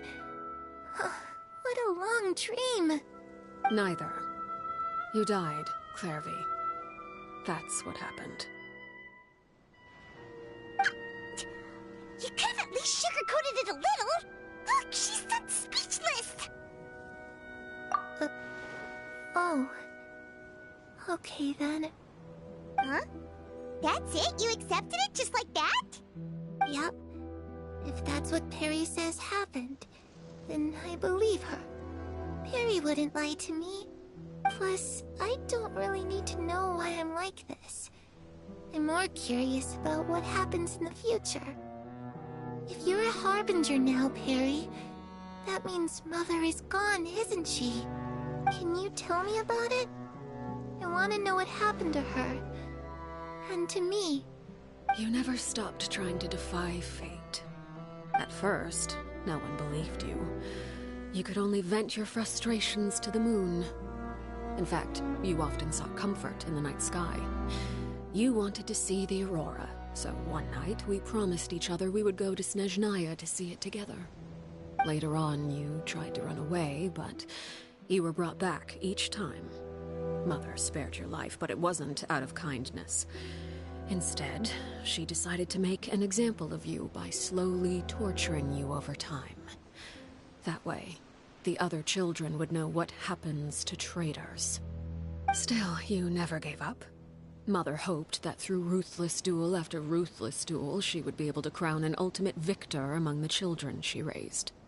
But you called on everyone to unite, to fight to a draw in order to reduce casualties. Your efforts may have only delayed the inevitable, but still. You gave them hope. You tried everything you could think of, but every attempt ended in failure. Still, you never turned your sword on Crucibina, and you never turned it on me. On that gloomy day, you told me, for the last 16 years of my life, I've done everything I can to fight for freedom. But now, I realize that the only freedom I truly possess is the freedom to choose to die. I never imagined I would say something like that. I must have been feeling really worn down. But somehow, I still think I understand. According to Mother's plan, only one of us was going to make it until the end. And I always hoped that person would be you. If I could do it all over again, I still don't think I would make a different choice. Even when I first met you, I knew you'd be able to do what I couldn't. Is that so? Even now, I'm not sure I truly understand what kind of freedom you were trying to pursue. But as the head of the House of the Hearth, and as the children's father, I've tried to give them the most basic of freedoms. The freedom to choose their own fate. It's something I discussed with the Eudex of Fontaine. The children who want to leave the house will have their memories wiped clean of all secrets pertaining to the organization. In return, they will be allowed to live a normal life in Fontaine without being prosecuted for their past. Of course, I won't simply hand freedom to them on a silver platter. They have to fight for it and prove themselves worthy of it. Only freedom that is earned has true value. That's more than enough. That's exactly the kind of life I was fighting for. You know, Perry, I think you're a pretty amazing king, and a really great father, too. I'm really happy that you're the one who took over the house. I guess I do have one regret, though. I still haven't seen the outside world.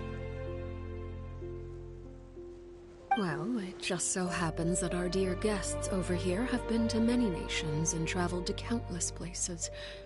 Perhaps they would be willing to tell you what the outside world is like. Really? Of course! We've traveled all over the place. We've got so many stories, we could probably talk your ears off for 3 days straight!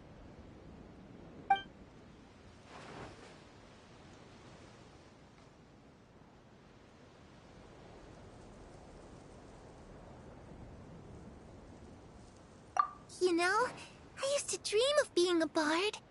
Playing the lute while singing into the winds of freedom. Even if there was no one there to listen, I would have continued to sing no matter what.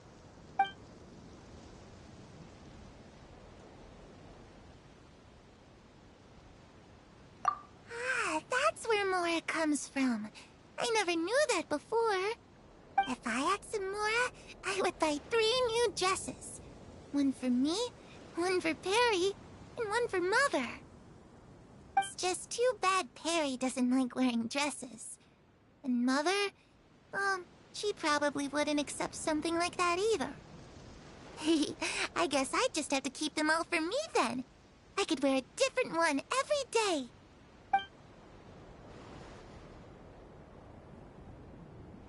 Those yokai you mentioned, what do they look like? I once saw a drawing of this one guy with horns on his head and a super scary face. Are there any yokai like that? Oh, sounds like you're talking about an Oni.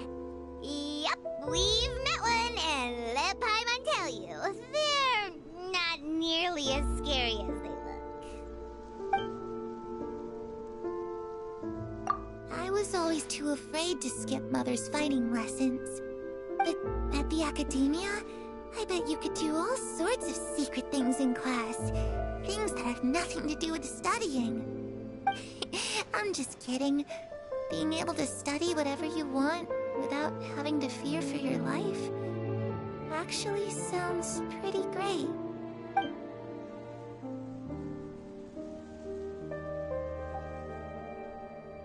The situation was super dangerous. Lenny and Lynette were accused of committing a crime. And they were going to have to stand trial at the Opera Epicles! Oh no! That must have been hard for all of you. What happened next? Don't worry. We were able to turn the situation around super quickly. All thanks to Detective Paimon, of course! How'd you do that? Come on, tell me! Okay, so it was like this. After the failed magic show, we rushed to the scene and...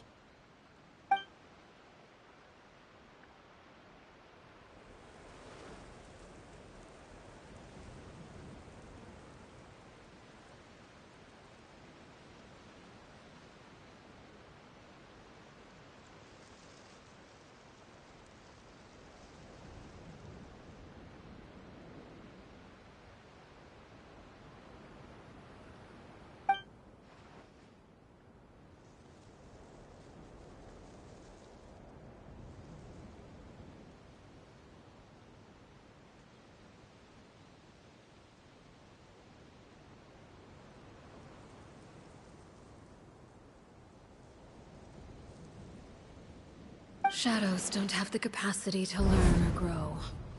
Any new information they encounter is quickly forgotten over time.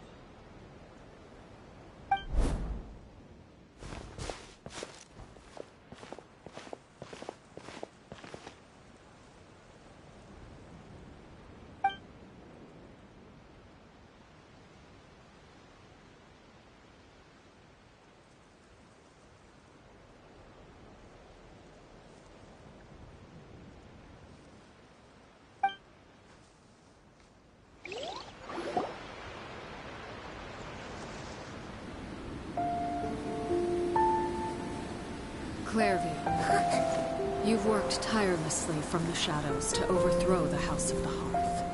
Now, by my authority as the Knave, I shall announce how this matter ends. You are hereby expelled from the House of the Hearth. You are no longer tied to this place, nor are you bound by its rules. You're saying that I can finally leave? To experience the outside world as well?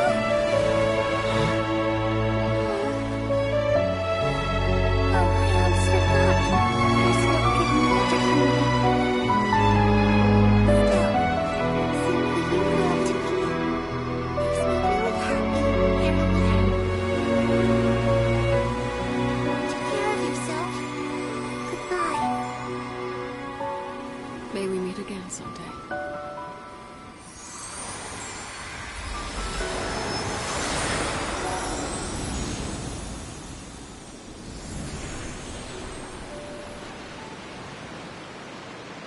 Clairvy.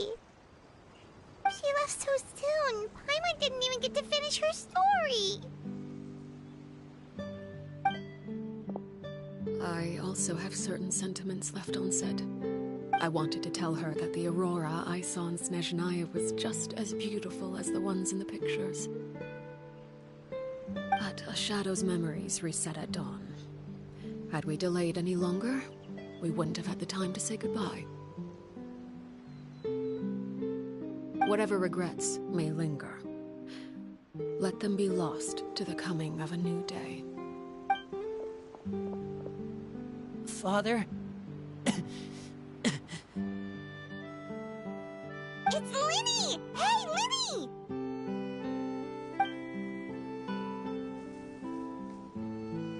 What is he doing back here? Let's go check it out.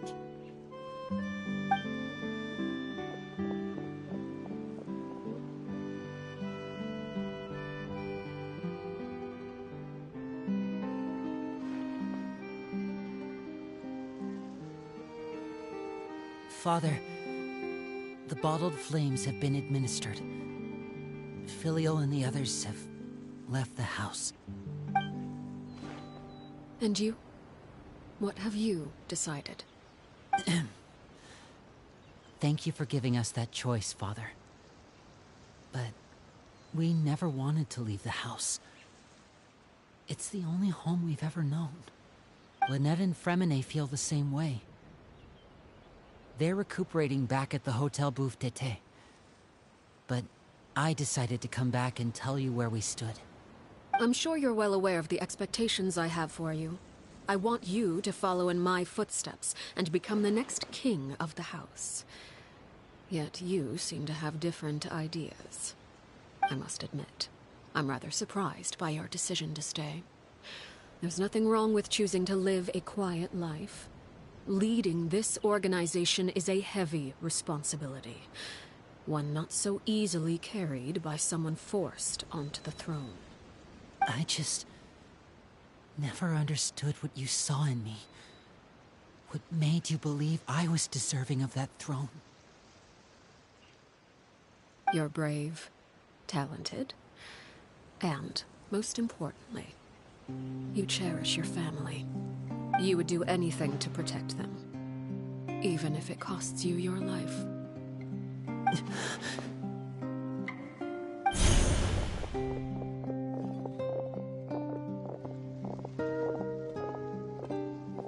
Speaking up back there was so brave of you, Linny. It's all thanks to you that we were able to convince Father to back down. You're a hero, Linny. Hero. Father is the real hero. Had Father gone all out during the duel, there's no way I would have walked away with my life. She must have had it all planned from the beginning, from the very moment she suggested a duel. I'm not deserving of that title. I'm not strong enough, or smart enough. You're wrong. In my opinion, all you need to be deserving of the throne is conviction and the necessary strength to act on it. We may have different ideas of what it means to be a family, but you can hardly be said to lack conviction. What you truly lack is strength. For someone of your talent, though, that's something that will come with time. Even without that strength, you still chose to face me in a duel, even though the odds were stacked against you. That capacity to honor your convictions is what I truly see in you. Father. No one knows what the future holds, what tragedy or triumph may be in store. Being at the head of this organization requires the strength of will to face whatever comes. Caution will only hold you back. If reaching a certain standard were required to go after what you want, I would never have succeeded in killing my predecessor. Back then, there was still a considerable gap between our abilities. Strength may decide the ultimate victor, but those who let a lack of strength dictate their decisions or undermine their convictions will never be worthy of the throne. I understand, Father. Thank you. Children must grow up to surpass their parents. Only then can a family continue to flourish. The road ahead is not an easy one, so I'll ask you one last time. Are you certain you want to stay? You've done so much for me, Father, and that kindness must be repaid. Plus, with Project Stuja at hand, there are many dangers ahead, and I, for one, don't intend to back down. Protecting my family at all costs. That's my conviction. Then you're welcome to stay. As for Project Stuja, you need not be too concerned. If those cowardly businessmen and heartless dignitaries try to take us down, I'm prepared to teach them a lesson. Having members who longed for the light was our organization's last weakness. With those members no longer among our ranks, the House of the Hearth is like a spider hiding in the shadows. We need only wait for our prey to come to us. At present, our imperative is to use their plan to our advantage. In doing so, a crimson moon shall rise amid the frigid blizzards of winter. No demonstration of loyalty shall go unrewarded, and no sacrifice shall be in vain. As for the two of you, whether we meet again as friend or foe, I'll remember the camaraderie we shared in this moment. No matter how arduous the journey ahead, I hope we both reach our desired destination.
There's a lot that goes into managing an orchard.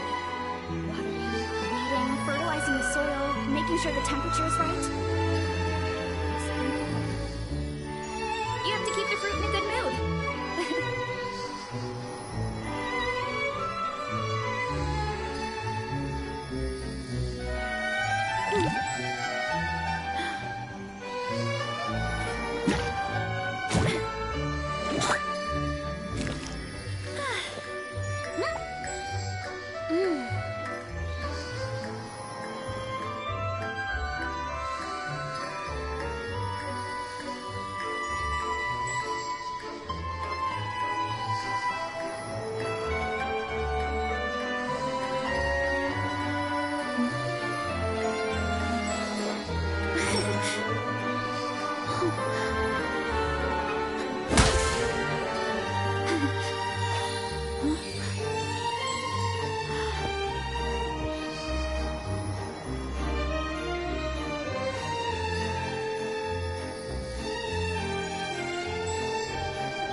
Is one of those things where you gotta use it or lose it. So, wanna train with me sometime?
There's a lot that goes into managing an orchard. Watering, weeding, fertilizing the soil, making sure the temperature is right. You have to keep the fruit in a good mood.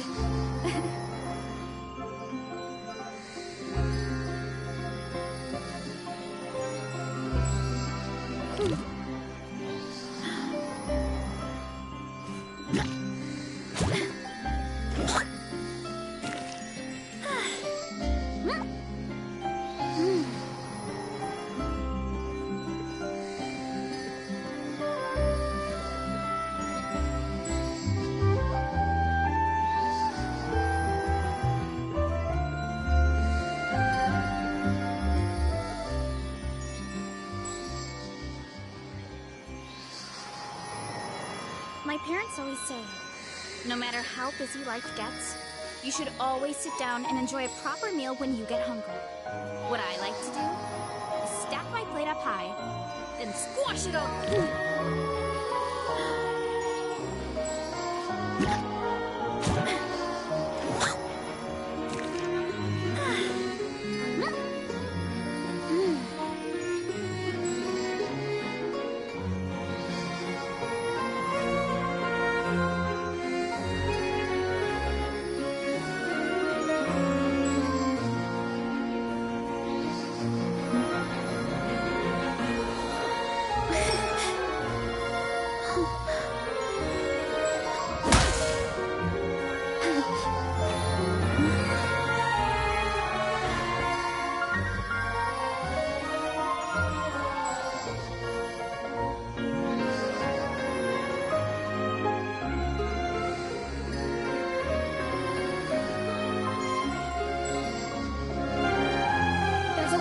Goes into managing an orchard.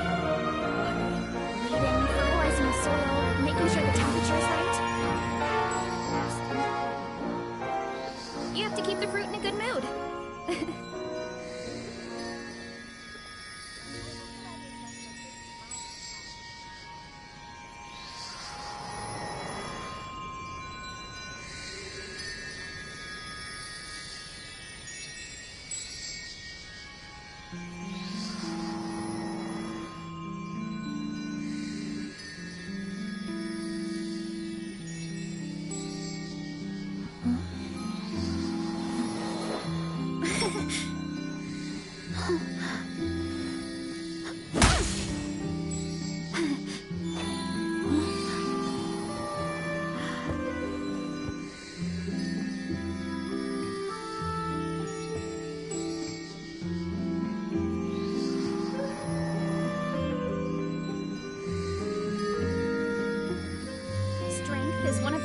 Where you gotta use it or lose it. So, wanna train with me sometime?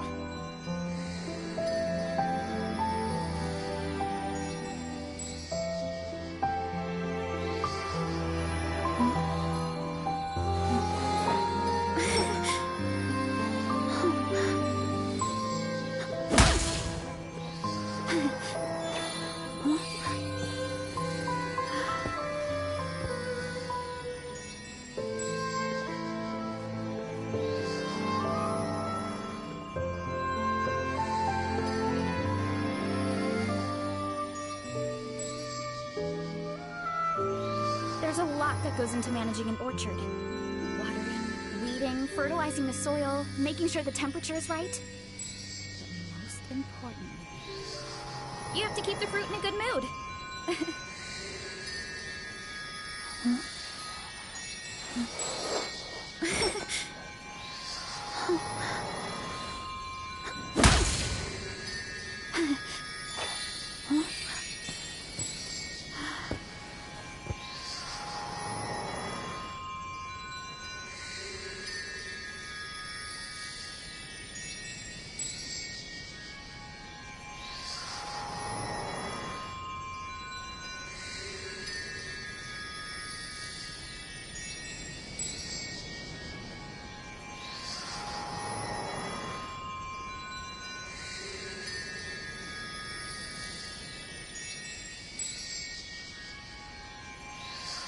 Strength is one of those things where you gotta use it or lose it.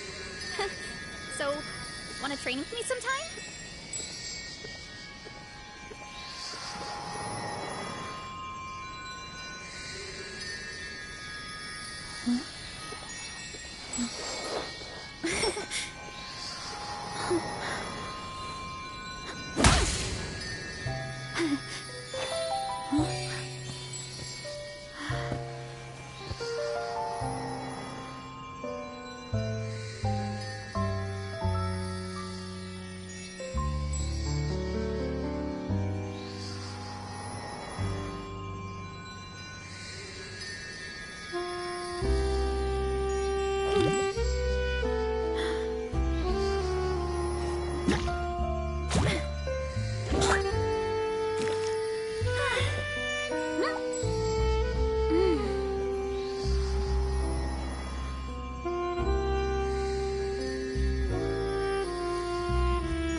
No matter how busy life gets, you should always sit down and enjoy a proper meal when you get hungry. What I like to do is stack my plate up high, then squash it all down, take a deep breath, and wolf it down in one go.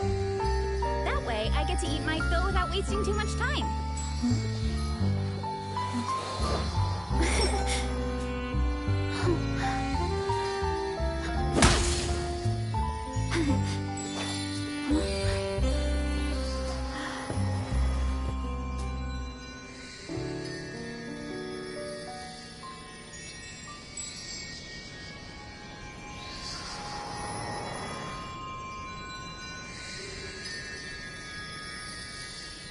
There's a lot that goes into managing an orchard. Watering, weeding, fertilizing the soil, making sure the temperature is right. Most important, you have to keep the fruit in a good mood.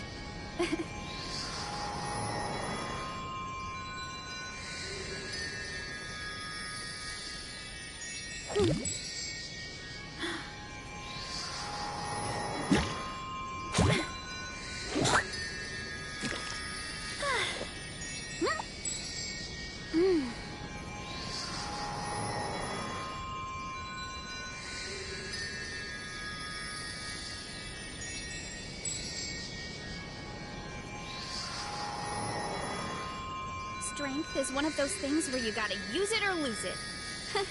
So, wanna train with me sometime?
Goes into managing an orchard.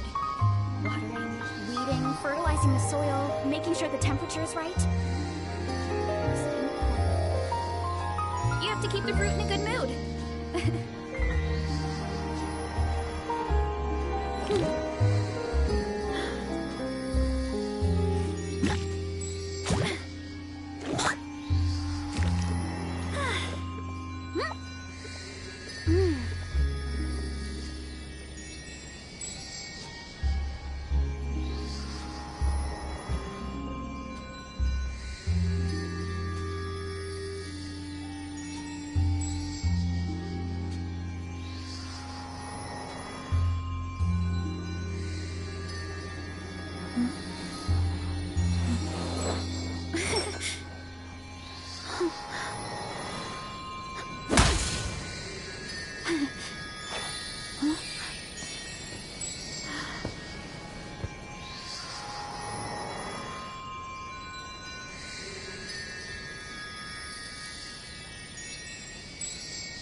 My parents always say, no matter how busy life gets, you should always sit down and enjoy a proper meal when you get hungry. What I like to do is stack my plate up high, then squash it all down, take a deep breath, and wolf it down in one go. That way.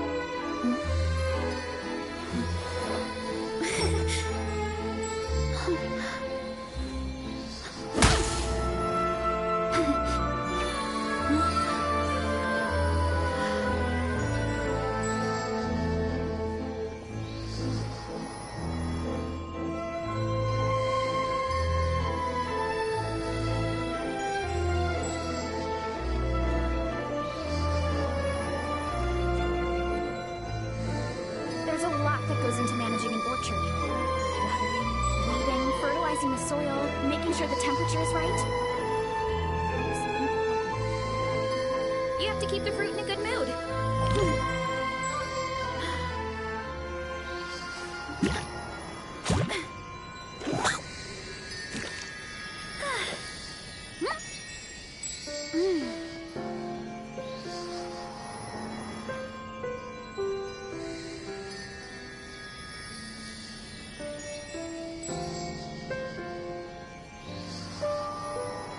My parents always say, no matter how busy life gets, you should always sit down and enjoy a proper meal when you get hungry. What I like to do is stack my plate up high, then squash it all down, take a deep breath, and wolf it down in one go.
Strength is one of those things where you gotta use it or lose it.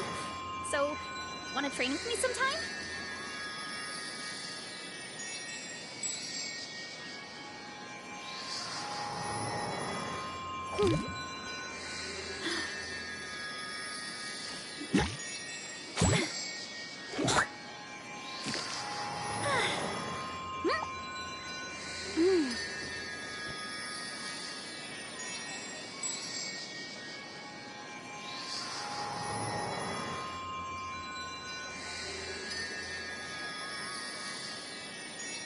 My parents always say, no matter how busy life gets, you should always sit down and enjoy a proper meal when you get hungry. What I like to do is stack my plate up high, then squash it all down, take a deep breath, and wolf it down in one go. That way, I get to eat my fill without wasting too much food.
Watering, weeding, fertilizing the soil, making sure the temperature is right. You have to keep the fruit in a good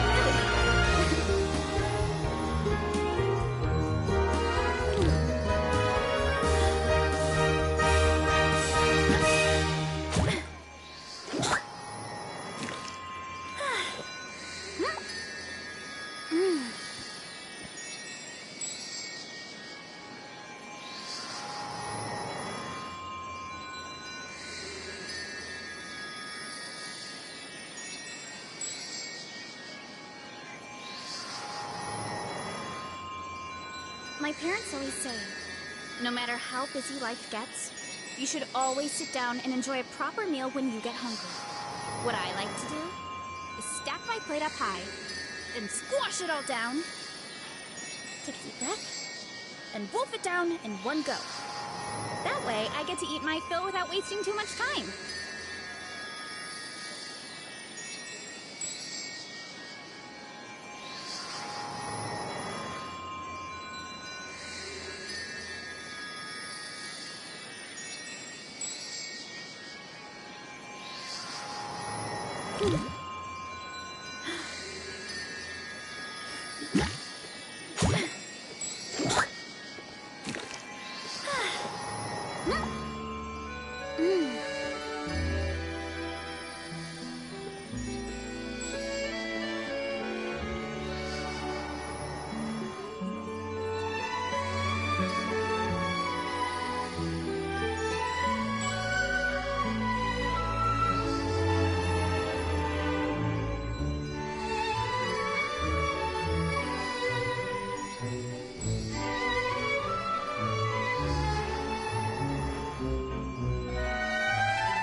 one of those things where you gotta use it or lose it.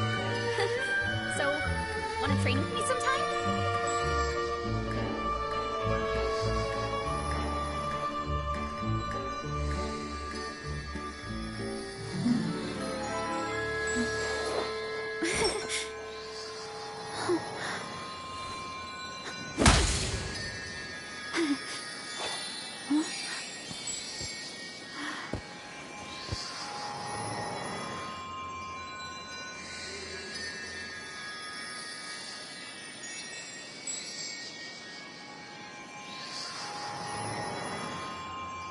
My parents always say, no matter how busy life gets, you should always sit down and enjoy a proper meal when you get hungry.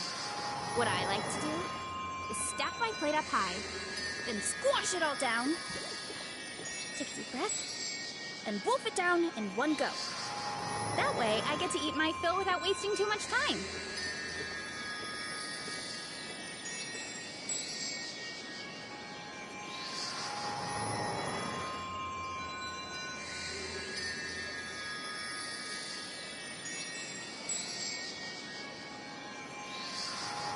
Strength is one of those things where you gotta use it or lose it.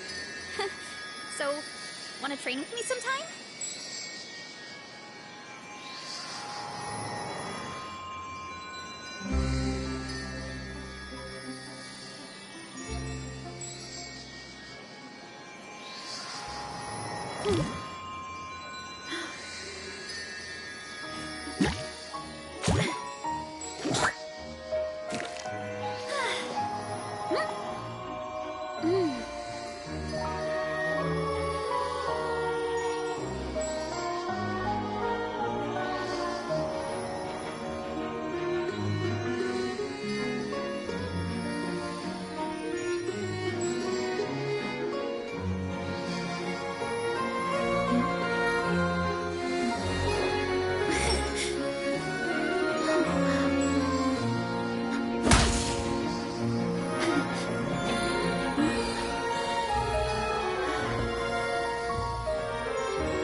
There's a lot that goes into managing an orchard.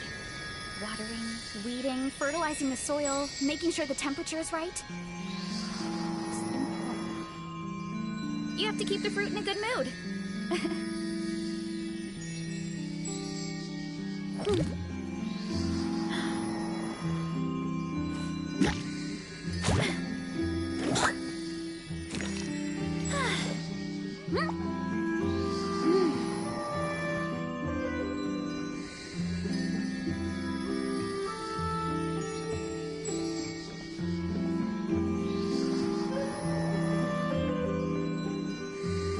My parents always say, no matter how busy life gets, you should always sit down and enjoy a proper meal when you get hungry. What I like to do is stack my plate up high, then squash it all down, take a deep breath, and wolf it down in one go. That way, I get to eat my fill without wasting too much time.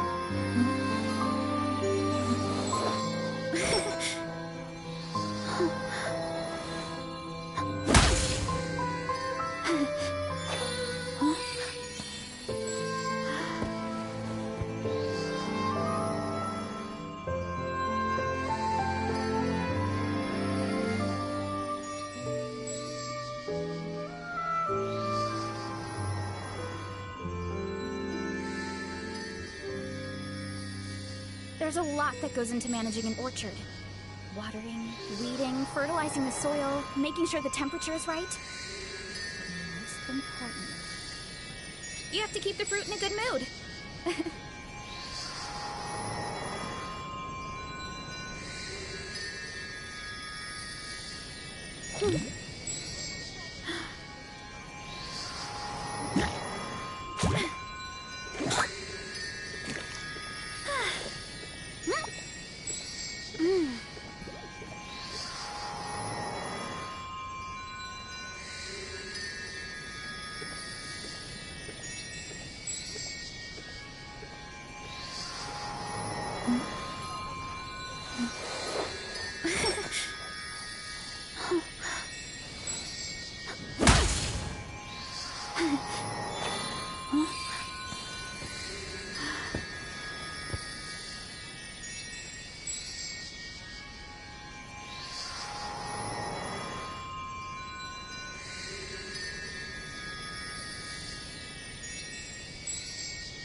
Strength is one of those things where you gotta use it or lose it.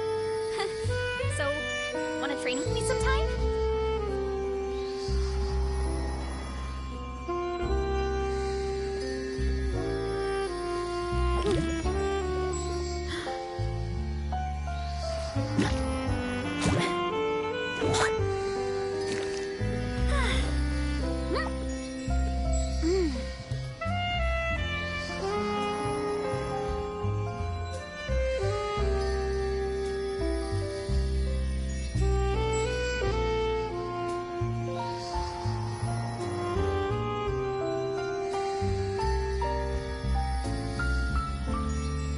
My parents always say, no matter how busy life gets, you should always sit down and enjoy a proper meal when you get hungry. What I like to do is stack my plate up high, then squash it all down, take a deep breath, and wolf it down in one go. That way, I get to eat my fill without wasting too much food.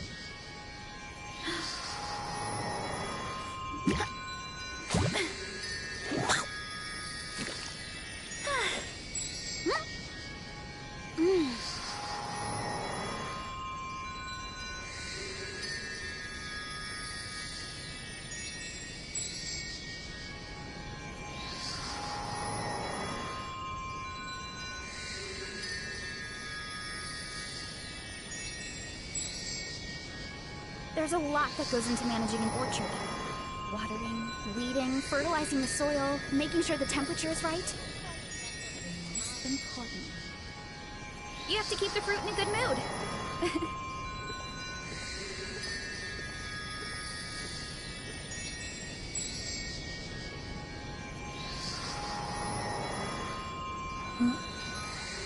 Didn't Winnie say that Lynette and Fremine were recovering at the Hotel Bouffe Decay? Oh, Paimon must be having feeling. Maybe we should go check on them.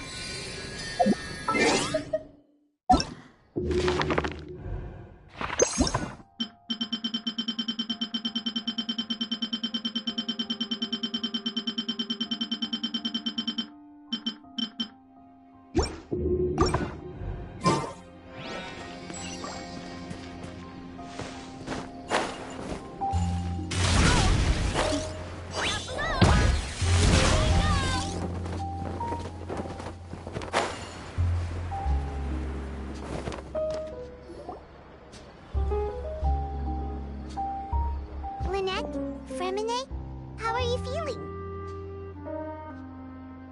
Much better. Whew, what a relief. What about you? Are you feeling alright? I knew you'd come out unscathed. Us, on the other hand, well, we've been bedridden for 2 days. I couldn't even turn over. Oh, and I wanted to ask, is Claire V gone? Linny and the other members have left Poisson and returned to the House of the Hearth. According to him, there haven't been any more sightings of a spirit roaming the house.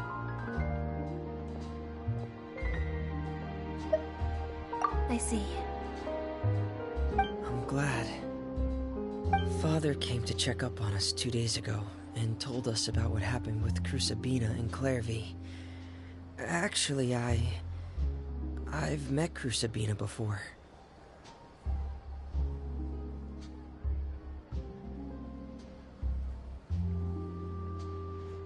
Wait, what? You've met the former knave?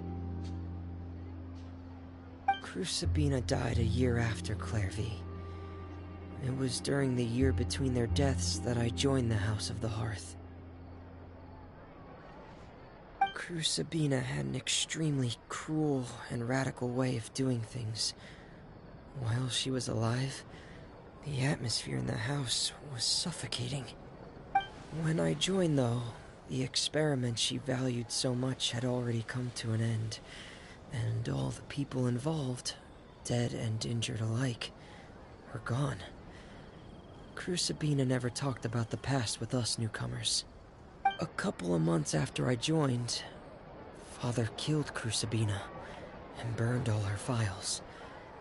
With that, the names of all the people subjected to her experiments, Clairvy included, were lost to the flames, along with the painful memories they represented. Father took in Lenny and me a couple months after that, but she never mentioned anything about Crucibina or Clairvy.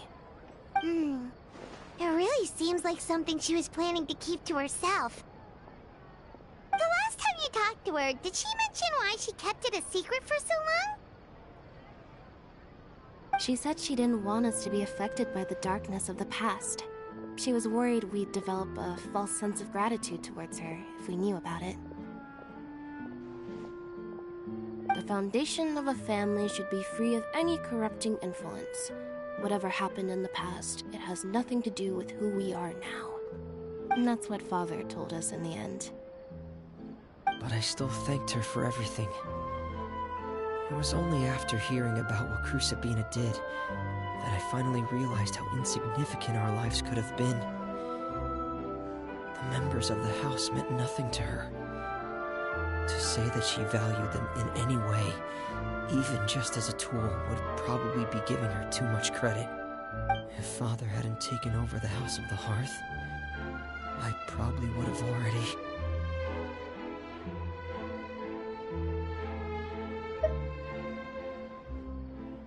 Father rarely brings up the fact that she saved us. She doesn't believe that being indebted to her should be what ties us together. But even if we didn't owe her anything, we would still choose to stay. Because this is our home. We may have arguments or times when we feel wronged. Some people may even choose to leave. But as long as Father is here, we will always have a home. Whether the path before us is bathed in sunlight or shrouded in shadow, we'll follow Father wherever she chooses to go. So I wanted to say thank you for helping us make it through this crisis. Without your help, we could have lost a lot more along the way. Oh, we didn't do anything, really. Of course. You're welcome anytime. Are Filial and Nantoy okay? I actually saw them at a cafe this morning. They didn't recognize me. From what I could tell, they were drinking coffee and talking about one of the operas that started running recently. They seemed happy. If I had to take a guess, I would say they finally found the kind of life they always wished for.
I'm looking forward to this.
Is it just Paimon, or is there something weird about those hilly trails over there?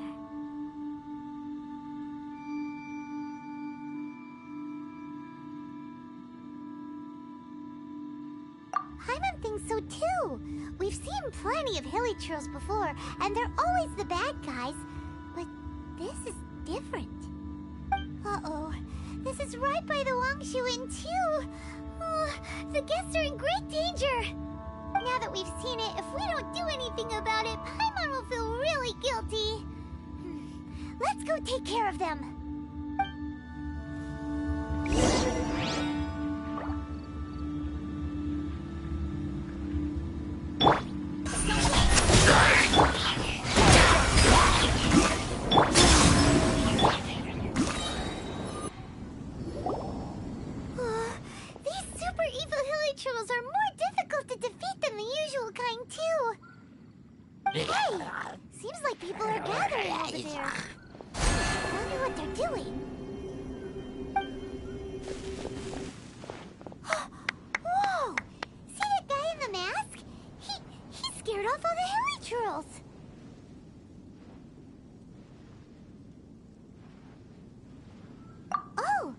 like Xiao?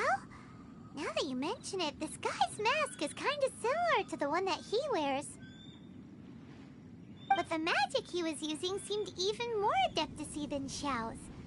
Shall we go say hi?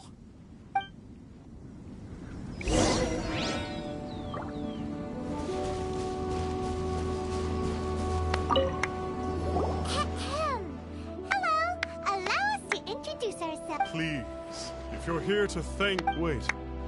Who are you? One had assumed you were followers, but on close... My name's Paimon, and... One sees. One too shall introduce oneself, for it is good manners to comply. The one before you is the Adeptus, one descended from one's mountain. Our wishes? There are different levels of Adepti. Are not the stars loftier than the mountains, clouds, and moon? Yet, it is unbecoming of an Adepti to boast of one's powers. One would have you first speak to one's followers, and only then make your verdict.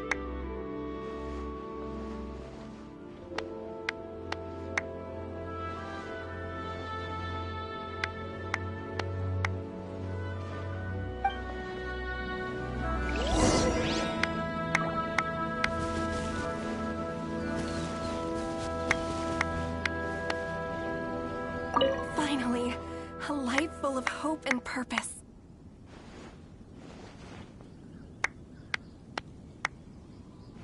Oh, are you believers too? After my fiancé had been left, I cried every day. But then I turned to the Master of Stars for help. At his suggestion, I started burning paintings of my fiancé and casting the ashes into the ocean at sunrise.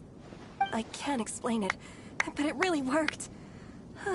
I know in my heart that he'll return. This is not some sort of positive thinking trick. I'm certain of it. I'm so overjoyed that I gave a portion of my wedding budget to the Master of Stars as an offering. After all, if not for him, I wouldn't be getting my fiancé back, in which case I wouldn't need it anyway.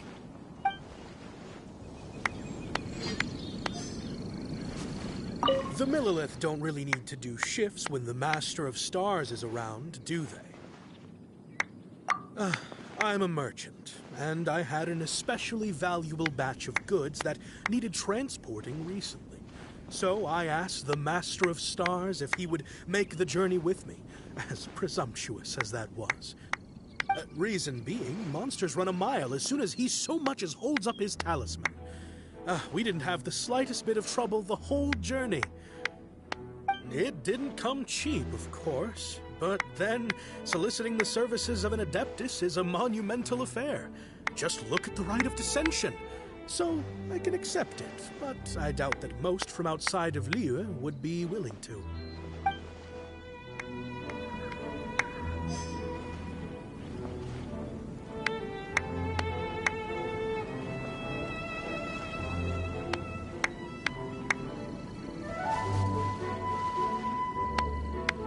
Have you seen the Master of Stars in action? His power truly hails from the divine. I believe that now, there is finally some hope for my ailing father.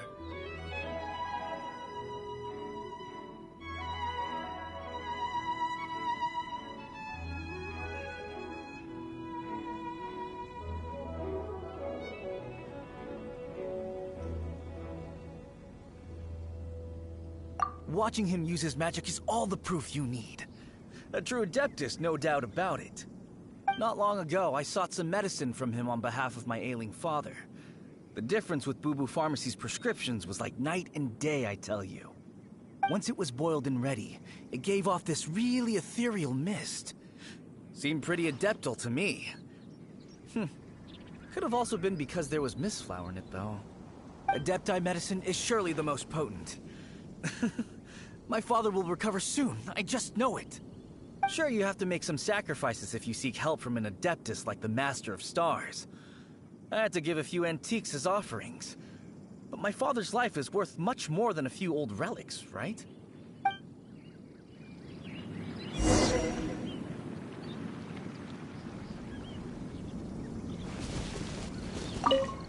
What do you think?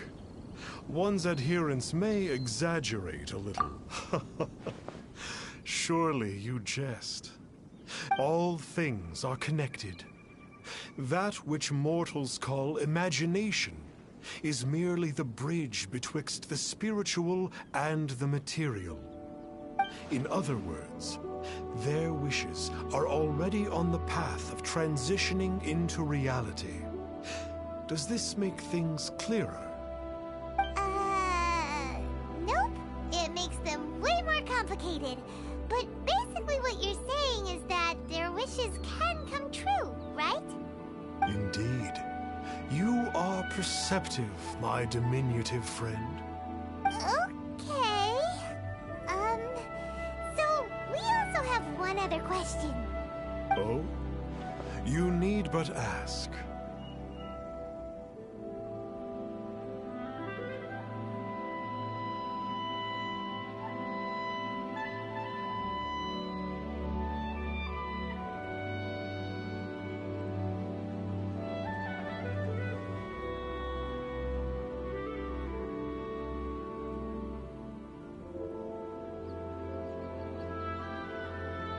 One wanders among mortals, doing good and cleansing evil.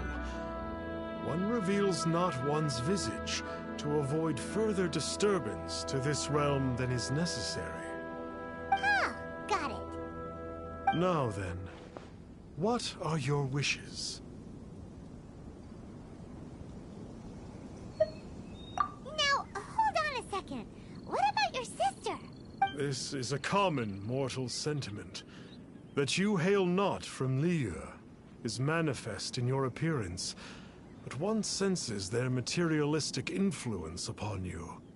So be it. This wish is not beyond one's power to grant. But first, one must see some proof of your faith. What's that supposed to mean? The way of the Adepti cannot be grasped from words alone. One must seek the profound truths that lie beyond them. Should you fail to perceive one's hidden meaning, then regrettably, one may lend you no aid. What do we do? Paimon doesn't understand him at all.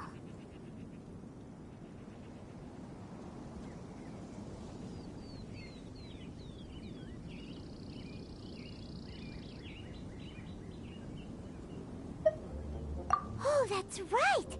Some of those believers mentioned that they had to pay a pretty sum for the Adeptus' help, didn't they? Well, Paimon's not forking over anymore, and we don't have anything valuable enough on us. You don't even have a vision.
resist the temptation of good food, can they?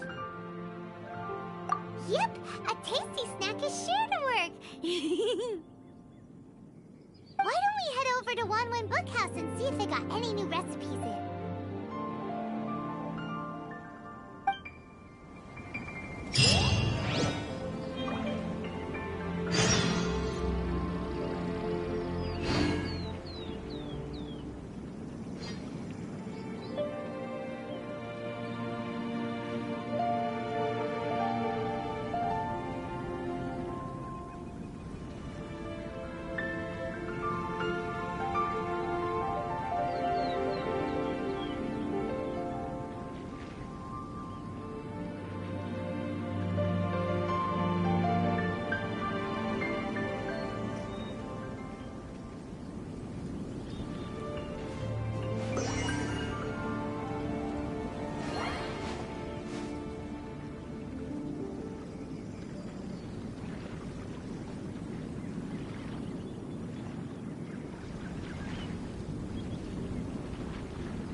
You'd like a copy of Yaksha's? Yes.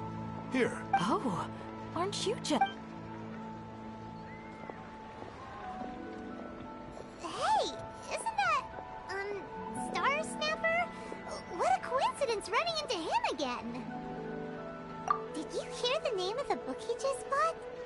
Was it Yaksha's the Guardian Adepti?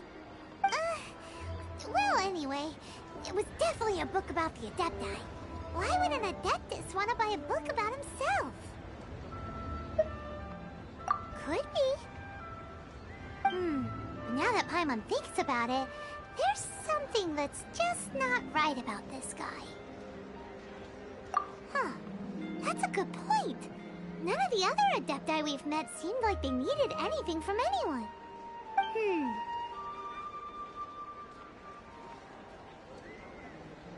Paimon thinks we should check out that book. Maybe we'll find out something about this guy that we can use.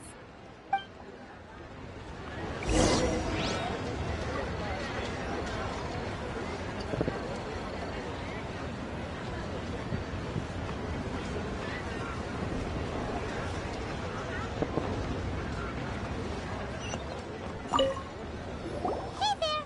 We'd like a copy of Yaksha's the Guardian Adepti. Do you have one in stock? Huh. Since when did that old chestnut become a bestseller? You're a rare breed of youngster if this is what you like to read.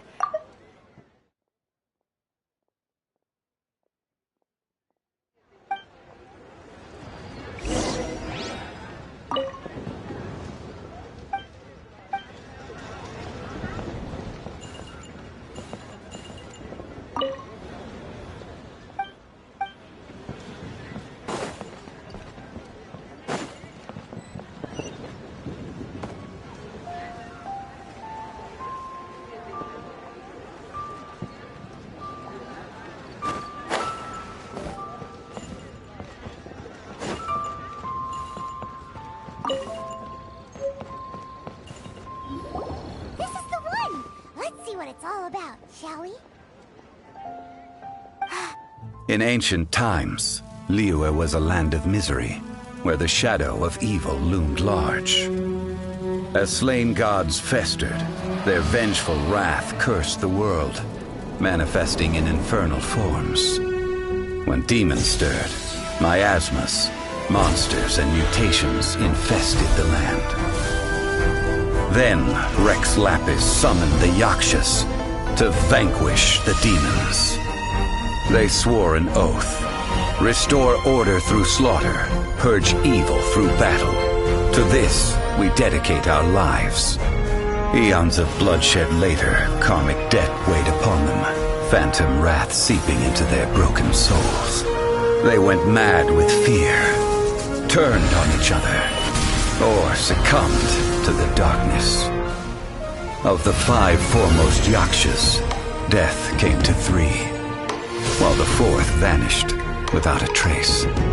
In the millennia since, one conqueror of demons remains the sole surviving Yaksha in the mortal realm. And only on moonlit nights, in the glow from Guyon, and in the sound of the Dihua flute, is his memory preserved.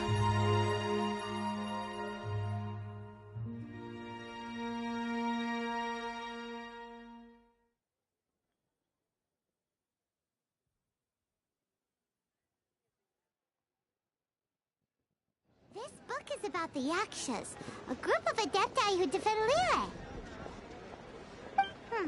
Seems like a pretty niche topic. Was there anything that stood out to you?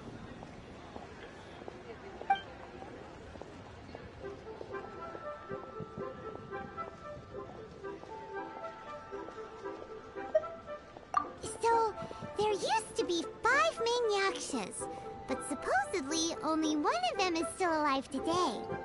Do you think that it could have anything to do with that Star Snatcher guy? No, surely not. He doesn't exactly give off the impression that he's been suffering for thousands of years.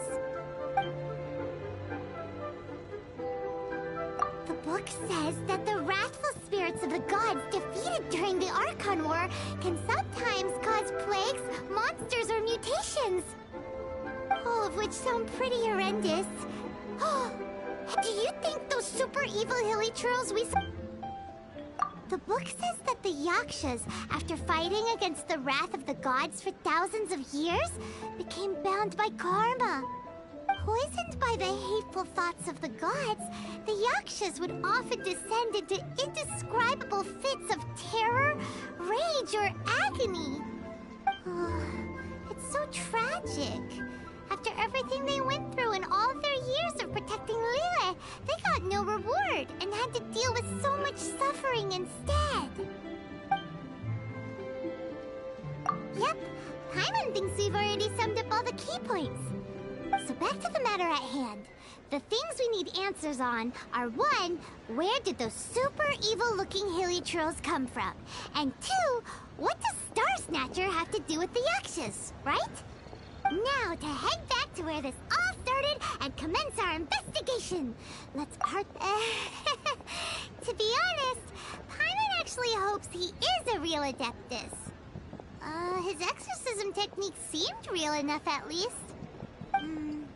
But if we get our hopes up, there's further for them to come down. So it makes sense to investigate thoroughly first, just to be sure. Alright, let's head back to Wangshu Inn!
Command, foul demons!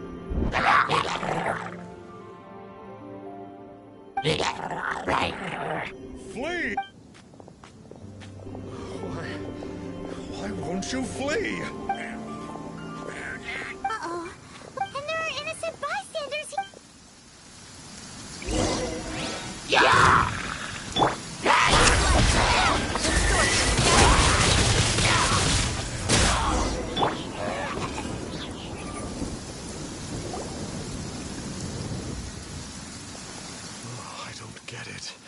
Why didn't the Sigil of Permission do anything? Has the evil aura of these hilly churls grown in intensity? Sigil of Permission, huh? Now why does that sound familiar?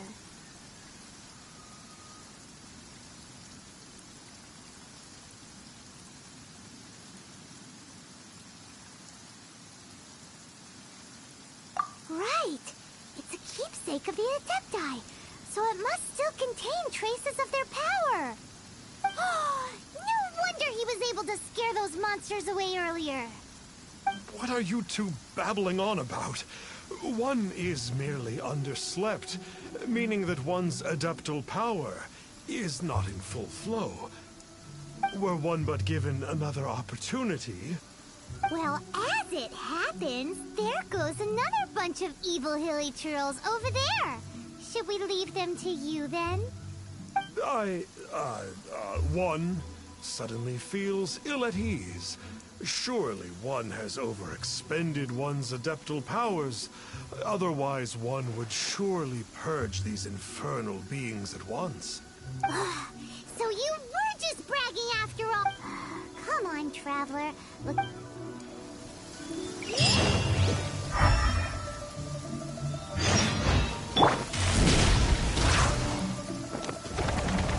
Yeah! Back on track! Too strong! It's you. I remember you. I was purging some living beings that had been tainted by the demonic. It would appear that I have caused you some trouble.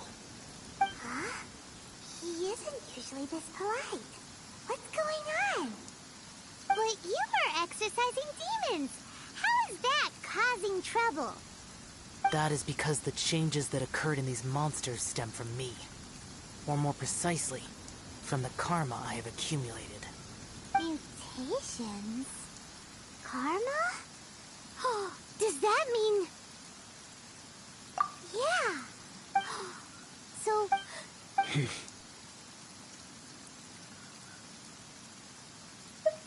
I see. You must mean that piece of literati fan fiction from a few hundred years ago. All things are impermanent, and to exist is to suffer. We Yakshas have no need of sympathy or tears.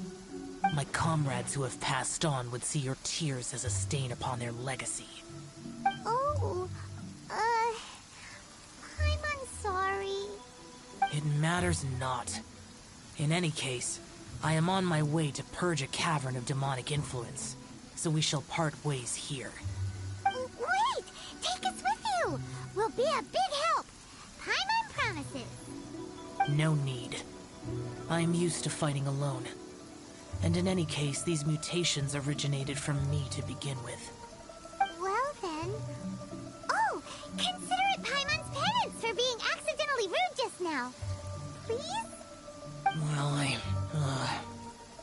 on then. So, Cal, you've been suffering from... Suffering is my price to pay for eons of endless slaughter.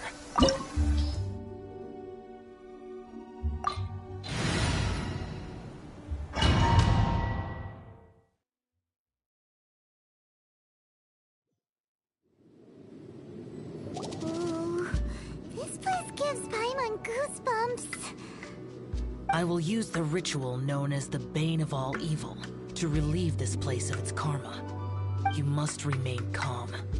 Do not allow yourself to be affected by the lingering wrath of bygone gods.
good that we came here.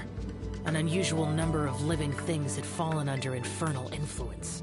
Had we not arrived in good time, the consequences would have been unthinkable. Now, this Star Snatcher you speak of, what is the situation? Ooh, Paimon will tell you. An Adeptus who grants wishes. To think that people could be so easily deceived by such blatant lies. As an Adeptus, do you have the power to grant wishes, Xiao? The Liyue of yesteryear would never ask the Adepti for boons unearned. Millennia ago, the ancestral people of Liyue asked for nothing more than the strength to defend the land they called their home. To be honest, an Adepti who grants people's wishes is probably more appealing to people nowadays. However feeble people nowadays may be, they are not my concern.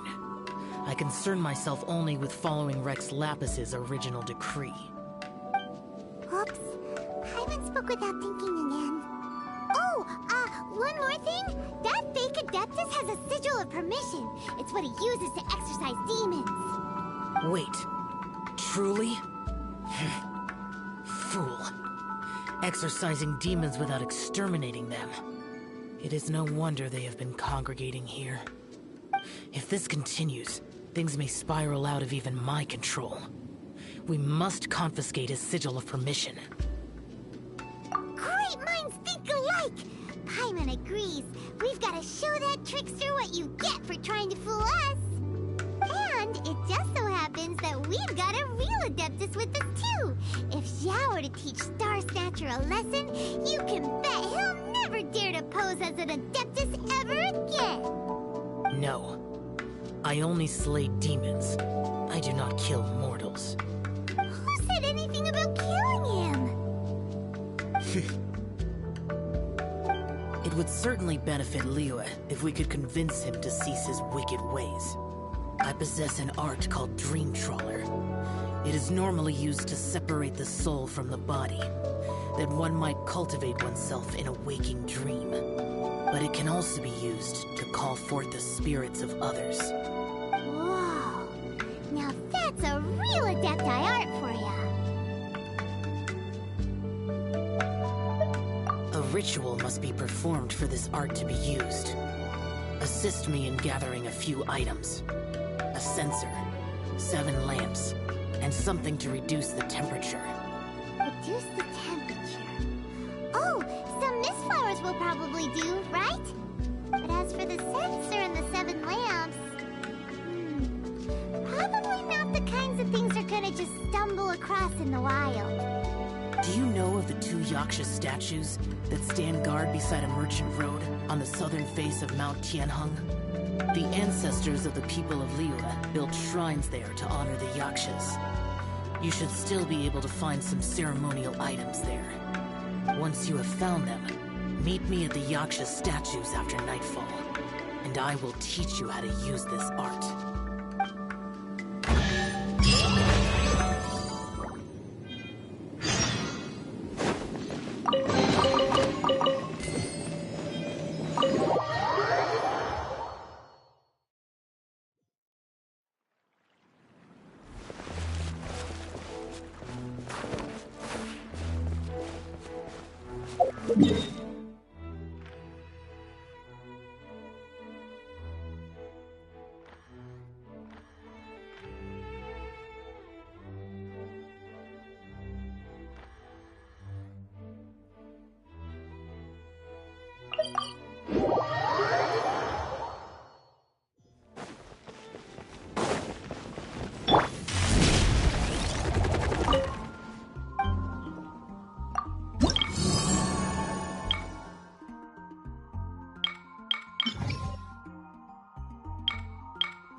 edible? Late again.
The spirit soars the mountains high, while the body rests as the world goes by.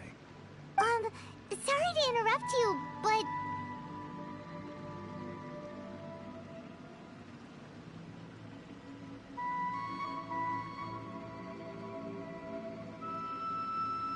Well, I'll be. Isn't that something? A pair walk into a shrine, neither to seek nor worship gods or adepti, but to pilfer the tools of worship for their own ends. We know it's rude to ask, but we just need them for a short while. Honest. For the Dream Trawler ritual, I trust. How'd you know that? I have been in the shrine for far longer than you would expect. Perhaps as a reward for my faithfulness, I have been endowed with some understanding of the Adepti arts. Wow. Paimon's never heard of that happening before. It matters not. Take what you need. It is a fortuitous thing that these items may be of service to you. They serve little purpose here, in any case.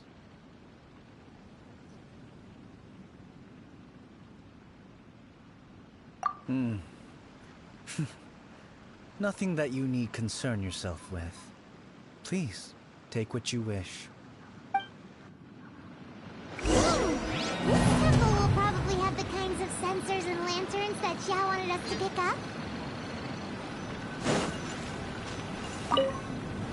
This sensor should be fine, right? At least it isn't as run down as the shrine. next, we just need to grab the 7 star lamps, right? The sooner we start, the sooner we'll be done.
We've got all the ones we can use now.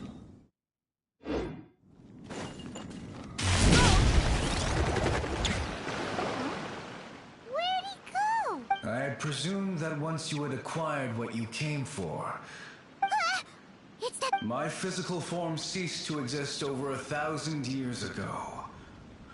Now that you have taken the 7-star lamps and censer used in the mortal lingering ritual, my form is no longer visible to you. I was once a junior in the Order of the Yakshas, bestowed with the name Pervases by Rex Lapis himself. Yet my strength failed. Today is the anniversary of my death. My last wish was to see a modern Liyue, and so that aside, you were sent here by the Conqueror of Demons. So, you two... I sense his aura upon you. That... Even after all these millennia, I am truly ashamed. Don't say that, Pervases. Life is a precious thing, yes. But when I think of the burden that the Conqueror of Demons must bear... Pervases?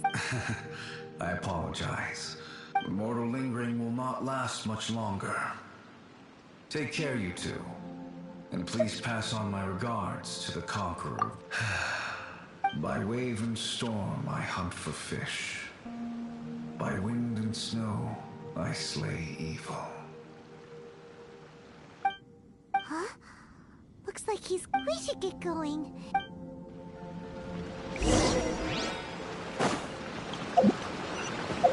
You